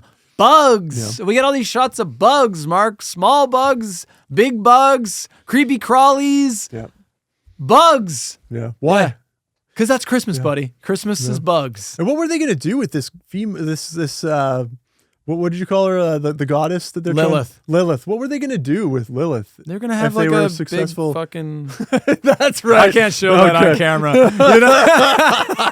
I can't show what I just did, but I did a thing that you did the double thumbs up. Right? That's what I did. That's it. exactly what they did. Well, yeah, they were just gonna have a big scissor fest, and that's what was gonna happen with the camera. I broke Mark. They were gonna. You know what? Sometimes when a question pops into my head, and I'm like, you know what? Maybe I don't need to ask this question. I probably should just not ask that question. Yeah, what are they gonna do? Well, you got a good answer, and the ending is just stupid. It just turns into a mess. Where like they try to finalize the ritual, and like Kim. I don't even know what she's like turning into Lilith or something, and then she just like impales Fema, and then Fema bursts into flames and like falls off of the roof. Oh, and then at one point like Ricky tries to save Kim, and then Fema like cuts his stomach open, and then like maggots attack him and like eat his insides. So Ricky's dead, and there was then why even have him around? Like, they kidnap Lonnie. Hank's younger brother. That's what it was. They need to sacrifice him this. they make a male sacrifice to. Sure. Yeah. Yeah, sure. Because Lilith going into your body is not enough. Now we have to so that's what the last thing was. Yeah. It's like, they're like, kill the kid. And they're like, no. And then Kim's like, no, I'm not going to kill this like innocent boy. And then I find it hilarious when like Fema's body, like she like bursts into flames. She like falls off of the roof and then she like hits the ground. And the other members of the cult do nothing. Nothing. They just stand there. They're just like, oh, well, that's... They just literally stand there and watch Fema's body burn. That's it. And then Kim and Lonnie walk away and it hard cuts to credits. There's no epilogue. There's no other story to tell. It's just like, no, that's it. I got the sense for some reason, maybe I missed that Fema was trying to bring her daughter back through Kim. So not necessarily that that Kim was the next in line for whatever it was that Fema's daughter didn't successfully complete. But after what happened to Fema's daughter, she was then trying to bring her daughter back to life through Kim. And that was what I don't know. I could be way off. I don't remember whether like there wasn't enough here to hold my interest. Right. So I didn't quite get to the point where I was Googling Honey, I Shrunk the Kids, but there was a few moments where I kept checking the runtime to see how much more I had to. You got to pace yourself watching some of these. I'm like, oh God, 22 minutes. Okay. This, I can do it. After watching Freddy's Nightmares. Yeah. This series was a breath of fresh air because this is actually the shortest franchise we've tackled to date. Yep. Only 6 entries. Previous record was Child's Play was 8, I believe. Yeah, I think it's 8. Yeah, with the remake, it's 8. Yeah. So 8 was the previous one. So now 6 entries. That's for us. We can do that standing on our head, no problem. The 4th entry was I felt like I was back watching Freddy's Nightmares. Just going, what am I watching? What is happening? Stop showing me random bullshit. All these characters suck. I can't follow this. And it's not interesting. And I'd rather watch Honey, I Shrunk the Kids trailers. I watched them in release order, and this was a massive speed bump. You just hit a brick wall. Yeah. Enough said. Anything else you want to add? The only thing I will, like if I have to find like sort of one good thing, there was when Hank gets killed, do you remember how he dies? Yeah, he gets like his throat slit and she's hiding under the bed and you see like the blood pooling at his feet. So the way that they do it is like you don't get to actually see him getting wounded. You're just seeing his feet and they're slowly getting covered in the blood as you can hear so I thought it was kind of an interesting way of killing him. Like I don't know if I would. But then it's immediately undone because then Ricky's like, I didn't mean to kill him. He made me do it. He made me do it. And it's like, oh. But the visualization was like, okay, they tried something different, but not enough to redeem the movie by any stretch of the imagination. But it takes it from a 0 to 10 to a 0.5 out of 10. Yeah. Well. Yep. Moving on, Brian Usna later regretted his decision. So he famously backtracked on his decision, regretting it, basically apologizing for just doing his own thing with the fourth entry. And he would try to remedy this and fix his mistake with our next entry, which he did not write, but he was the producer of, from 1991. This is Silent Night, Deadly Night 5, The Toy Maker.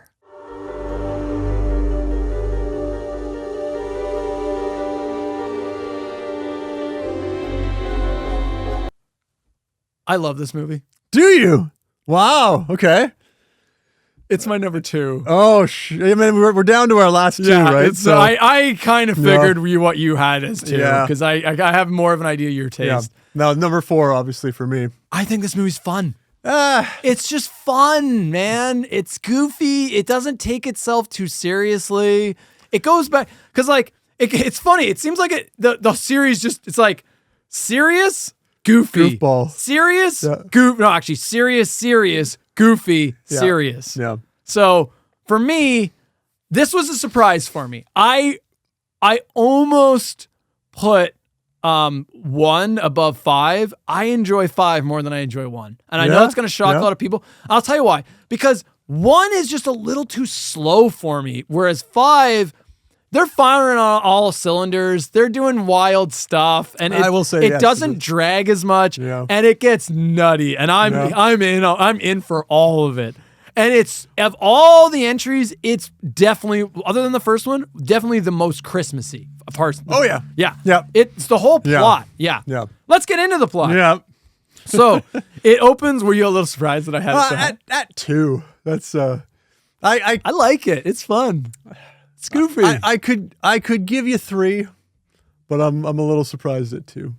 Yeah, it is what it is. Yeah. Yep. Well, I know which one you have as number 2. And I don't think it deserves to be at that rate. So no, that was a rip roar. Yeah, it's something. It's something. Here we go. Yep. Okay, it opens with a little boy walking in on his mom getting banged out by the father. Yep. Cool. Yep. I mean, I guess that scene's only there because there's always scenes of kids walking in on people fucking. Yeah. Yeah. That's a cool image. That's not gonna. It also, I think, contributes. We see this a lot where the kid is obviously not being watched. No, so he's then neglected. he just kind of goes and does his own thing, right? And that's how he comes across things that, He then hears like a doorbell, like the doorbell go off. So then he goes to the front door and opens it, and he finds a present addressed to him. It's addressed to Derek, which is the little boy. The little boy's name is Derek. It says, "Don't open till Christmas, Derek." Derek, of course, being a little shit. Immediately, of course. He's a kid. Yeah. He ignores this and begins to open it before his dad walks in and finds him awake late at night and scolds him before sending him back to bed. Yep. The father inspects the present that Derek found, and it begins to move. Just like, okay, what's going on here? And he opens it up to reveal this like plain looking red ball. It almost looks like an oldie-timey bomb. Like, the way that, cartoons used to draw. The bomb like with the little Acme, candle like an sticking Acme out of the bomb. top. Yeah. And the ball then suddenly activates and starts playing like a Christmas melody, and it begins spinning around, and then this like angry Santa face pops up. It's fucking awesome. It comes to life. Look at Mark started rolling his eyes here. We've just begun. This is just the beginning, buddy. It's gonna get even more cool than this. Yeah. These are fun moments, Mark. This is a preview of Puppet Master. So yes, in a sense. Yeah, kind of. But I mean, I like stuff. Anyways. Yep. The ball then shoots. It like shoots these cables around the father's head. Yeah, but it's like the hands or it's the arms of the ball, but they're like these cables, and it shoots around the father's neck, and it begins to attack him as Derek watches horrified. The father then, in the struggle, accidentally trips and impales himself with a fire poker that goes right through his fucking head. Yeah. Holy shit. Yep. It's a pretty grisly effect too. Like it doesn't, they don't do it cheesy where it's like goes straight through like this. It like comes out like the side of his eye. Yeah. It's a pretty brutal effect. Yeah, he smacks his face off the fireplace in the struggle as well. Like, this guy's having a rough time. No, you could say that, he does not have a great death. No. Yeah, you could say that. Yeah, I don't think he enjoyed what happened to him. Not heroic. Yeah. No, yeah. This is a brutal, like, fucking death. Yeah. And the kid is, like, watching. Just watching his father, brutally die. But, like, shockingly so. Because I know. And it comes out, it's so hard and aggressive and fast. And it then, like, immediately cuts to the opening credits. And I wrote down, okay, Silent Night 5, I see you. It got my attention. We're starting off with a cool, like, inventive kill, and it's, like, brutal. We got a cool gore effect. The kid had to watch it. I think also there's a little bit, after the toy kills him, the toy bundles itself back up. Yeah, it morphs back into its regular state. It's assumed that other than Derek, anyone else who comes onto the crime scene is not going to know what actually they'd be like, happened. He just tripped and impaled himself. It was an accident, right? Whereas Derek knows that this toy is what is responsible for his father's death. Yeah. We then time skip 2 weeks later and find the mother, Sarah, and her son, Derek, still clearly grieving from the event. Yep. And there is a cool shot of Derek watching a cartoon. I'll be shocked if you noted this. Oh, I got it. Yeah. What's he watching? Which cartoon? Rambo, buddy. Yeah. So the Rambo cartoon that lasted all of one season. The early 90s, late 80s were notorious for coming up with, I love it, kids cartoons based on adult R-rated properties. Right. So you got like RoboCop. You got this one. You got Rambo. Toxic Avenger. Sure. Yeah. Yeah, love it. It's all for kids. Somebody thought, hey, it's this great idea. Let's take this something from a movie that kids shouldn't be watching and make it into something that they should. So, yeah, love it. A friend of Sarah's drops by with her son, where it's revealed Derek has been nonverbal since witnessing his father get killed and is afraid to sleep alone. So Sarah's having a little bit trouble with her son. She's trying to get through to him, but she can't quite. Yep. She's trying to get him to open up, but he doesn't talk. No, he's nonverbal. He's traumatized. Yeah. And just then, an ad on the television comes on for it's the exact Santa ball toy that killed Derek's dad at the beginning of the movie. So he runs away scared, obviously. We then get a shot of this mysterious man watching them from outside their house in a car. Who is this guy? We don't know yet. We will find out soon enough. Hoping to cheer Derek up, Sarah takes him to a local toy store where we're introduced to the friendly store owner, Joe Petto, played by Mickey Rooney. Mickey Rooney. Yeah, so it's like Hollywood royalty, Mark, who you would probably best know from the appearance he had on The Simpsons. That's probably what he's best known for. Yeah, I would say modern audiences would. Yeah, that's not what he's best known for. Mark. These are jokes, folks. Sorry, is this on? Is this thing on? Yeah, it is on. Yeah, that was a joke, obviously, but you thought I was serious when I said that? He's in actual movies. I couldn't name any of them because they're really old-timey. Like, this is even before my time because I know I'm the elder statesman on the show. Resident old man on the show. Yeah. He was a very famous child actor. Yes. And, was he the one on The Simpsons? The Jiminy Jillikers? Yeah, it's the Radioactive Man episode. That's right. Yeah. Yep. Yeah. Yes, even you remember it. I guess that wasn't a joke. I guess that's what we all know him from. So Joe Petto, which sounds like Geppetto. Right. Makes toys. Fuck off. Yeah. Fuck off. It's your movie, buddy. Oh, I know. This is yours. It's stupid. It's stupid. But I also like how dumb this movie is. So. Number 2.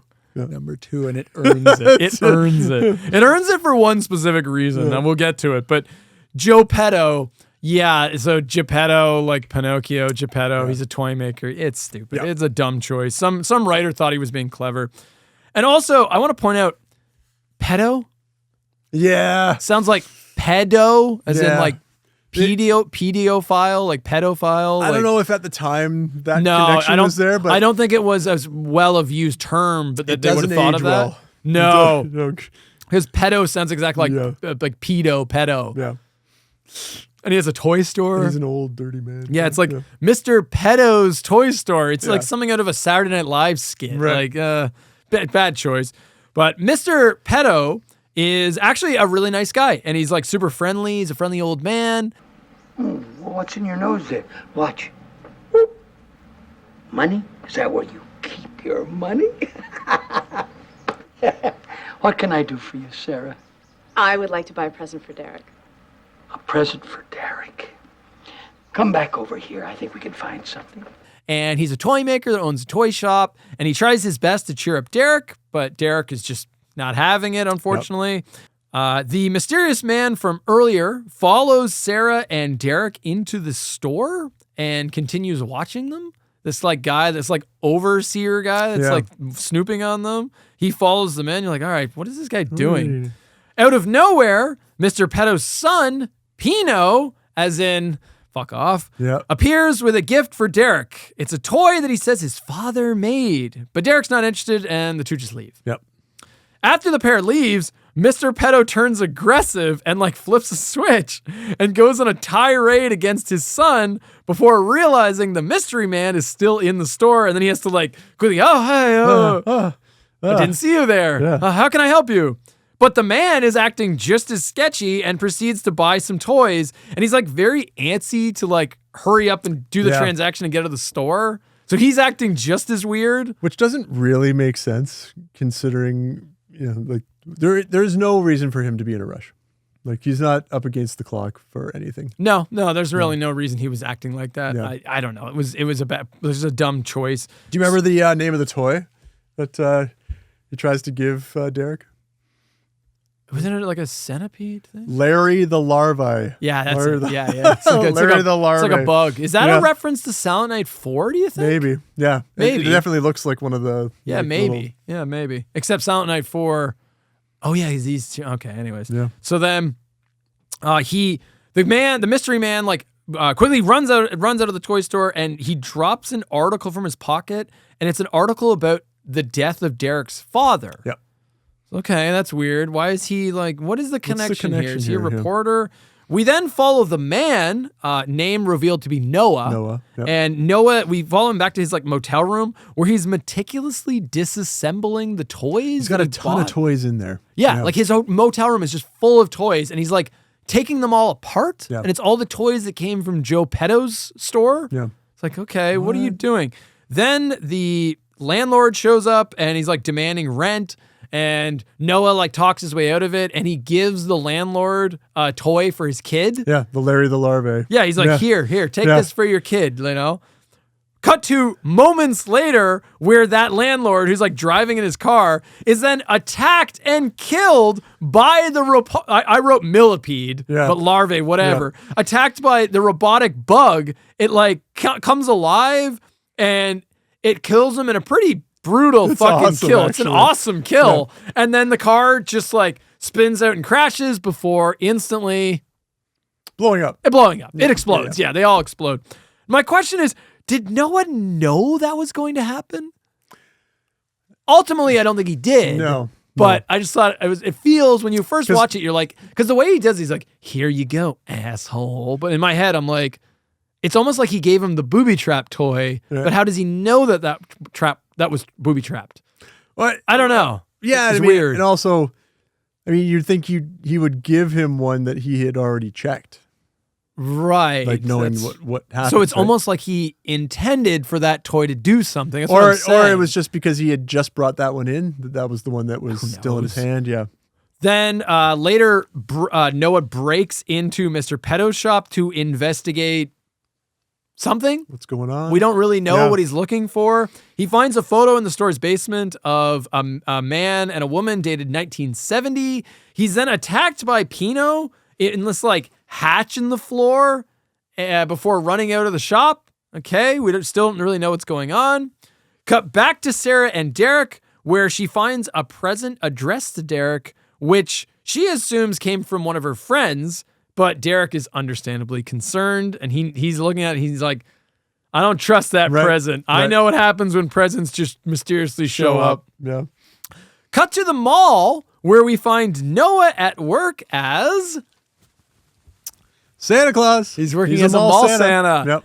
Along with his fellow coworker. Here we go. What the fuck is happening? Yeah. Ricky. Nothing like that California cutie we have for an elf. Ho, ho, ho. Hey, Ricky, you seen the boss? I gotta ask him about my chick. Yeah, I think he's out front somewhere. And it's Clint Howard again. But it's not Ricky. But see, no, this is where, no, this makes no sense. See, He's I called forgave Ricky. it before, but now we're not forgiving it. So Ricky in part 4 is not Ricky from part 2 and 3. It's not Ricky Caldwell. It's just another Ricky. That's stupid. But this Ricky has to be the same Ricky because as we're about to find out later, 4 and 5 are in fact connected. They are. There is a connection. So that has to be the same Ricky, but I guess he survived being gutted and having maggots eat his insides. But then also became a bit of a gentleman and a decent, upstanding human being. Oh, he's not after weird that. at all. He's just like a normal guy. It's just like if they just happened to cast Clint Howard in this movie to just be a normal guy. And see, this is where it's stupid. It's like, if they're actually trying to go with the whole like, oh yeah, that Ricky's not the same Ricky, then why call him Ricky? Yeah. And then why have him be Clint Howard? Yeah. Why not? Why did I have the bowl, Bart? Why did I have the bowl? Like, it's so fucking bad decisions. Bad decisions. Noah spots Sarah and Derek waiting in line to see Santa Claus, and he gets weirdly nervous. Which is like, okay, what is your connection with these two? Again, they're still going over this mystery. Shout out to the little girl. I don't know if you caught this. It's very quick. You might have missed this. Yeah.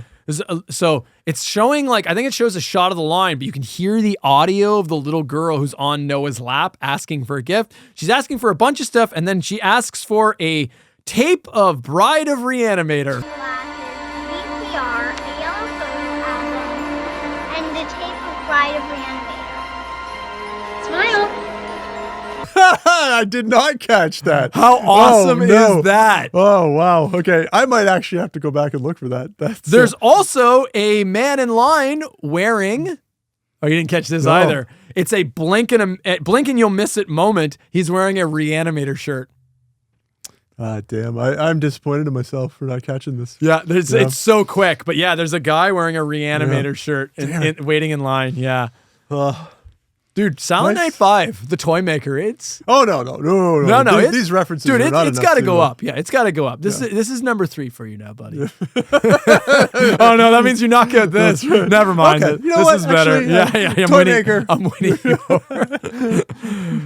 So now it's Derek's turn to meet Santa, who's really Noah dressed up. Derek freezes up, of course, but when Sarah goes to take him away, Noah freaks out, causing a scene. Yeah. Who is this guy? What is happening? We kind of talked. We distracted ourselves, but Ricky was supposed to go out on shift next, but I believe Noah insists. Yeah, Noah's he's like, you gotta let me go up next because I see Derek. Yeah. I see this person for some reason that I'm stalking. Meanwhile, while this is happening, Pino, Joe Petto's son, creepy little son, is snooping around Sarah's house while they're out. Yep. Okay, what's this little deviant up to? Sarah and Derek return home, and then they catch Pino. He's hiding in the closet, and Pino freaks out and awkwardly runs out of the house. And then she goes to Joe Petto to confront him and get to the bottom of this. And Mr. Petto reveals that they used to own the house that Sarah now owns. Sarah and Derek. So Sarah and Derek live in Mr. Petto's old house. And he explains that that's why Pino probably has some attachment to this place. He's obviously a little bit of a troubled kid. There's something wrong with him mentally. Yeah. You know, he's a little strange. It's a little strange. So it's he's thinking he's going back to, he doesn't understand this isn't his home anymore. Yeah. And actually there is an earlier shot where you see Pino, he lifts up a brick and there's a thing that says Pino's key. I don't know if you caught this? Catch that. Yeah, that's how he gets in the house. He goes in with his key because he finds a key that presumably he would have been there from when he actually lived there. That's how he gets into Sarah's house. Yeah. Because, people never change locks ever. Right. So whatever. So after this explanation from Mr. Petto, He apologizes and assures Sarah that this will not happen again before she leaves. Sarah's friend Kim visits her, and it was at this point I realized this is the same Kim from part 4. I didn't catch this. How did you not see this? Because fuck part 4. That's why. She even brings in the boy with her and introduces him as Lonnie. But he doesn't look like that boy anymore. Yeah. He looks like, I wrote down, Lonnie looks like this, like the most the definition of a 90s kid. He just looks like he's got a backwards baseball cap, a horribly mismatched colored outfit, and a bright colored windbreaker. This kid is fucking awesome. Yeah, do you know who that kid was played by? I don't. Actually, I don't know his name, but he's the son. It's Conan or Conan. It's Brian Usena's actual son. Yeah, Lonnie. But I don't know that is that even the same actor from the previous movie? Yeah, it is. Yeah, but he doesn't look the same because in the previous movie he's just like a little boy, but in this one he looks like the cool kid on the block. I didn't make the connection until this moment. I said, back when they first introduced him, 45 minutes ago in the movie. I said, with his baggy, radical shirt and backwards baseball cap, Lonnie is the most 90s kid alive. He is basically the definition of cool. Like when I was a kid, that was it. That's what you wanted to be. That's what I wanted to be. I wanted to be Lonnie in this movie. Yeah, how did you miss that? Because it wasn't until the second scene. It wasn't until the second scene. The thing about it is, the first scene I didn't catch it. The second scene I caught it. Kim has a very distinct look about her. Like the actor that plays her. She's not just like you're sort of so. And again, did you watch them in order? Yeah. Okay, so like you would have literally just finished watching. Yeah, but I didn't want to think about 4 ever again. So that's my defense on this. This is number 2 for you. 4. I mean, this is basically just the continuation of 4. This movie's four sucks shit. No, I even wrote down. Thank God, while Kim and Lonnie show up, thank God there is zero other connection to any of the part 4 bullshit. They do have some stupid throwaway line, though, where Sarah's like venting. She's like, I'm going nuts. All these weird things are happening. And then Kim's like, you wouldn't believe the things that I've been through. I hardly believe them myself. Yeah, they really don't ever address that she went through absolute hell. Yeah. Because compared to what she went through. That's again, why have her there? Why is she? Yeah. It's a dumb connection that you don't even need. Yep. It's like, okay. That's so stupid. It's a dumb cameo. Why go to that much effort for a dumb, like a pointless character who does nothing in this movie? Because they could have been it could have just been a mother and son that lived next door. Right. Exactly. It didn't need to be the Kim. Yeah. They do not address her history or her past. Other than that one line. At all. It does not come up again. She's not like, oh, I'm on the run from a witch's coven. Right. Yeah. Ever since I got back in town with my friend Ricky. Right. I got him a job at the mall. He had to go to the hospital because his insides are eaten by maggots. Right. Like you know what I mean? Like, that's stupid. It's fucking dumb. Derek. Oh yeah. So then Derek, the little boy, he takes the gift that he got from earlier and he chucks the gift that was on the doorstep. He chucks it in the garbage. Yeah. But then Kim's little boy, Lonnie, finds it and he opens it up to reveal inline skates, baby. Yep. Nothing more 90s than this. Just keep ramping it up to 11. Dude, do you know how fucking cool inline rollerblades were at that time? Fucking awesome. Yeah, did you have a pair? Oh, absolutely. Yeah. I had like a bright, like neon, like blue and purple pair. Only way to do it. Yeah, they're awesome. I mean, it is scientifically proven that while they will not get you to your destination any faster than most forms of transportation, they definitely will get you there in the coolest possible fashion. Yeah. Lonnie is pulling some serious talent with these.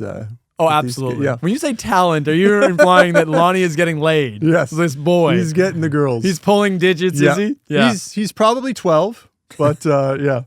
So Lonnie then, like later on, there's this amazing scene where Lonnie puts on the rollerblades and he starts like rollerblading around the area and he's like teasing this like couple that's making out and fucking with them. And then out of nowhere, the rollerblades turn into rocket skates and just start like, uncontrollably zooming Lonnie around, and he can't fucking like control himself. And this sequence is so fucking awesome. It's so funny. He's like zigzagging around, and he can't stop himself, and he's like spinning it.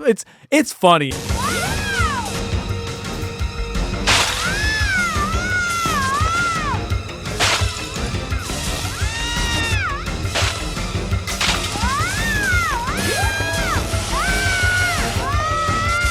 It's very well shot. This is, of course, after he gives those teenagers the finger, because they're giving him a hard time about, his skates or whatever. So he just gives them the double guns. As he should. Yeah, because, as he should. 90s kid, buddy. Yep. We had Tude. We grew up with Sonic. That's right. Okay. Yeah. We knew what attitude was. They were teaching us. Yeah. You know what I mean? You were a Sonic kid. I was definitely a Mario kid. So I don't have the same level of angst, attitude. And attitude. That's right. Yeah. I'm not dripping with stank like you guys are. Justin does what Mark don't. Yes. I get that reference. You do get that reference. Yeah. So Lonnie is like zooming around on rocket skates. Yep. And then eventually the rocket skates just like pull him out into traffic and he gets hit by a fucking car. Yeah. Yes. Yep. Yes. This movie doesn't give a fuck about your kid. The only way to deal with kids is just to kill them. Hit them with cars or whatever else you have.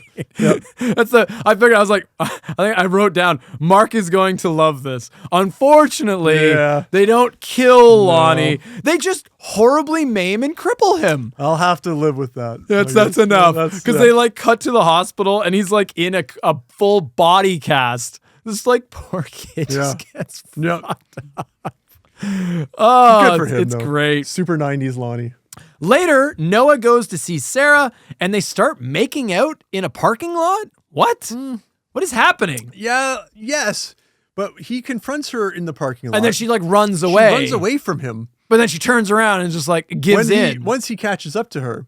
See, because up until like the final moment, they're trying to... You don't know what's happening. Like, is this guy attacking her? This doesn't make sense. Because obviously, if she sees him and realizes, who is this person, and recognizes him, her first instinct is not going to be to sprint away from this predator that is trying to kill me, right?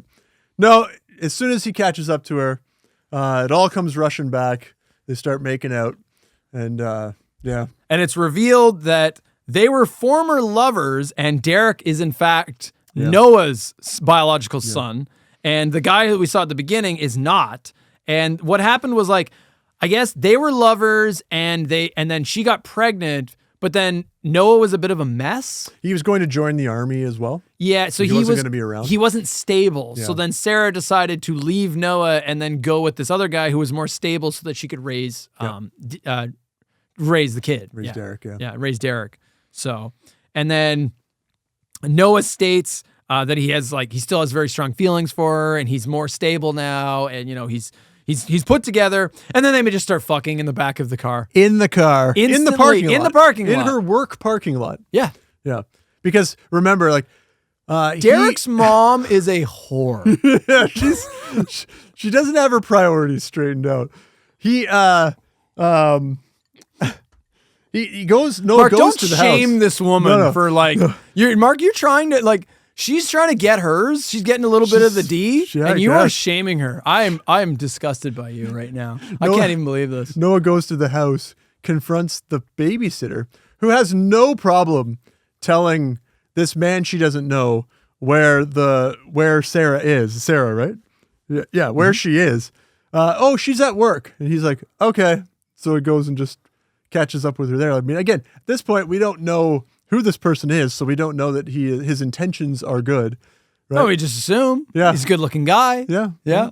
So then they're fucking in the parking lot. Meanwhile, Derek's babysitter and her boyfriend are fucking at the house. And then while that's happening, poor Derek is just being ignored. Yep. And then Mickey Rooney shows up dressed as Santa Claus, which this is the first time since 2 we now have a guy dressed as Santa Claus again. Yep. They've finally come back to this. And this is part of the reason I love 5 is 5 fixes the mistakes of 3 and 4. It gets rid of that shit and brings it back to what it should be, which is a holiday horror film. Yep. Brings back the Christmas theme. So Mickey Rooney kidnaps Derek for some reason. We don't actually know why. Noah reveals that he's actually been watching over Sarah and Derek because he's suspicious of Joe Petto, because he found articles that reveal that Joe Petto years ago booby-trapped a bunch of toys and a bunch of kids got injured. Nobody was killed, but kids were injured because he went crazy after, I guess that was the photo that Noah found was like him and his wife. And it was Joe Petto's pregnant wife died in a car accident. And following that just like twisted Joe Petto enough that he became like a little sadistic man, and he starts making these fucked up toys that hurt kids. Yep. So that gets dropped on us. And then they return back to the house where they learn that Derek has been kidnapped. So it's up to Sarah and Noah to head to Joe Petto's toy shop to confront the evil toy maker. For the big finale. Yeah. Yeah. This movie's great. No, it isn't. It's fun. No. This movie's fun, Mark. It's fucking fun. Doesn't take itself seriously, and I like it. Yep. Shout out to the poster for this movie. Do you remember what the poster is? It's like Derek, and he's got like all these dolls and bears around him. They all have like red, creepy eyes. Oh no, I don't remember. It's kind of a cool poster, actually. Yeah. All I've seen is just the ones off the covers of the Blu-rays, which is more of like a montage of all the different characters. Oh, okay. Yeah. No, it's kind of a cool poster. I like it. I thought it was neat. Yeah. Also, shout out to the car that Sarah drives, which is, Mark, what color? Blue. That is correct. They changed it. They've retconned. No, it's red, obviously. Course, yeah, drives a red car. My number one point, I wrote down, Christmas is back, baby. It's back. Yeah. Oh, come on. After Witches and fucking whatever, 3, which is nothing. But you remember our Child's Play Chucky episode where I loved on Curse of Chucky. And you said... Wrongfully so. Yeah, and you said you can't give it credit for being the one that comes after Bride and Seed because you're artificially inflating how you feel about it based on the movies that came before it. And what you're basically just saying right now is that, because 3 and 4 were so crap, when you come to this one, right, it has to be better, and it's inflating it in your mind. So my question to you, Justin, is how is this a different situation? I don't think it played out quite like you're describing I believe that's exactly what happened. I don't think that's... Go to the tape. I don't think that's... I don't think that I said it exactly like that, but... No, I think the difference here is... It is right. Better than those two movies. Well, that's the thing, is you are right in that, I'm definitely more biased because you watch 3 and 4 and you're just like, oh, Thank this God. is so much better. Yeah. So there is that, but it's also superior to 3 and 4 because it finally brings Christmas back and returns the series to what it should be, which is just Christmas shenanigans and fucking fun, man. These movies are meant to be goofy. They don't take... The fucking series is called Silent Night, Deadly Night. You ain't made to take these. This isn't high art, you know. We haven't said this yet, but let's say this now. We talk about a lot of horror franchises, but when we talk about franchises, it's like one of the entries is actually critically a good film. The rest of them are just schlock shit, but we like schlock shit. We love it. You know, we like not great films. Like if things that aren't from a critical, if you looked at them as a critical, like put Silent Night, Deadly Night up against any actual solid film that's a drama. We're not discussing Schindler's List today. Right. We're not naive. So it's like, I don't want people to think like, oh, these two idiots actually think these are good movies. It's like, no, I think they're fun. I think they're good entertainment. Most of them are not good films. Right. Don't make me put them on that pedestal because they're not Back to the Future. They're not Forrest Gump. Yeah. They're not Alien or Aliens or Terminator. Like, they're not the, high art. This isn't high art we're talking about, people. We're talking about schlock shit. Yeah. You know what I mean? And we're doing this so that you don't have to watch this schlock shit. Yeah. You just get a benefit from us breaking this shit down and showing you the highlights. Yeah. Much like part 2 shows you the best bits of part 1, so you don't have to watch it. Anyways, back to this. Christmas is back, baby. Man, does killer toys work so much better for a Christmas horror film than Witches and Bugs or a brain-domed Ricky. Yep. Yeah. That's such a fun idea. And like the creative ideas that they put, like that one scene alone where the teenage couple get attacked, and you get to see like 7 or 8 different toys. Yeah, there's that's pretty good. So we got like the house, the Quinn. I guess her last name's Quinn. The Quinn household is decorated for Christmas. Mm-hmm. So we've got Christmas decorations. The mall scene, first time in the whole franchise, we had them do like a mall scene where they go see the mall Santa. All that's Christmas themed. Mickey Rooney dressed up as a mall as a Santa Claus in Santa Claus outfit. That's fucking awesome. Like Christmas is in this. Yep. He's this toy maker, and he's making evil toys that go after the girls and boys. Like that's a fun premise. That works as a Christmas horror film. I don't hate this. It's just a mid pick for me. Like I didn't stop hating on this, Mark. Let it be good. Like the things that I like. Stop trying to censor our fun, Mark. Okay. We're just trying to have fun on Justin's side of the table over here. Let's talk about Mickey Rooney. I mean, he's definitely well past the point of his career where he is a big name, but I'm still surprised. Especially since he was you're going to get into this? Yeah. I think... Notoriously, he railed against the first movie saying it was like sick. Right. And now here he is, part of the cast of the 5th iteration of this. Not just part of the cast, basically the main killer. He's Billy. Yeah, he's the character that he would have petitioned against when he did that initially against the first movie, right? So, kind of a weird, it's one of those weird things how life happens, right? Yeah. Like whatever. I guess, when you need a paycheck, I'm not judging the man for that. I think Mickey Rooney is actually awesome in this movie. Yeah, he does a good job. He doesn't phone it in. Yeah. It's a very good performance. Yeah. He is very menacing in this movie when he wants to be. What kind of a son are you? A real son would help his father. But not you. You keep undermining me. I'd rather have a son like that. Stay away from me. You know why people don't want to come in the store no more? Do you? Because of you! No! Yeah. For a guy that is generally considered like a very happy, he's not an intense actor. He's known for comedies, like feel lighthearted stuff, right? I just think the idea to cast such an innocent-faced actor or person like Mickey Rooney and make him the villain was genius. It works so well. Yeah. Good casting call that you were able to and he pulls off though. Yeah. He pulls it off because he does such a good job, similar to Robert Brian Wilson, Billy from Part 1. He nails that split personality of like on the surface he's just a sweet innocent old man, he's Mr. Friendly. Hey, I'm just the friendly old man who loves to see kids smile. But then like as soon as that door closes, he just turns into this other person. And I like the way they slow roll this throughout the movie. You keep seeing Mr. Pedo secretly take swigs of alcohol. Yeah, he's constantly taking these little secret drinks. So it's like they don't hit you over the head with it. No, but he never does. Like he's never drunk or anything. Yeah. But he's constantly just, going back to the bottle, in between customers, sneaking in a shot of like whiskey. It's like middle of the day, and they're showing you, okay, there's something's up with this guy. He's got some inner demons that he hasn't worked out here, right? You're drunk.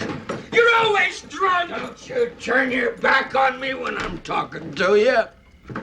I am not. Where do you think you're going? I don't have to listen to you anymore.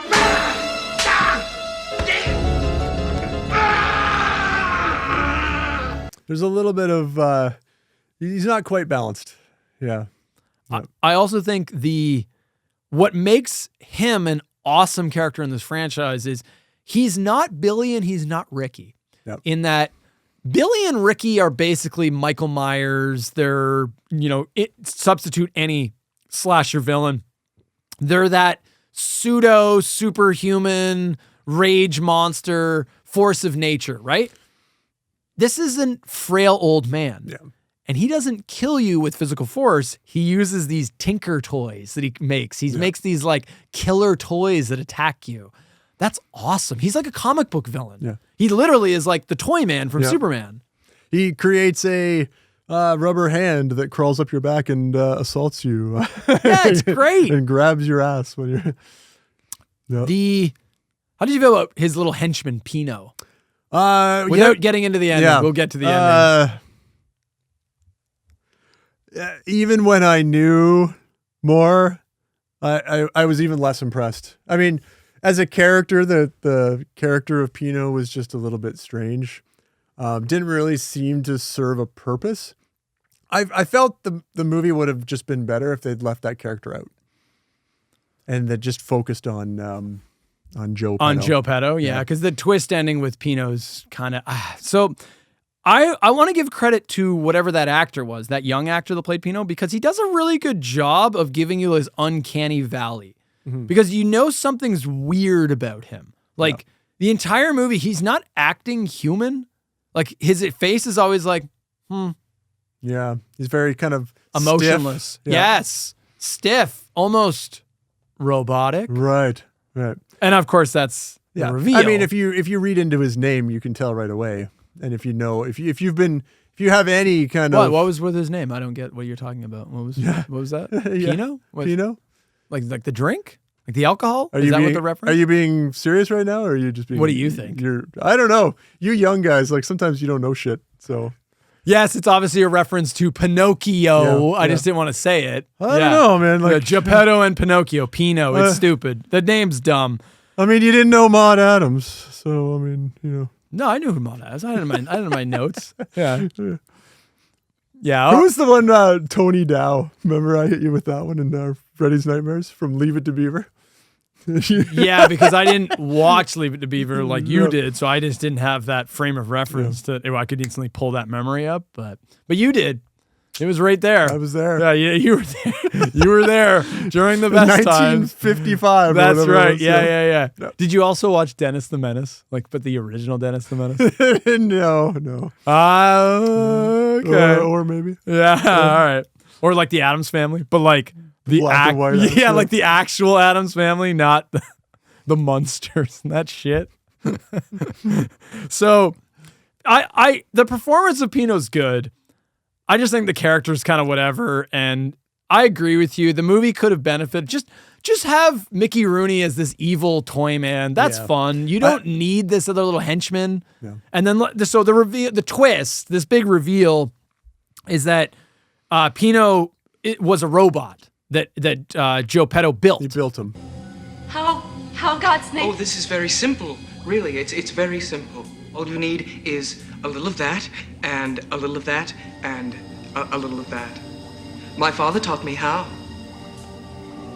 My father taught me a lot of things. I kind of like this, but it's stupid. I think they needed to do something different with that character. So because it's kind of sad. You feel bad for Joe Petto. You're like, okay, so he lost his pregnant wife and he lost he lost the son he didn't have. So he built himself an automaton. He built himself a robot child. Yeah. And the robot child doesn't turn out how he wanted it to be. The robot, argues with him, and it's not the son he wanted, so he's disappointed, so he becomes a drunk. But there's a better way of doing that. They really wanted to lean into the Geppetto and Pinocchio aspect, but I think, and I guess you can't do Geppetto if you're not going to also do Pinocchio, but it would have been better if they just had scrapped that idea altogether. But somebody somewhere thought that was really witty, and that this would, because that's kind of the hook of the whole movie, right? That you realize that he's the toy maker and he built himself a son, but the son doesn't act the way that he wants and wants to try to find his own mother and all this stuff, and it's just like it would have been better if you had just dropped that whole story thread altogether. Yeah. The whole thing about him being a robot, it's like, that's kind of cool. The effect is pretty cool though. So the twist is that the guy running around, the Mickey Rooney running around dressed up as Santa Claus, is actually not Mickey Rooney. Yeah. Mickey Rooney made the fucked up toys, but he is not the Joe Petto dressed in the Santa outfit. I don't know if you caught this. That was Pino. Because the twist is that he killed Mickey Rooney. It happens off camera. Remember, they show Mickey Rooney's dead body. Oh, is that what that was? Yeah. I knew there was something else going on there. Because remember, he takes off his face. Yeah. It's a really cool effect. So Joe Petto was just like a bitter drunk at this point. I don't believe he really was doing any of the killing in the movie. That was all Pino that was doing all that shit. Joe Petto was just oblivious to it all. And then when he confronts Pino just kills him. Because then they show Joe Petto's dead body. You don't see how he killed him. And then the Joe Petto that we were seeing was actually Pino because he's able to swap his face. Do you remember he peels off the Joe Petto face? It's actually a cool effect. Yeah, but they don't really look the same, like body size. So, okay, who is it that throws Derek in the Santa sack after dropping all the... No, that was Pino, because Pino's the one that kidnaps Derek, yeah. Yeah? Yeah. I didn't catch that. Yeah, no, that's what that is. So Pino's a robot that can swap his face. He can like put on different faces, and it's a cool effect where like it's pretty convincing looking. He peels off Mickey Rooney's face, hands it to Sarah, and then he's just got like this blank open head. Yeah. And then he grabs the Pino face and puts that on. And then I liked the effect. He looks like a giant Ken doll, like a naked Ken doll. Yeah. It's like all rubber, but it looks, I don't know, I like it. It actually is a cool look. And then they just ruin it, make it dumb, because then he tries to fuck Sarah. But don't you see? I had to. Derek has to die. Then you can be my mommy. Damn you! Where's Derek? You don't need Derek! I can be your son now! I can! Don't you see? That's why I took him. I knew you'd come. I knew you'd come! Get away from me! I can love you like a real son. I can. I can. I can! I can! I can! I love you, Mommy! I love you! I love you! I want you! I love you! Yeah. But he's a trying, weird, bizarre scene. It's so, what the fuck was this? But he's trying to make her his mother. Like, so then why? Oh, it's fucking weird and creepy. Yeah. He's trying to remove Derek so that Sarah can be his real mother. Yeah. But then he tries to fuck her. Yeah. And do you remember what he says? He just keeps repeating it. I don't know if I've got it written down here. I love you, mommy. I love you, mommy. I love you, mommy. Well, he's like thrusting against her. Why? What are you doing? It was so cool. Number 2. It was so cool, except that. That was stupid. Killer robots are awesome, though. And that's another reason this got extra points. It's like we got killer toys and we got killer robots. That's fucking awesome. Did you catch this at all? This movie's a little like Terminator. Main character, hear me out. We got a killer robot trying to kill Sarah's son. Yeah. And Noah is meanwhile following them. And Noah, the actor, kind of looks like Michael Biehn, like Kyle Reese. He's dressed up in military garb. Yeah. Yeah, it's kind of got a little bit of a Terminator feel to it. This isn't helping the movie, though. No, I just thought it was a neat, weird little thing, you know? So, but I mean, the number one reason this is my number 2, it is the effects and the kills. Yeah. I loved some of those toys. The toys are awesome. Screaming Mad George returns. Yep. It's got like a Puppet Master Child's Play feel to it. Almost a little Halloween 3. Yeah. And I dig it, man. I love it. Now it's starting to come together. Now I'm starting to got the killer toys Yep. going after the kids. Yep. It's great. There's we got the Santa ball. That's a cool little effect. The Santa ball with like the head on it. Yep. It turns and it like strangles you. The robotic millipede that like it kills the landlord guy, and that kill is fucking brutal. It like goes into his skull and sucks his eyeballs in.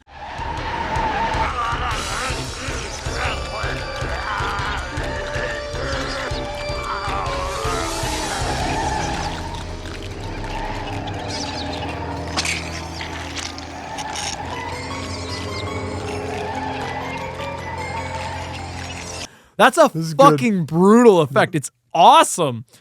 The attacking, the scene with the 2 lovers in bed, it's like Derek's babysitter and her boyfriend. And they get like fucked up by like the miscellaneous toys. That shit's fucking awesome. There's like the remote control car with the saw blades on it or something. It's so fun. It's just killer toys are just so fun. They 4 and 3 try to take themselves so fucking seriously. Yep. And 5, rightfully so, made the smart decision to go back to the camp. That's when it worked. I know you like 1 the best because 1 is like, it's the most leaning towards being serious. I like 2 when it's just fun. These are dumb schlocky movies. Just give me fun. What if 5 had come after 2? I would have loved it still. It's great. I feel because like, then the tone would have been awesome. Yeah. Yeah. Like, you... Mark, you want me to hate the things that I like, but it's not going to happen. I know what I like and I know what I don't like. They're fun. You don't let me like the things that I like for the same reason that I like them. What am I blocking you on? I'm not blocking you on anything. No. It's the Curse of Chucky all over again. Right? What curse? No, but here I'm agreeing with you. I see why you like Silent Night 1. I'm agreeing with you. We both hated 3 and 4, so you agreed with me there. Yeah, you like 2. But again, you reiterate that part 5 after part 3 and 4 try to take themselves so seriously. Part 5 is just so much fun. It's right. But it's a better version of it's a better film. It's superior. You were watching them after the ones that ruined your life. Right. And now it's reinvigorating your love of the franchise. But you were blind. You were blind. That's right. You were blind. That's it. Okay. You were Laura. I was Laura. Yeah, you were Laura. I want to be clear about that. And when I did it, it made sense because I'm just taking the 2 things and I'm weighing them. When you did it, you were blinded by your Mark goggles when you'd just seen Seed of Chucky and then you were like, oh, this is a masterpiece. But it really wasn't. And also, I was trying to bring you back to reality because you put Curse of Chucky... I don't even know if I should cut to the clip, but the clip of you said it might be one of the best horror films of all time. I thought it was great. Of all time. I don't know if I would include it on the list, but the fact that I'm even thinking about it, there was a moment there where I was thinking this might be on my favorite horror movies of all time list. Oh my God, you're out of your mind. It's nowhere near that level. I think the problem was you got polluted by Bride and Seed. Yep. I won't deny that. So I know if you rewatch this in 5 years, you will watch it with clear eyes and be like, okay, I was off with that comment, but it doesn't stand that tall. Oh, it's good. It's a good one. I you know what? I love the characters. Let us know. Are you out of your fucking mind? Yeah, I stand by that. If you watch that clip, you can see my face, and I'm just like, I can't believe my brain is about to fucking blow up in my skull. I was like imploding inside because I couldn't believe you said of all time, of all time. Yeah. So let us know in the comments. Is Justin? Trying to, how do you feel about that? I feel like he's doing the exact same thing that he gave me shit for, but when he does it, it's you make it sound like I'm trying to gaslight you. I'm not trying to gaslight you. Yeah, you know what? You are. I'm not gaslighting you. How dare you? You're acting very hysterical right now, Mark. You need to calm down, okay? Yeah. Is it your time of the month? Is that what's I feel like... Are you going through menopause? I feel like you're taking us back into part 4, where, all men are just terrible. Dude, just calm down and drink this tea that I've made for this tea remedy. Here, just hang on. Drink some of this bug-infused tea I've made you. And then I'll put a larva into your guts. Right. Go ahead, shit on whatever you want to shit on. Derek, fuck this kid, man. I didn't have any issue with him. He's just a neutral kid. He's Andy. Every time the camera's on him, I want to... cue a montage of Derek's faces right here. On top of everything else, he won't go into his room now.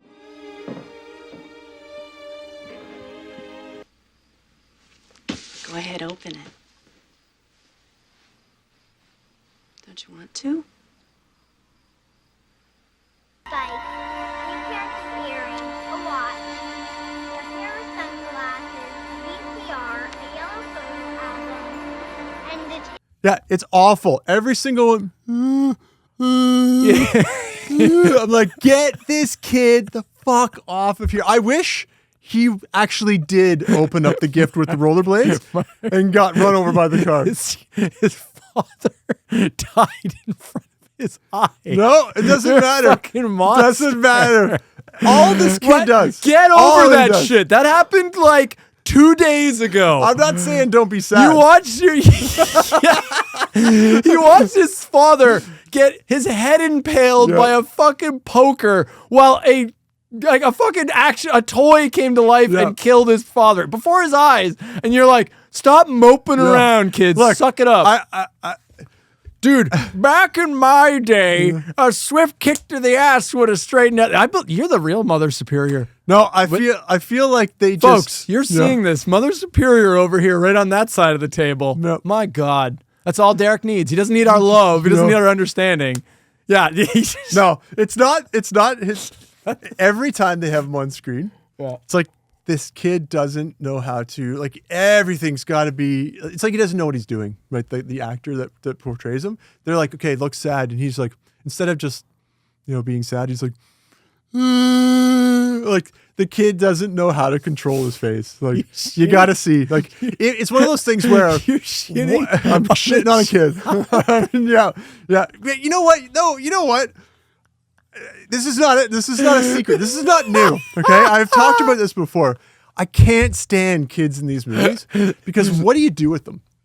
Right? Yeah. If you don't kill them, if they're not cannon fodder, they're just getting the way people. For these movies. He's definitely no Andy from the Child's Play films. Yeah, he's not as good. He's no Newt from Aliens. But I mean, there's rare examples where child actors aren't annoying. Sure, but he doesn't annoy me. I don't think he does. I challenge you. You go back and watch the movie now, and you won't be able to unsee his awful I think face. he was fine. I think you're exaggerating this a little bit. Yeah, you want to talk about exaggeration? That's what this kid does. I think this might be hyperbolizing just a tad bit. This kid ruins this movie with his dumb yuck face. No offense to the actual person. I just Photo of the child actor that played Derek as a grown adult up on the screen right now. Do you think he turned out good looking, or do you think he looks like? I hope you included a picture where he's actually grimacing. Oh, do you think in real life that was his permanent face? Like it just stayed like that? You know, like when your mom's like, if you make that face for too long, it's going to stay like that. But he actually did that. Yeah, that actually happened to him. Now, how do you feel? I don't feel. I don't know. I just. I don't feel. Doc. I don't feel things. What else do you want to rip on? All right, well, back to me. Yeah, go ahead. The toy shop for the third act is a great final, like a third act, if you're talking a setting, the toy shop's great. I think that was a cool little showdown place. Yeah. I wish they did more with it. I was hoping I know this would have cost a lot of money. I wanted the whole fucking toy store to come alive. Yeah. I wanted them to fucking go to war with the toy store. They don't really do that. Instead, they go through the toy store, and it's still kind of effective. As someone who owns a toy store, let me tell you, I have a basement that's all full of toys. Late at night, because I've worked late hours when I'm prepping for Comic-Cons, late at night when I because I turn half the lights off, when their lights are off and it's like dark down there, it gets creepy as shit. Yep. You're just surrounded by all these like action figures and boxes and stuff. Figures that just with like blank, soulless eyes. And no, I think that was really effective. When they go into that basement of the toy store and they're snooping around, I'm like, that's a great creepy setting. Yeah. That worked really well. I mean, the only reason why I think maybe they didn't do that is because at that point it's really Pino versus Sarah, right? Yeah, I can. They kind of had the toys had their moment. I stand by my opinion. Yep. I would rather watch Mickey Rooney's killer toys fuck people up than watch Billy run around killing random people. Wow. Yeah. Okay. This movie just neither one of them are high art. I just have more fun with the idea of killer toys than I do with a random guy dressed up as Santa with an axe. That doesn't really do any Christmas killing. Yeah, but this one did have a nice, heartwarming montage. It also had Linnea Quigley's nice rack. Well. It had that too. The last point I want to bring up, I don't know if you caught this. Did you catch the scene where like Derek's watching TV? Again, it's another blink and you'll miss it moment. Derek's watching TV and the audio from the television is the scene from Silent Night 4 where Clint Howard is watching Silent Night 3. Santa Claus killer. Get the hell out of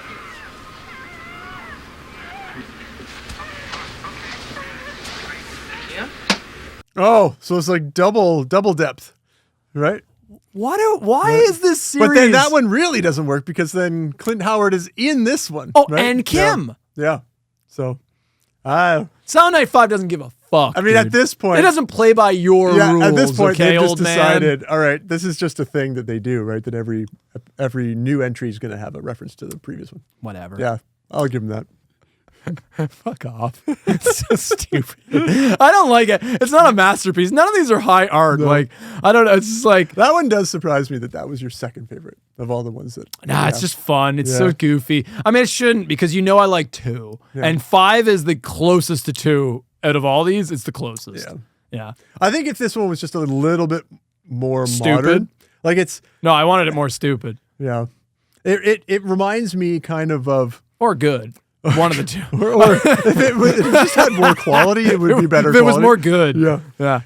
You know how, like you were saying, like the original, like Friday 13th 1, 2, and I think 3 are kind of like the 70s entries, and then it's not until they get into like the 80s ones. Yeah. I feel like the Jarvis trilogy is the 80s movies. I feel like this one it just looks a little too old, whereas once they get into like this one, that's when it just like kind of ratchets up the 80s, and maybe that's the Elm Street 1. Yeah. Elm Street 3. Yeah.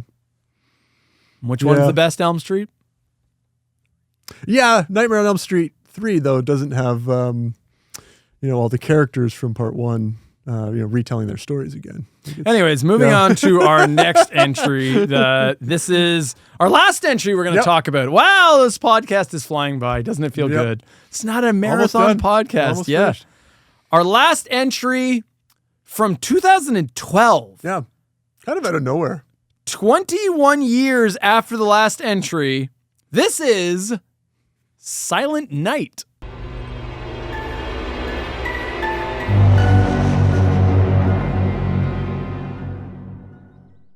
I know where you have it. Number 2. Yeah. Yeah, that's my number 4. Yeah. It's not really super fun. It's not.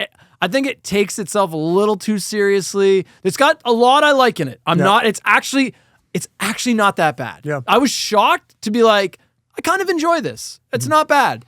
If they had tweaked a few elements, this might be a remake that people gush about. Yeah. I don't think it's up. I'm shocked you have it as high as you do. Yeah. But I figured that it was going to be your number 2 once you revealed that this was your 3, because you have a tendency to like a lot of the more modern polished. If they do a good job with it, then I tend to score it highly. Yeah. This is a movie. I think part of the problem is this title sucks shit.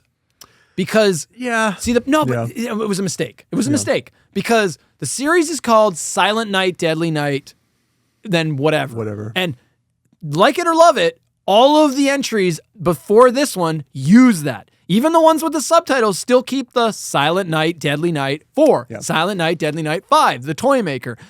Just going Silent Night, it's not doing itself any favors. No one knows that this is a remake. Yeah. I've never heard a part of the rest of the franchise. That's what I mean. I've never heard a single human being reference this fucking film.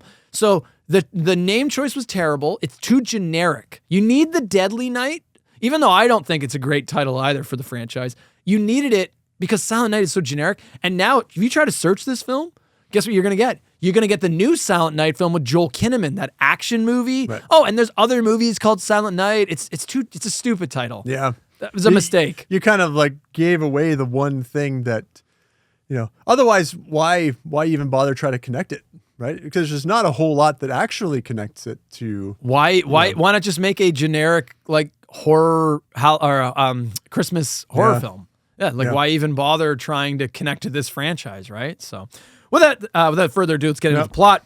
So it opens with an old-timey Christmas song playing as a man is grooming himself in a dirty mirror before cutting to a woman tied to a mattress on the floor screaming for help. And it's just... it looks like something out of like Saw. It's like this dirty environment, and I'm just like, whoa, okay, we're really going modern here. We're going like gritty reboot. Okay.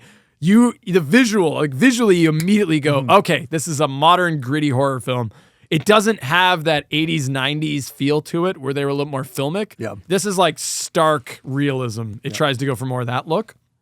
We then see there's a man, the man who's like grooming himself. He then like assembles a Santa costume in a scene that's like, it's almost like a superhero suit up scene. Yeah, but he's like assembling this outfit, and then it's like all like extreme close-ups and everything. We then cut to another victim in the basement. It's a man tied up with Christmas lights, and he begs for mercy, going on about how he didn't know the woman was married, revealing that him and the woman tied up upstairs were actually adulterers. Yeah. Ooh. And what does Santa do about naughty adulterers? Naughty. Mark? He punishes them. Yep. So then the killer Santa Claus flips a switch, electrocuting the man in a pretty intense kill scene. Yep. It's like, again, pretty brutal and like stark realism before quietly cutting to a title card. Yep. Cut to our new protagonist. It is a female deputy waking from a phone call from her boss, played by Malcolm McDowell. I need you at the station 1500 hours. Wait, why? Deputy Jordan's got my shift. Jordan's MIA. Wait, what? No one's seen him since Thursday. Apparently he's gonzo out of here. Got a whiff of something he couldn't pass up. Meow. Malcolm McDowell. Yeah, yet another like once major movie star sort of taking on a role with this franchise. I don't know how they do it, but they keep getting I know how they did it for this one. Yeah. We're gonna get to Malcolm. Okay. Yeah. I understand what they're doing with Malcolm. It's pretty obvious. Think about when this movie came out. 2012. 2012. What came out before it already? I have a note that his character is very reminiscent of another character he played. So from the Halloween, the like Rob it's Zombie almost one. exactly the same. That would be correct. Yeah. Yes. Yeah. So very often actors, once they do a thing well, people go, "Yeah, do that 10 more times." Can you do that thing? Yeah. Here Can you with do us? that again for our film? Yeah. Yeah. So he's very much so playing the same character he did in the Rob Zombie ones, which came out only like 4 years before this one. Because the first Rob Zombie one's 2007, the second one's 2009. This is 2012. It was before all this. Literally, there's like 3 years before this. So it's like, I totally get how they got Malcolm McDowell. And so Malcolm McDowell calls in the female deputy, Aubrey is her name. Aubrey, played by actress Jamie King. I don't recognize her for anything, but I'm sure she's got to be. She's probably got a few small credits. I didn't recognize her for much either. I didn't have anything of note. She's like moping around in bed, and he's basically like, "Get in here and get your ass to work. Like there's a town that needs to be protected, and we've got festivities going on. I don't have time for you moping around." And there's something about, I didn't quite catch this, but it's revealed that it's Christmas Eve. Yep. And it's her first holiday without her husband who died. Yeah. Yeah, her husband, John. She's grieving. Yeah. This is a grieving, she's a widower, I guess is the proper term. Aubrey is staying with her kind and loving parents for the holidays. And they're like the most like picturesque, like sweet, like parents. The father is like this like bright, cheery man. He's actually like a professional Santa Claus as well. And even like he looks like Santa Claus. He's just an all-around nice guy, Yeah. Cut to a cartoonishly bratty kid and her mom. Yes. The girl, it's like this bratty girl, and she like walks over to her mom. Her mom has like pills in her hand, and she just like smacks the pills out of her hands. And their mom's like, "Mommy, honey, those are mommy's heart pills." And the girl's like, "I don't care. Take me to the mall." Yeah. I got a note. Some bratty bitch kid telling her mother to buy her things. This kid needs to be killed immediately. What are you doing, honey? Those are mommy's heart pills. I need those. You need to take me to the mall. But I thought we'd go to church tonight. Fuck church. I want my new LV today. Why don't you wait until tomorrow and see what Santa brings you? Do I look like I believe in Santa Claus? Go get your purse and meet me in the car.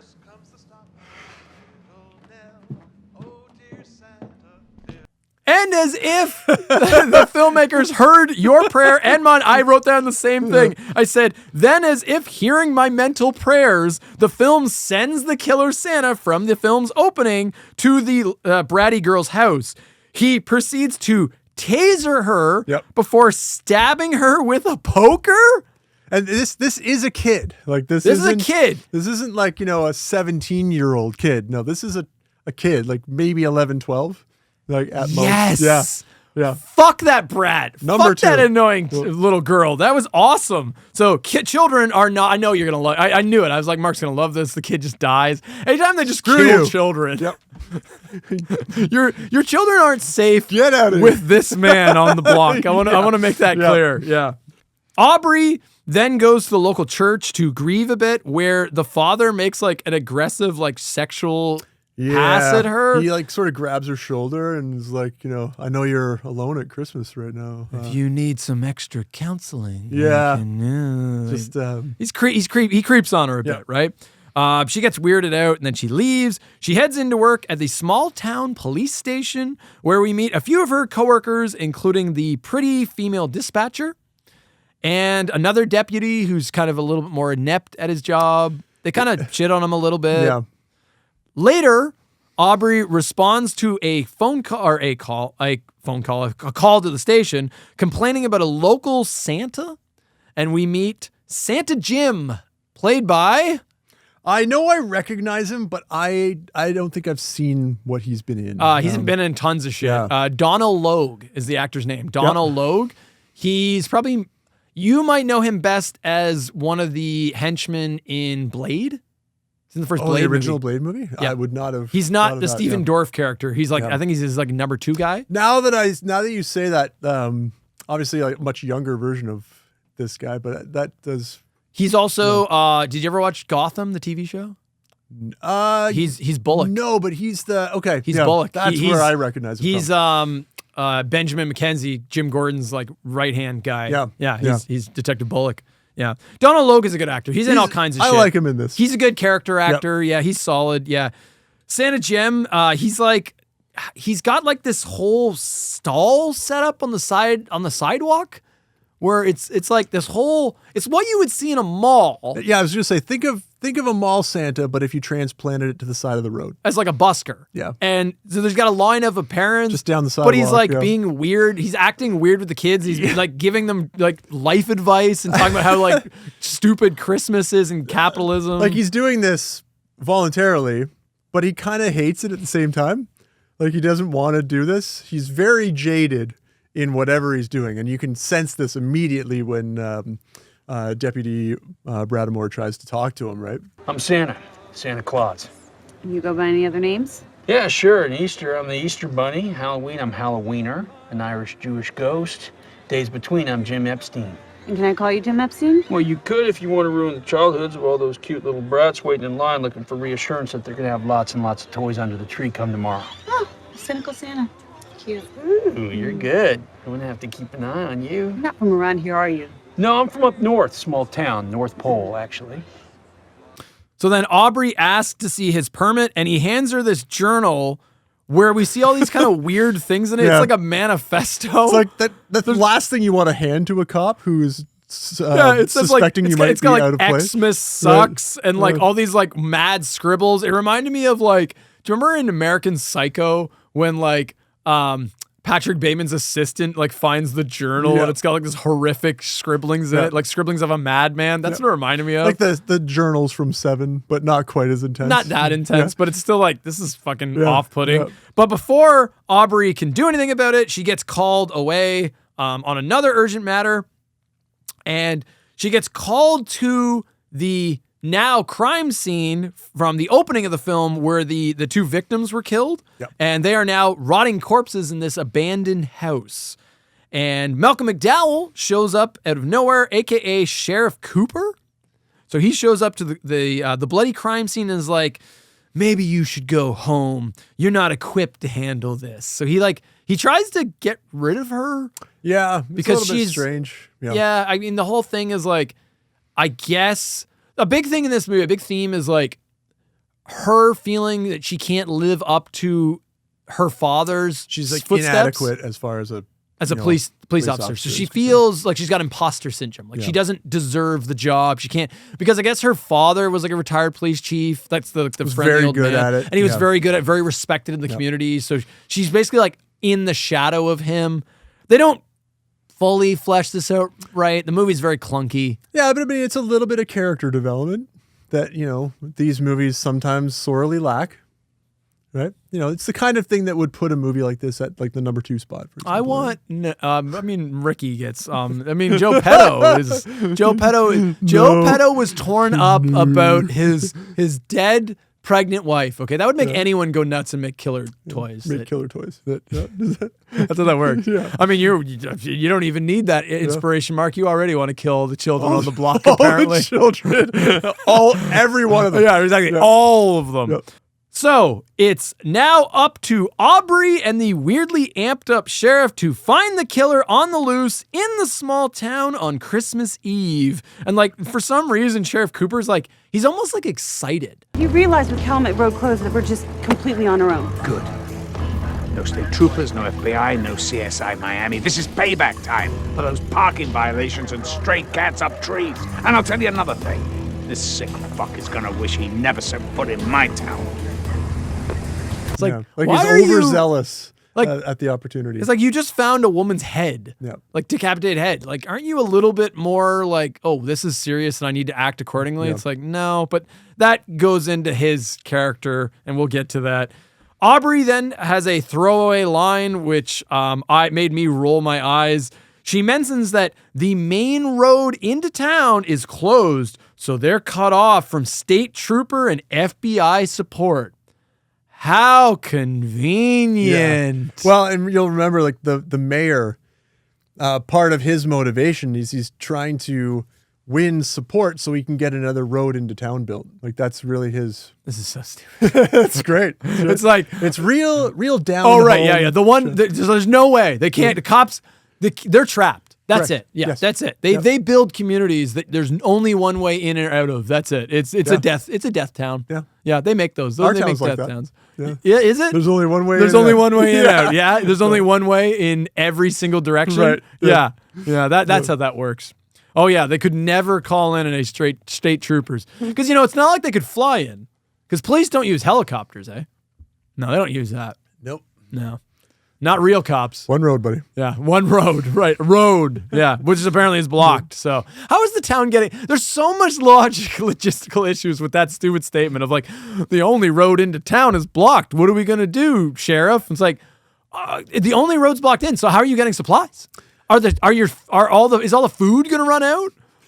There's all kinds of problems. What if... Are you telling me everyone in the town works in the town too? What if you have a job outside the town? You know what I mean? I have a store that is an hour outside of my town. So you telling me I just can't go to work? That's it. Well, you got snowed out last week. Right. You're yes. You didn't make it, did you? Right. You got stuck for 5 hours. Right. I did get snowed out because the one road I wanted to use, I wasn't able to access. But there's multiple other roads that I could have used. Right. I think it's funny that this seems preposterous, but the idea that Joe Petto creates a robo boy and his own killer toys to go and just terrorize the neighborhood. That's fine, right? Somebody has to. But the idea that a road might be closed. I don't Nick. I don't discount the idea that somebody given them time and right motivation could build their own robot. In a movie that is supposed to be serious like this, the idea of a road closure doesn't really make sense. In a movie like Part 5. Right, that's what I mean. Where it's just goofy. It does fit out. Yeah. In a stupider movie, there's other stupid shit though. Well, let's get to it. So what follows is a race against time as the local town police desperately search for the Santa Claus killer on the loose, who's going around picking off random naughty townsfolk in brutal killings, all of which takes place on the same night of the town's annual Santa Claus parade and festivities. Yep. That is the plot of Silent Night. Notice it didn't take me long to go through that plot. Yeah, there's just not much plot here. You kind of gloss over the details of the plot, but I understand why. I gave you the broad strokes because there's just not much else here. Yeah. So, why don't you take the lead, Mark? Kick us off. What do you want to talk about? How about we start with our character Aubrey? What do you think? I thought she was decent. I I could tell why she was motivated. She's all right. You know. I don't know. She's okay.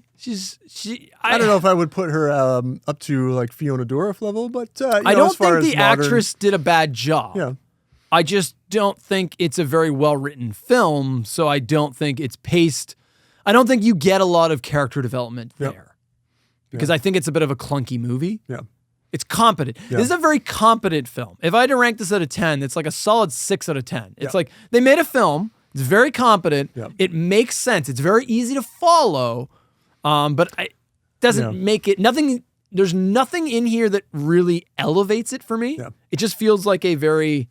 There's one aspect of this movie that sets it above all of the others. Yes. What do you think that is? The gore. Absolutely. This is, without a doubt, the most brutal and gory the series has ever been. It might be one of the most goriest slasher movies that... I knew you were going to love this, and I love it too. Yeah. I'm not shitting on this at all. This is actually one of the few... This is partly why it's higher up. It's not super low for me. I have it a 4. Yeah. I mean, it's not...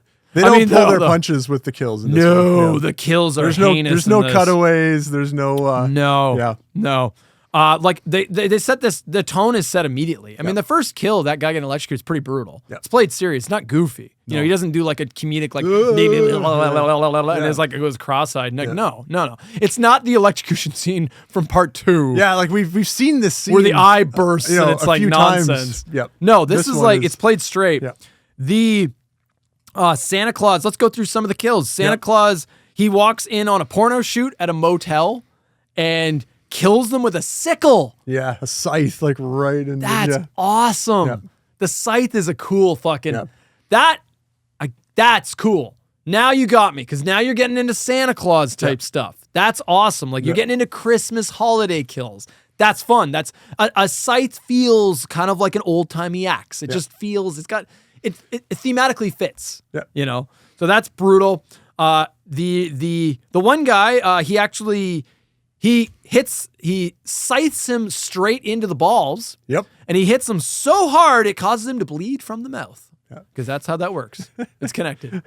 This is a trope in movies that needs to stop. They need to stop this. Yeah. They need to stop. Not everything done to the human body makes you bleed from the mouth. Right. But according to movie logic, anywhere you get stabbed, well, this is the hole that the blood comes out. It's like if you want to show intensity.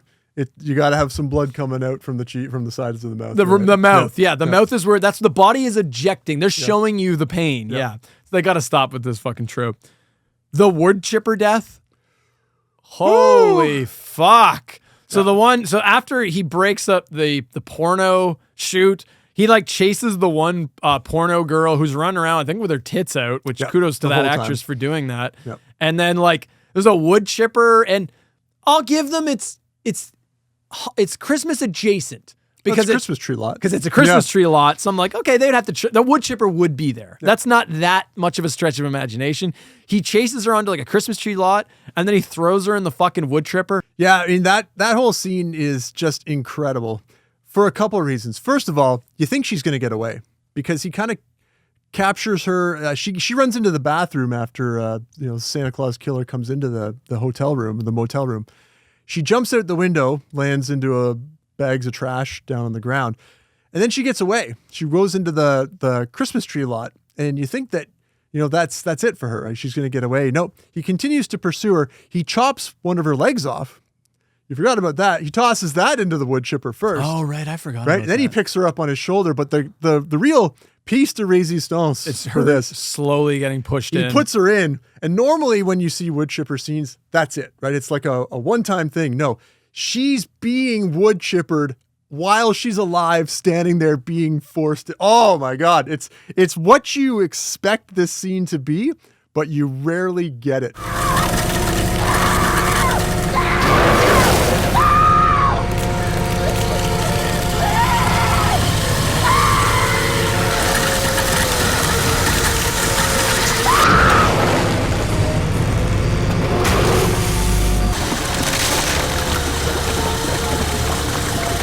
It's not quick. They linger on her like being ground up while she's still very much alive and If you're gonna take anything away from this movie, it's the extreme graphic gore kills in this are so different than the other movies. None of these other movies, nothing like they're nothing like these other movies. Yeah, even the ones like they're part brutal. Yeah. Even the ones in part 1 and 2, they feel very filmic. Yeah, like you the can box cutter. Yeah, you can kind of remove yourself a little bit. This is like stark realism and like hype. This is hyper violence. Yeah. This is next level, and it is. It's glorious. I am like a gore hound. I do like this shit. So like, I'm a sick fuck. So I liked this stuff. It was That's why we're here. There were great kills. The boyfriend. There's like the stoner boyfriend. Yeah. And it's the mayor's daughter that she's like, it's like this. She's a slut. She's like this slutty girl. She was at the porno, like she was already in there, and she's actually exiting the porno shoot. Yeah. So she had actually already done some softcore stuff. She did like a photo shoot or something, or she did like nudes. Yeah. And her stoner boyfriend are like getting busy, and the Santa Claus Santa Claus killer shows up, and he disposes of the girlfriend, and then goes after the stoner boyfriend and fucks him up quite a bit. And then we get this shot of him like on the ground being like, oh, looking straight up. Killer Santa grabs this axe. It's the same. They go back to this fucking style axe. Great callback to the original films. He takes this time, aims the fucking axe,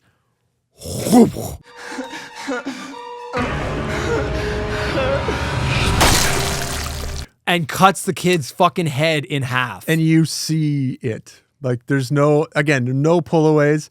You probably can't even show the clip. Like, I don't know what I'm going to show it. Yeah? I'm going to show it, and if it gets banned, it gets banned. Like, well, if it gets banned... imagine a kid's head literally getting split in half. It shows like a kid's head gets split in half. Yeah. I'm going to show the clip, and if it gets flagged, then I will just re-upload it with that part blurred out. Yeah. But I don't want to pull punches on this show. I hope you get to see it. I don't want to pull punches on this show. I want you to see the gore. If you are watching it, you should get the benefit of us showing you the kills. Yeah. If YouTube wants to puss out... That's on them because I'm just showing you what's in these films. They're not snuff. Decent, it's not real. Decent callback to this one because the girlfriend, another nice rack kill. The slams. Do you want to get into the references that? Yeah, sure. There's a whole list of them. So we've got references to the other films in the series. I don't know if you caught some of these, but the teenager getting killed with the poker. A callback to Silent Night 5, the father getting killed with the poker. Oh, okay. I didn't recognize that one, but okay. Yeah. The stoner boyfriend, his first introduction scene is him visiting his senile grandfather. Yep. And for some reason they chose, because I always thought this was one of the dumber scenes from the original movie, they chose to redo this scene of the grandfather being like, you better watch out, boy. Christmas Eve is the scariest night of the year. Yeah. You chose to bring that back? After he steals money out of his wallet? It's a bizarre choice. We have the mayor getting strangled by Christmas lights, which they do in multiple every entries. movie seems to have one of those. Such a simple one. The antler kill. So Santa disposes of the mayor's daughter by they redo the Linnea Quigley death and get her impaled on another deer, on antlers, on another deer head on the wall. I tried to remember, does the kill in part 1 have the horns actually come through the tits? Her skin? No. In this one, they definitely do. I thought you said like through her tits. No, they don't come through there. But like in the 2012 edition, the horns you see come through. Yeah, you see through. I'm pretty sure they do in the original too. Both, though. Yeah, I'm pretty sure they do in both. I mean, you kind of have to, right? Yeah. It's not like the hooks in Texas Chainsaw where you just see the guy go funk. Oh, I thought you were going to say it's not like the coat hanger or the coat hook in Freddy's Nightmares where they slam the head against the, remember? From that stupid episode of Family Affair. Where nothing comes out the front. Yeah. Yep. At one point, you had to have caught this. Deputy Giles, that's the kind of inept guy. He's taking the garbage out. Oh. The best reference. Shut up. Yeah. Shut up. The best reference. It was a little too obvious. I know. I just wish they were a bit more subtle. I know. It's a stupid. I agree with you. It's a dumb way of calling it back, but he gets told, he's like, go take out the trash. And then he's like taking, the guy's like taking the garbage out and he's like, what is this, garbage day? Yeah. Go home. Hey, and take the trash while you're at it.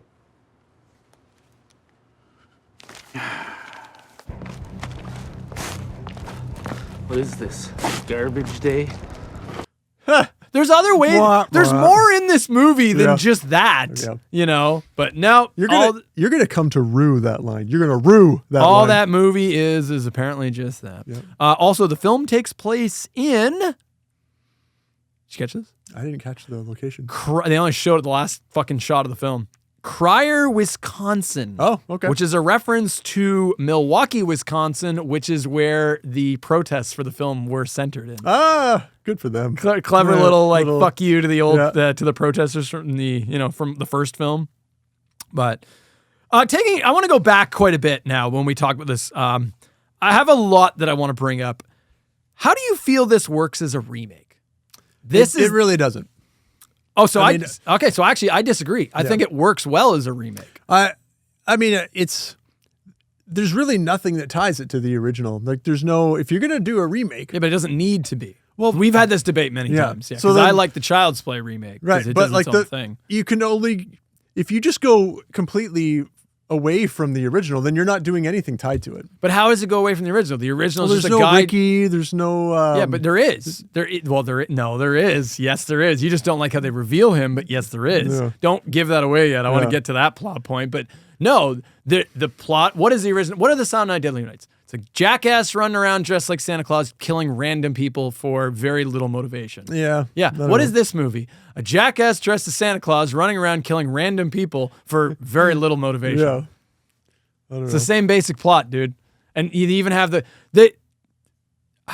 where's the orphanage, Justin? Yeah, like they don't need to do everything. That's exactly it. Yeah, it's like, I think in this case, I understand with the Child's Play one why you said they went too far away. Yeah.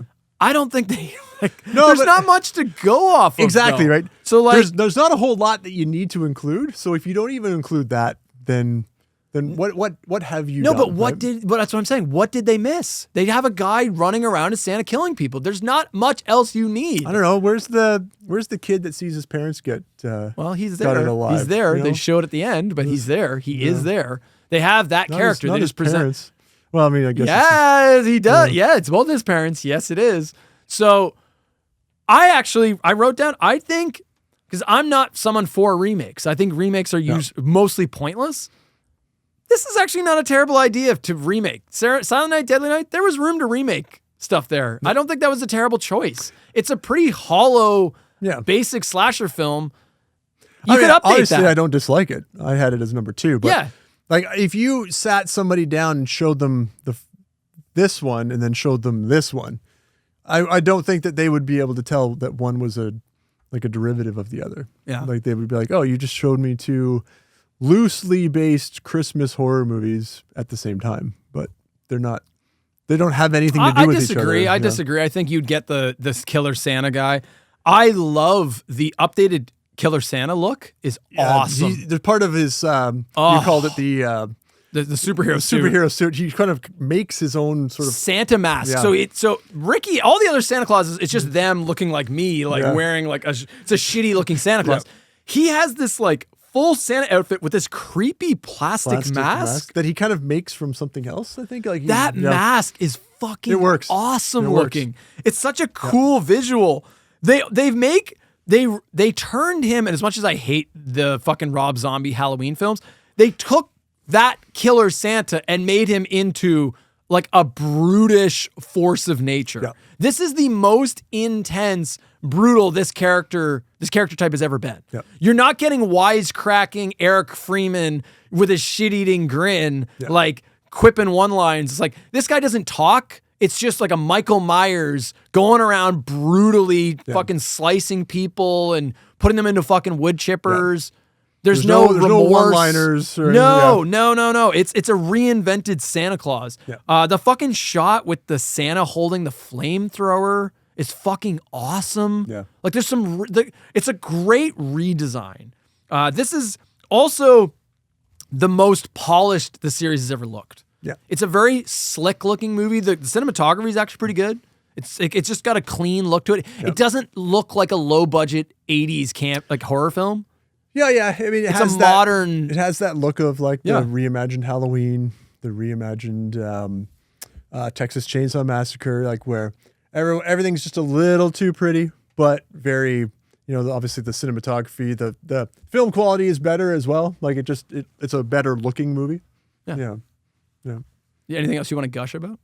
I'm surprised you don't. I feel like I'm gushing more than you're gushing now. I'm just going to let you sit here and convince yourself. Well, so I have some complaints now. Malcolm McDowell's character is just kind of pointless. Yeah, we already kind of hit this, but we can sort of hit it again. That he's so generic. Yeah. He's just playing that archetype he's already played before. And stop. I don't understand the idea of jerk characters being jerks for no reason. Well, he's just like, okay, so he's playing like the grizzled know-it-all sheriff, but it doesn't make us like you. It just makes us resent you. And I guess that's the point, but then that becomes unfun to watch at a certain point. Yeah. Like the entire movie, he's just constantly lecturing Aubrey and putting her down. And he's like constantly like, his character is just goofy. It comes across as like he's a moron.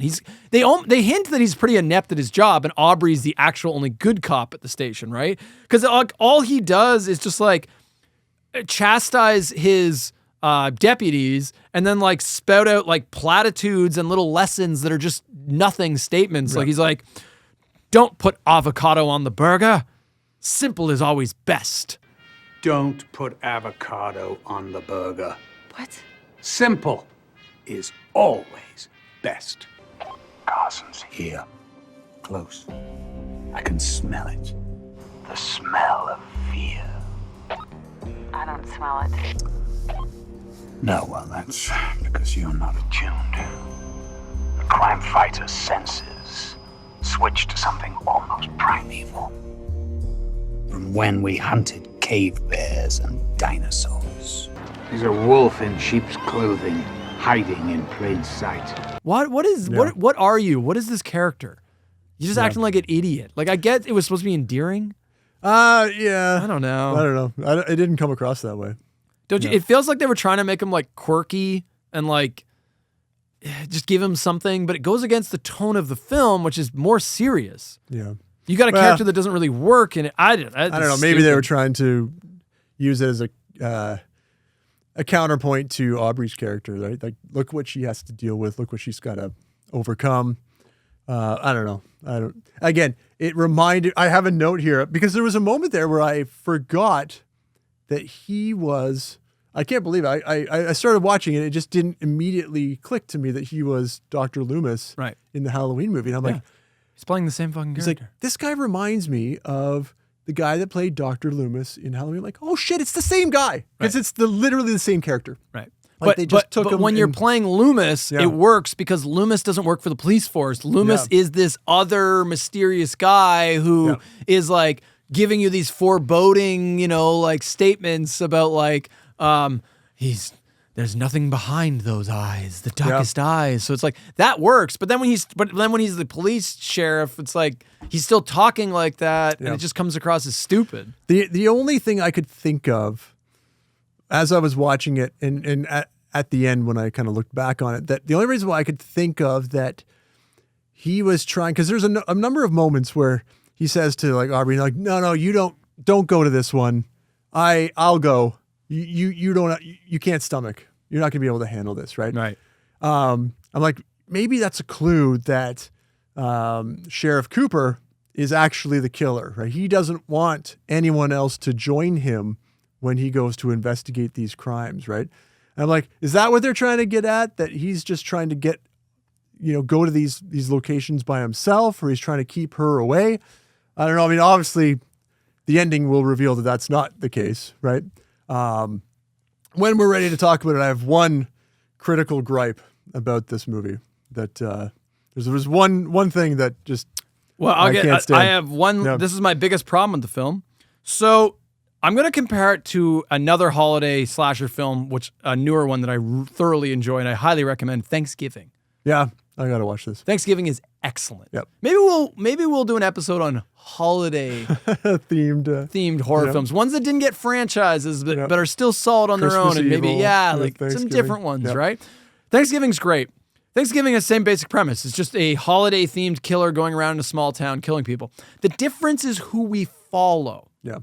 This film decided, like part 1 and part 2, dumb decisions. We're gonna follow the killer.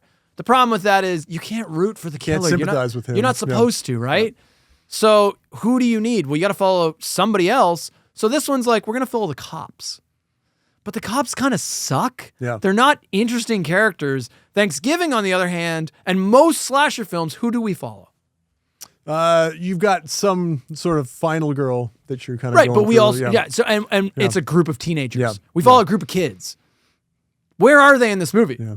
They're missing, and that's a huge formula element you are missing. You need the group of kids that are supposed to be like isn't this weird? Look at all this shit going on. And you don't have that. Normally what happens in this type of movie is you get those kids and then the cops show up randomly. Sporadically, the cops will show up and be like, hey, you kids, you guys be careful. And then in the third act, they come and try to save the day. And you don't usually just follow the police characters. I think the difference, though, is that in this movie, it's not presented like a traditional slasher. This, to me, felt more like a whodunit. You are trying to guess. I'm alluding to that. Yeah. I'm alluding to that. Yeah.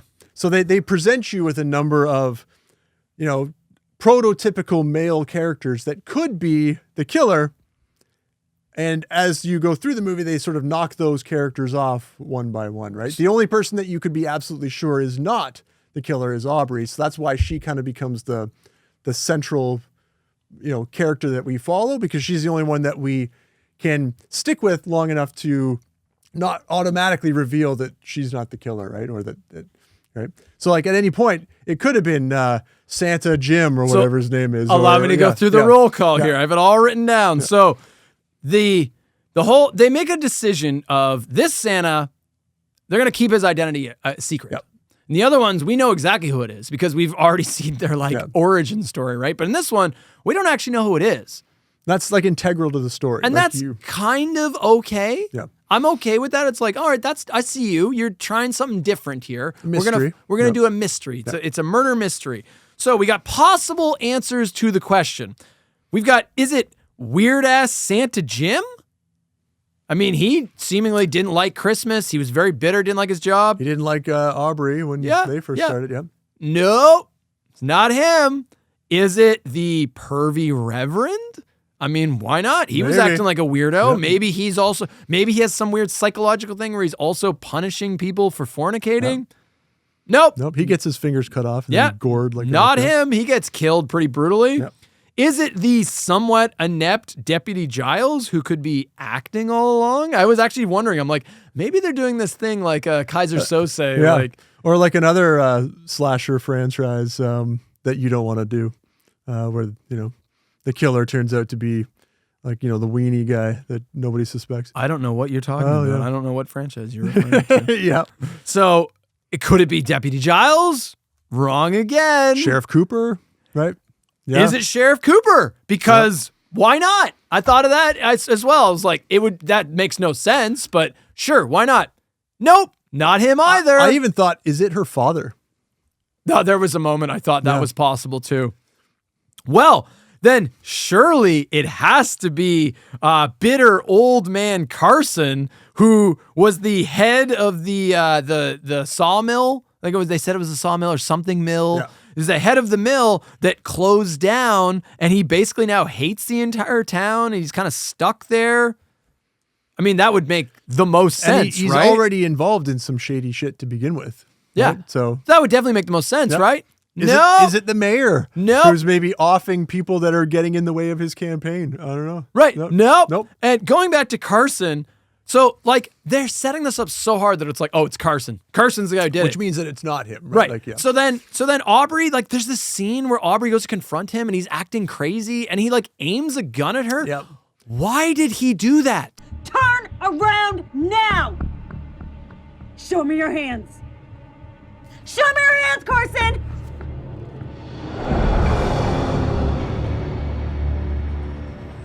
Don't make me laugh. We both know you don't have it in you.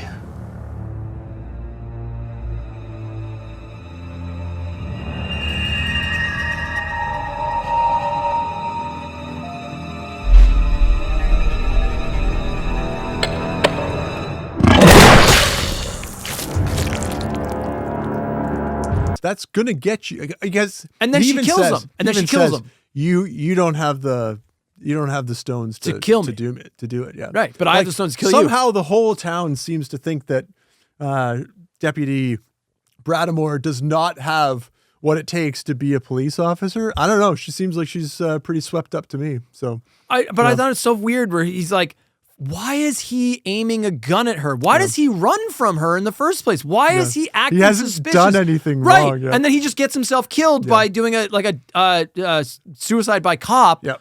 Why? Yeah. But they never explain this. It's so fucking dumb where it's like, what was the point of that?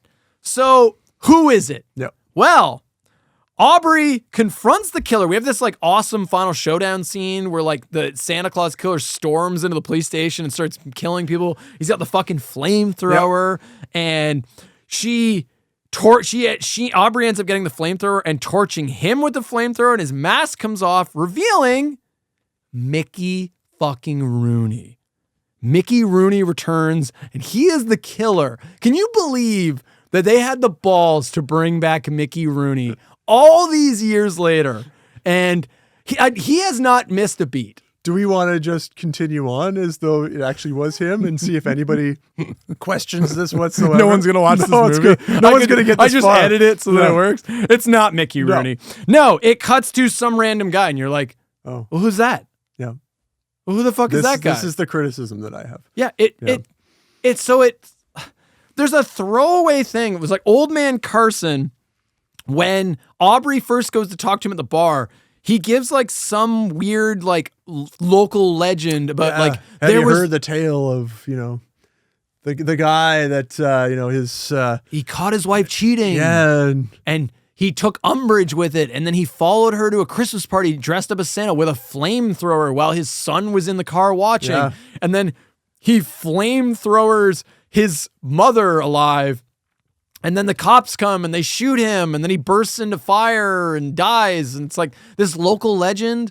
And at first when he tells it, I was like, okay, sure. It's meant to sound like bullshit, right? Like, right. We've all heard this story. But no, that actually did happen. And our killer is someone who we never met at any point in the movie. I can't stand movies. Was there even a single scene with him? No. No, not that I can remember. I can't remember a single, not even a clever shot of him in the background or anything. Like the whole idea behind a twist like that is you should be able to then go back and watch the movie and then see the little things that always obviously pointed at the perpetrator, the killer. There's none of that, because other than that sort of crazy man story from Old Man Carlson, there's no reference to this character whatsoever, right? So. Yeah, the ending is disappointing, but that's the biggest criticism I have.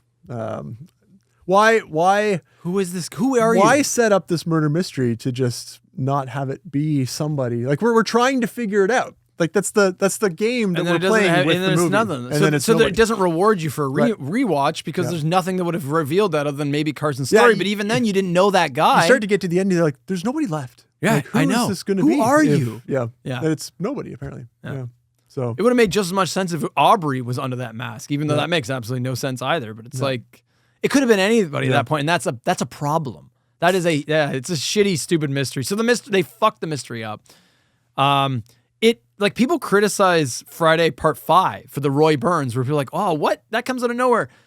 It doesn't really. When you rewatch that movie, it's like, yeah, it's thin, but they show you at least two scenes with Roy Burns before that, one of which he's like menacingly looking at the camera. Yeah. So it's like, it's not completely out of nowhere. You forgot about that guy. Yeah. You forgot that guy was in the movie. You might have thought it was a strange overreaction at the time. Right. But upon rewatch, you're like, oh yeah, you son of a bitch. But there's no scene with this guy even in the movie. Yeah, Roy Burns is at least in the movie. Yeah, that's what I mean. So when you go back and rewatch it, he's in the movie in two scenes, both of which he's acting a little weird. Yeah. So it's not that insane. This is like, there's not even a scene with this dude. There's nothing.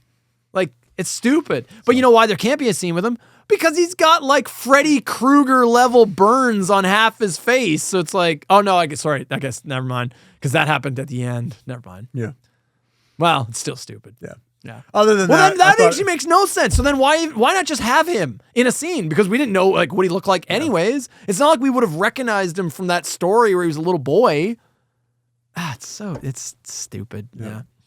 That's why it's number 4, folks. That's why it's number 4. Let's run down the list unless you got something else you want to talk about. No, I think that's no, let me just go back to the top here. I'll kick us off here. Yep. My number 6 is Silent Night 4, aka The Initiation. My number 5, Silent Night 3, You Better Watch Out. My number 4 is Silent Night 2012, the remake. My number 3 is Silent Night, Deadly Night, the original, 1984. My number 2 is Silent Night, Deadly Night 5, the Toy Maker. And my number 1 is rightfully so, Silent Night, Deadly Night, Part 2. Well, I would appreciate if you would hold your scoffs till after. I caught that. Yeah. I caught that little. Yeah, that's real classy, Mark. While the other guy sang his list. Hey, I may not be as classy as part 1. No, apparently I'm here. Yeah. So for me, parts number 6, Silent Night, Deadly Night, Part 4, The Initiation. My number 5, Silent Night, Deadly Night 3, Better Watch Out. My number 4, Silent Night, Deadly Night 5, The Toy Maker. Coming in at number 3, Silent Night, Deadly Night Part 2. My number 2 ranked, Silent Night 2012. And then finally, the original that kicked it all off at number 1, Silent Night, Deadly Night 1984.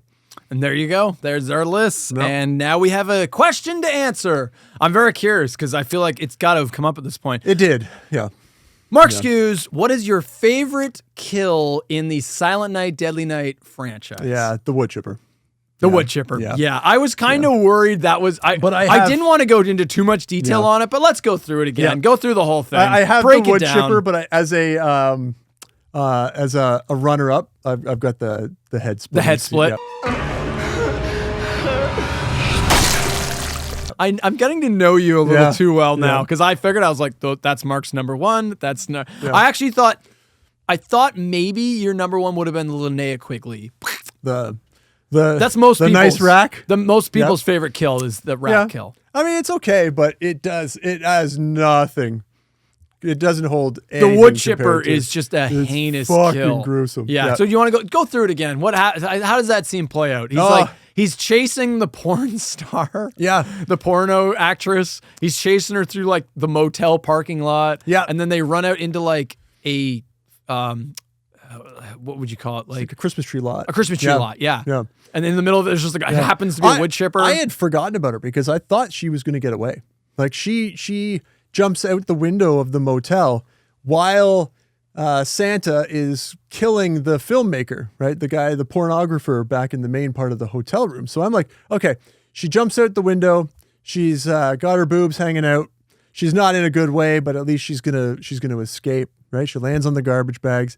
She runs across into the Christmas tree lot across the street. And I figured that would just be the last that we would see of her. But nope. Santa, he's dedicated. You know, once he starts something, he finishes it off. So he pursues her across into the Christmas tree lot. And they do a little bit of a cat and mouse as she's kind of hiding within the trees. It's a fun little scene, yeah. It's a fun little scene. But then, of course, he just jumps out, hacks her leg off at the knee on one side, which, like, in and of itself is pretty heinous, right? Tosses that into the wood chipper. So you get the preview of what this thing can do, right? And it's not like they just kind of spit out a little bit of blood. Like, it's chunks of flesh coming out the other end. Oh, it's of a wood thing. chipper. Like, it starts to stall. Have you ever seen a wood chipper in real life? Not functioning. Have you ever been near a wood chipper? Because it's pretty terrifying. I've actually used one before. Oh, actually, no, I say that. It fucking mulches shit. They had one out the front of my house one time. Oh. Sometimes they'll trim the trees. It's actually intimidating when you're near that fucking thing. It will fuck you up. Yeah. So you get to see this thing, and it starts to kind of, you know, the idea of human bones and flesh going through starts to stall the machine a little bit. So it starts to like, oh, you know, and then you're like, oh, they're not really going to, right? He's got her up on the shoulders, and it almost like kind of jams her into the machine. And the thing that sets it apart from every other scene where you might have seen this, like Fargo has a famous wood chipper scene. Well, they don't really show it, but yeah. That's right. You know, it's kind of left to your imagination. Nope, you do not need to have an imagination for this one because it shows you everything.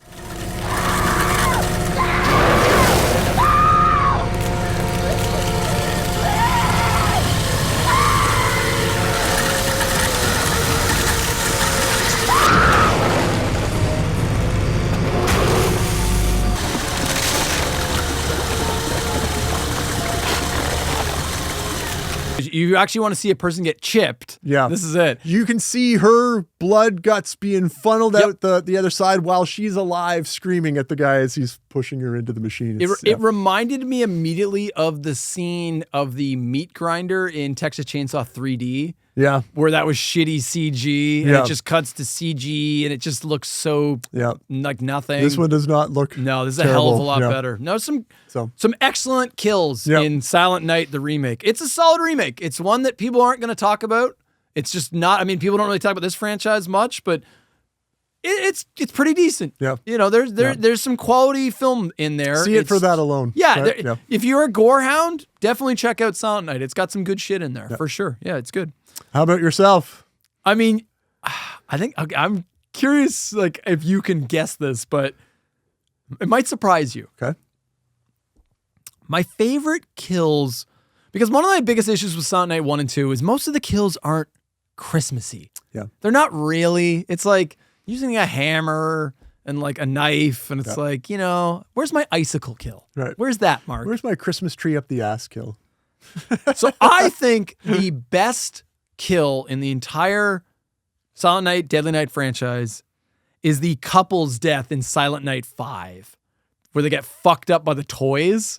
Oh, yeah, okay, yeah, the teenagers. Holy shit. It's just very creative. Oh, it's so creative. It's so fun. The one guy, my favorite part of that is when the robotic hand is grabbing his ass, but he thinks it's the girlfriend. So it starts off with this, it's Derek's, the kid, it's the little boy's babysitter and her boyfriend. They're fucking around in bed and they're getting hot and heavy. And the dude's like in his tighty whities. And there's like, and then Joe Petto shows up, which I think it's actually Pino dressed as Joe Petto. Right. And he drops all these killer toys on the floor. And then he grabs Derek and runs away. Yep. And we already know at this point in the movie, those killer toys can fuck you up. They because have some real capacity. we saw the one go through this was actually almost my favorite was the scene where the fucking robot bug goes into that guy's eye socket and then sucks his eyes back in. It goes into his mouth and then just that's eats his what it eyes is. Yeah, from it goes the into his inside. mouth and sucks his eyeballs back. That's a brutal fucking kill. So we already know what these toys can do. Yeah. So we know, we're like, oh, this is gonna be bad. And there's a pile of them. There's not one. We see what one can do. A pile of them. And there's like all these different types of toys. And then there's this robotic hand. It starts off a little goofy. I don't really like this, but it's whatever. So they're getting hot and heavy. The guy's on top. And the robotic hand, for some reason, starts like grabbing the guy's ass and like kind of playing with his taint.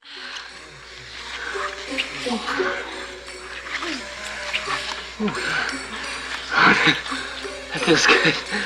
Oh, you never touched me there before.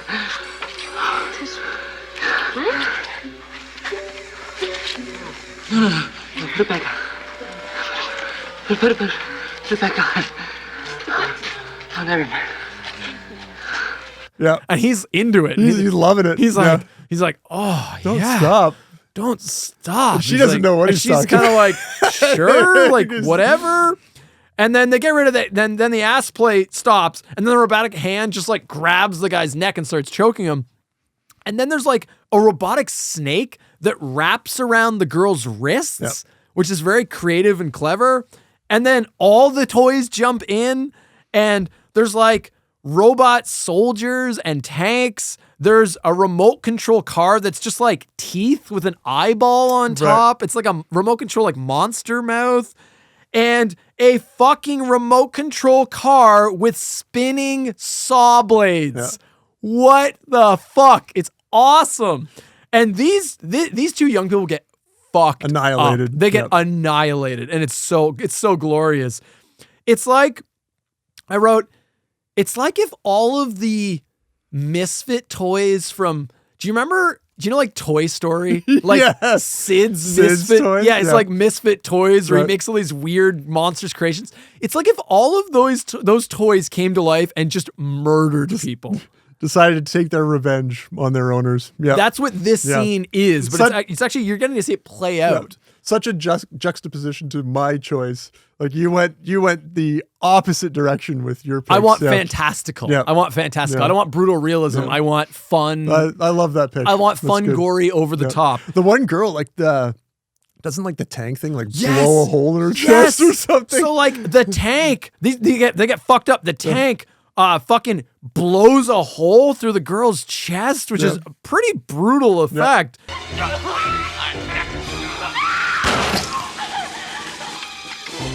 And then like the girl's like bleeding out against the wall, and then the toy soldiers start firing at her, and they're basically like using her for target practice. They're just like pelting her with whatever fucking mini bullets they have. The monster RC car also chomps on her leg. Yeah. It like takes a chunk out of her leg, and then it chomps on her head as well. The guy has the RC car that has like the spinning blades. It like stands up and it's like got these blades that stick out the bottom, and then it just like launches itself onto his chest, and then he's trying to get this fucking thing off, but it's like stuck to him. It's like impaled onto his chest cavity, and then these spinning blades are coming up on the sides, and he's like, and unfortunately they don't show it, but yeah, the spinning blades slice his throat. Yeah.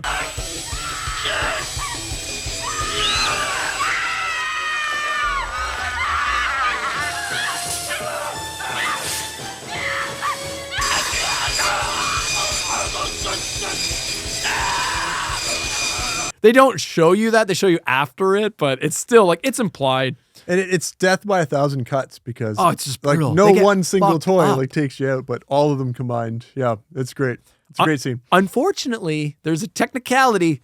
Technically, the girl survives. I was gonna say, do either of them get away? No, the guy dies. She technically survives. She's fucked up. I'm gonna say that it still counts. I'm gonna still count it as well, because so what happens is I thought Sarah and Noah come back to the house because she has to tell them that Derek got kidnapped. Yep. So she comes out, she's covered in blood and she's fucked on the front up. lawn or something, right? No, she comes like screaming out of the house in the right, driveway, and she's like fucked up. But yeah, that's my number one kill. That's a good choice. It's excellent. Yep. It's so fun. Yeah. My honorable mention. Yep. The umbrella kill in Silent Night Part 2. That's a fun kill. Yeah.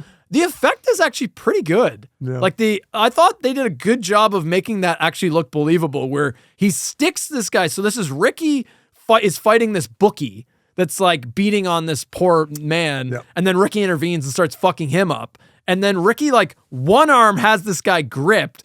And just to emphasize how, I forgot to mention this when we were talking about Part 2, but like the guy is like a big dude. He's a bookie.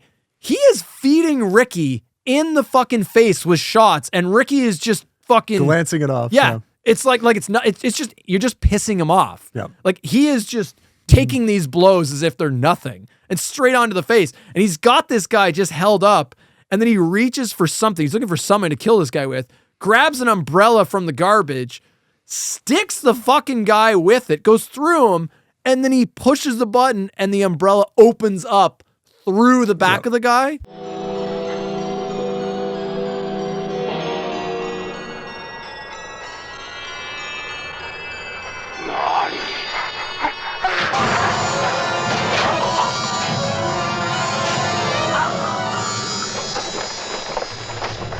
It's a pretty convincing looking kill. And I looks believe, good. I think I remember this correctly. Doesn't it start raining right after as well? So the guy's got an umbrella over his body as the rain's coming down. And when the umbrella opens, it's like covered in blood too. Yeah. It's a cool kill. Yeah.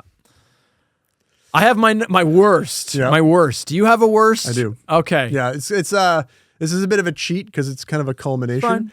Any kill where they use a handgun. Why are you using handguns? I hate handguns in slasher movies. So there's a bunch. I feel like you're shitting on Part 2 here. 1 and 2. Well, because Ricky uses it. One is Billy never uses a gun. He never shoots anybody with a gun. No, but like he kills the shopkeeper for the $31. Like oh no, he doesn't do that. You mean the Santa does it? Sure, yeah, the Santa does. But like it. any horror movie where they use a gun is just Ricky does kill a lot of people when he goes on that killing spree, shooting guys. He shoots. He kills debatably 3 people with the handgun. No, 4 because he kills the cop too. So other 2 it has a lot of handgun kills. But I don't mind it as much. I know you want the personal, and it's more fun when it's like why are we here if you're just gonna shoot the guy, right? Like, yeah. I know guns aren't as fun in slasher. You want this. Yeah. You want the? I want it to be personal. I want the old timey axe, to split a poor teenager's head just clean in half. I want the deer horns to pierce through your body. Yep. My worst kill actually also has a gun involved. The slow choking scene in part 3 where Bill Moseley's Ricky chokes the brother Chris with the shotgun in the basement. Oh, right. After it's so slow. And they're doing like the... And they don't do it right, so it just looks... It looks like he's hardly putting any pressure on the shotgun, and the actor's just kind of pretending to be like, and it's like such a weak... It looks like something out of like Star Trek TOS, like the original series, where it's just like, hey, we're not going to hire stuntmen to do this, so the actors can just do it and make it look real, right? And it doesn't.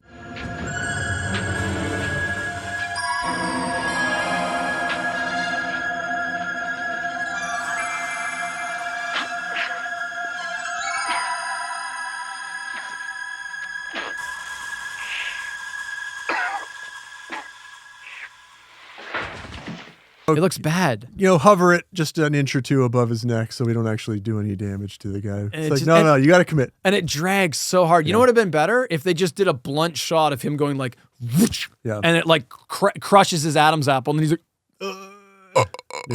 like on the ground. That's a better way of doing that shot. Or, why not pull a Halloween 4 and have him grab the shotgun and just impale him with the shotgun where he puts him right through the fucking wall. By the way, I forgot to mention this. Here's a little bit of trivia from Silent Night Part 1. The guy dressed as Santa Claus coming into his daughter's bedroom to surprise her. Yep. That is the actor who played Michael Myers in Part 5. Jeez. It's a small world for these movies, eh? They're all in a lot of the same things. Yeah, they pop up a lot, especially from this era, yeah. Another thing I'll mention on this kill is there's a funny moment where you can see, I don't think this was intentional, because Bill Moseley has like the sneering face. He's like, choking the brother. And the brother who's like, he spits up one point, and you see the spit hit Bill Moseley's face, and you see him flinch. It was like that wasn't meant to happen. But it's just like a little bit of a moment. You see a character break because he's like, his body naturally flinches. Yes, he kind of goes like... It's like exactly what would actually happen, but you just don't expect to see that in a movie with a guy that's like a homicidal murderer, right? Yeah. So there you go, and there you go. That is all 6 entries. It's exactly what you wanted next. You wanted us to do Silent Night, Deadly Night. We tackled it. That's the most requested franchise we've had in the comments. And we listened to exactly what you wanted, and we delivered on the goods. Good themed episode as we come into the holiday season. This was a more fun one. Yep. It felt good to do a lighter one. This is the last episode of the year, buddy. Slash Cinema has officially been around for over a year. Yeah, we started the fall of 2023. Yeah, this is our 8th episode. We're almost at 10 episodes. Yeah. When do I get to retire? Kudo. Well, I'll tell you when you get to retire, buddy. I'm very happy with the format of the show. I'm not trying not to get all schmaltzy here for a second, but I really like the content we're putting out. I'm still having a lot of fun doing this. I'm very excited for some of the franchises we're going to be tackling because a lot of them I've seen like none of them. And that's the shit that excites me is like, I want to watch the shit that I just never watched. Yep. Everybody's seen all the usual slashers. Who's seen Silent Night, Deadly Night fucking 3, 4, and 5? Right. Or even knew the remake existed, That's the shit that I'm getting excited for. And we have some big franchises to tackle next year, but there's not a lot of the major ones left. So we're going to start getting into some this is probably the first of what I will call the weirder picks. Fringy picks, There's some fringe picks coming. We still have a few big, quote unquote, like the big ones left. Our next one is going to be a pretty big one. You might not see us for a little while. For a little bit. We're going to be on height. We're going to take the winter probably to watch these entries, but the next one is we have another big boy to tackle. But then I think we're going to move into more of a format where we're going to try to make it so it's not so grueling on us because, we have to actually watch all these. We have to write detailed notes on everything. So it's very time consuming to do the behind the scenes for this. So we're going to try to balance it where we tackle one bigger franchise and then maybe do a lighter franchise where it's got less entries. You know? As they say in Hollywood, one for them, one for us, one for them. Yeah, one one for you guys where we kill ourselves, one Freddy's Nightmares, and then one Silent Night for us. That was for them. Yeah, that was definitely for them. Yeah, that wasn't for me. I didn't want that. Yeah. I hope you're having fun watching these movies along with us. If you're viewing these, then you go back and watch the movies. Or, I think we also give you enough from the episode where you may feel like you don't need to watch them. I mean, that's the point, right? As that's Justin the point. Kicks off every episode, right? We watch them so you don't have to. Yeah. So thank you for supporting us this year. This was a crazy random idea I came up with last Halloween, and I think it's been going very well, and I'm very excited to continue this into the future. But thank you for watching. Thank you for commenting. We really enjoy your comments, so please comment. If you haven't subscribed to the channel, please subscribe. It helps our viewership. It helps the algorithm actually, push the videos. And please let us know. I'm not saying we're going to listen to this directly, but please let us know some franchises you would like us to tackle. Yeah. Because we have a pretty clean slate next year. So you let us know what you would like to see. Don't fucking ask for Scream again, because I already know you want Scream, and it's coming. Every single one of our viewers is gonna post a note for Scream. Every comment that I fucking see about Scream will push it back another month. I'm making that clear right now. Every comment, including on clips, not even just the main podcast video. We'll wear them down. Work with me on this. We'll wear them down. We will see you people next year in 2025.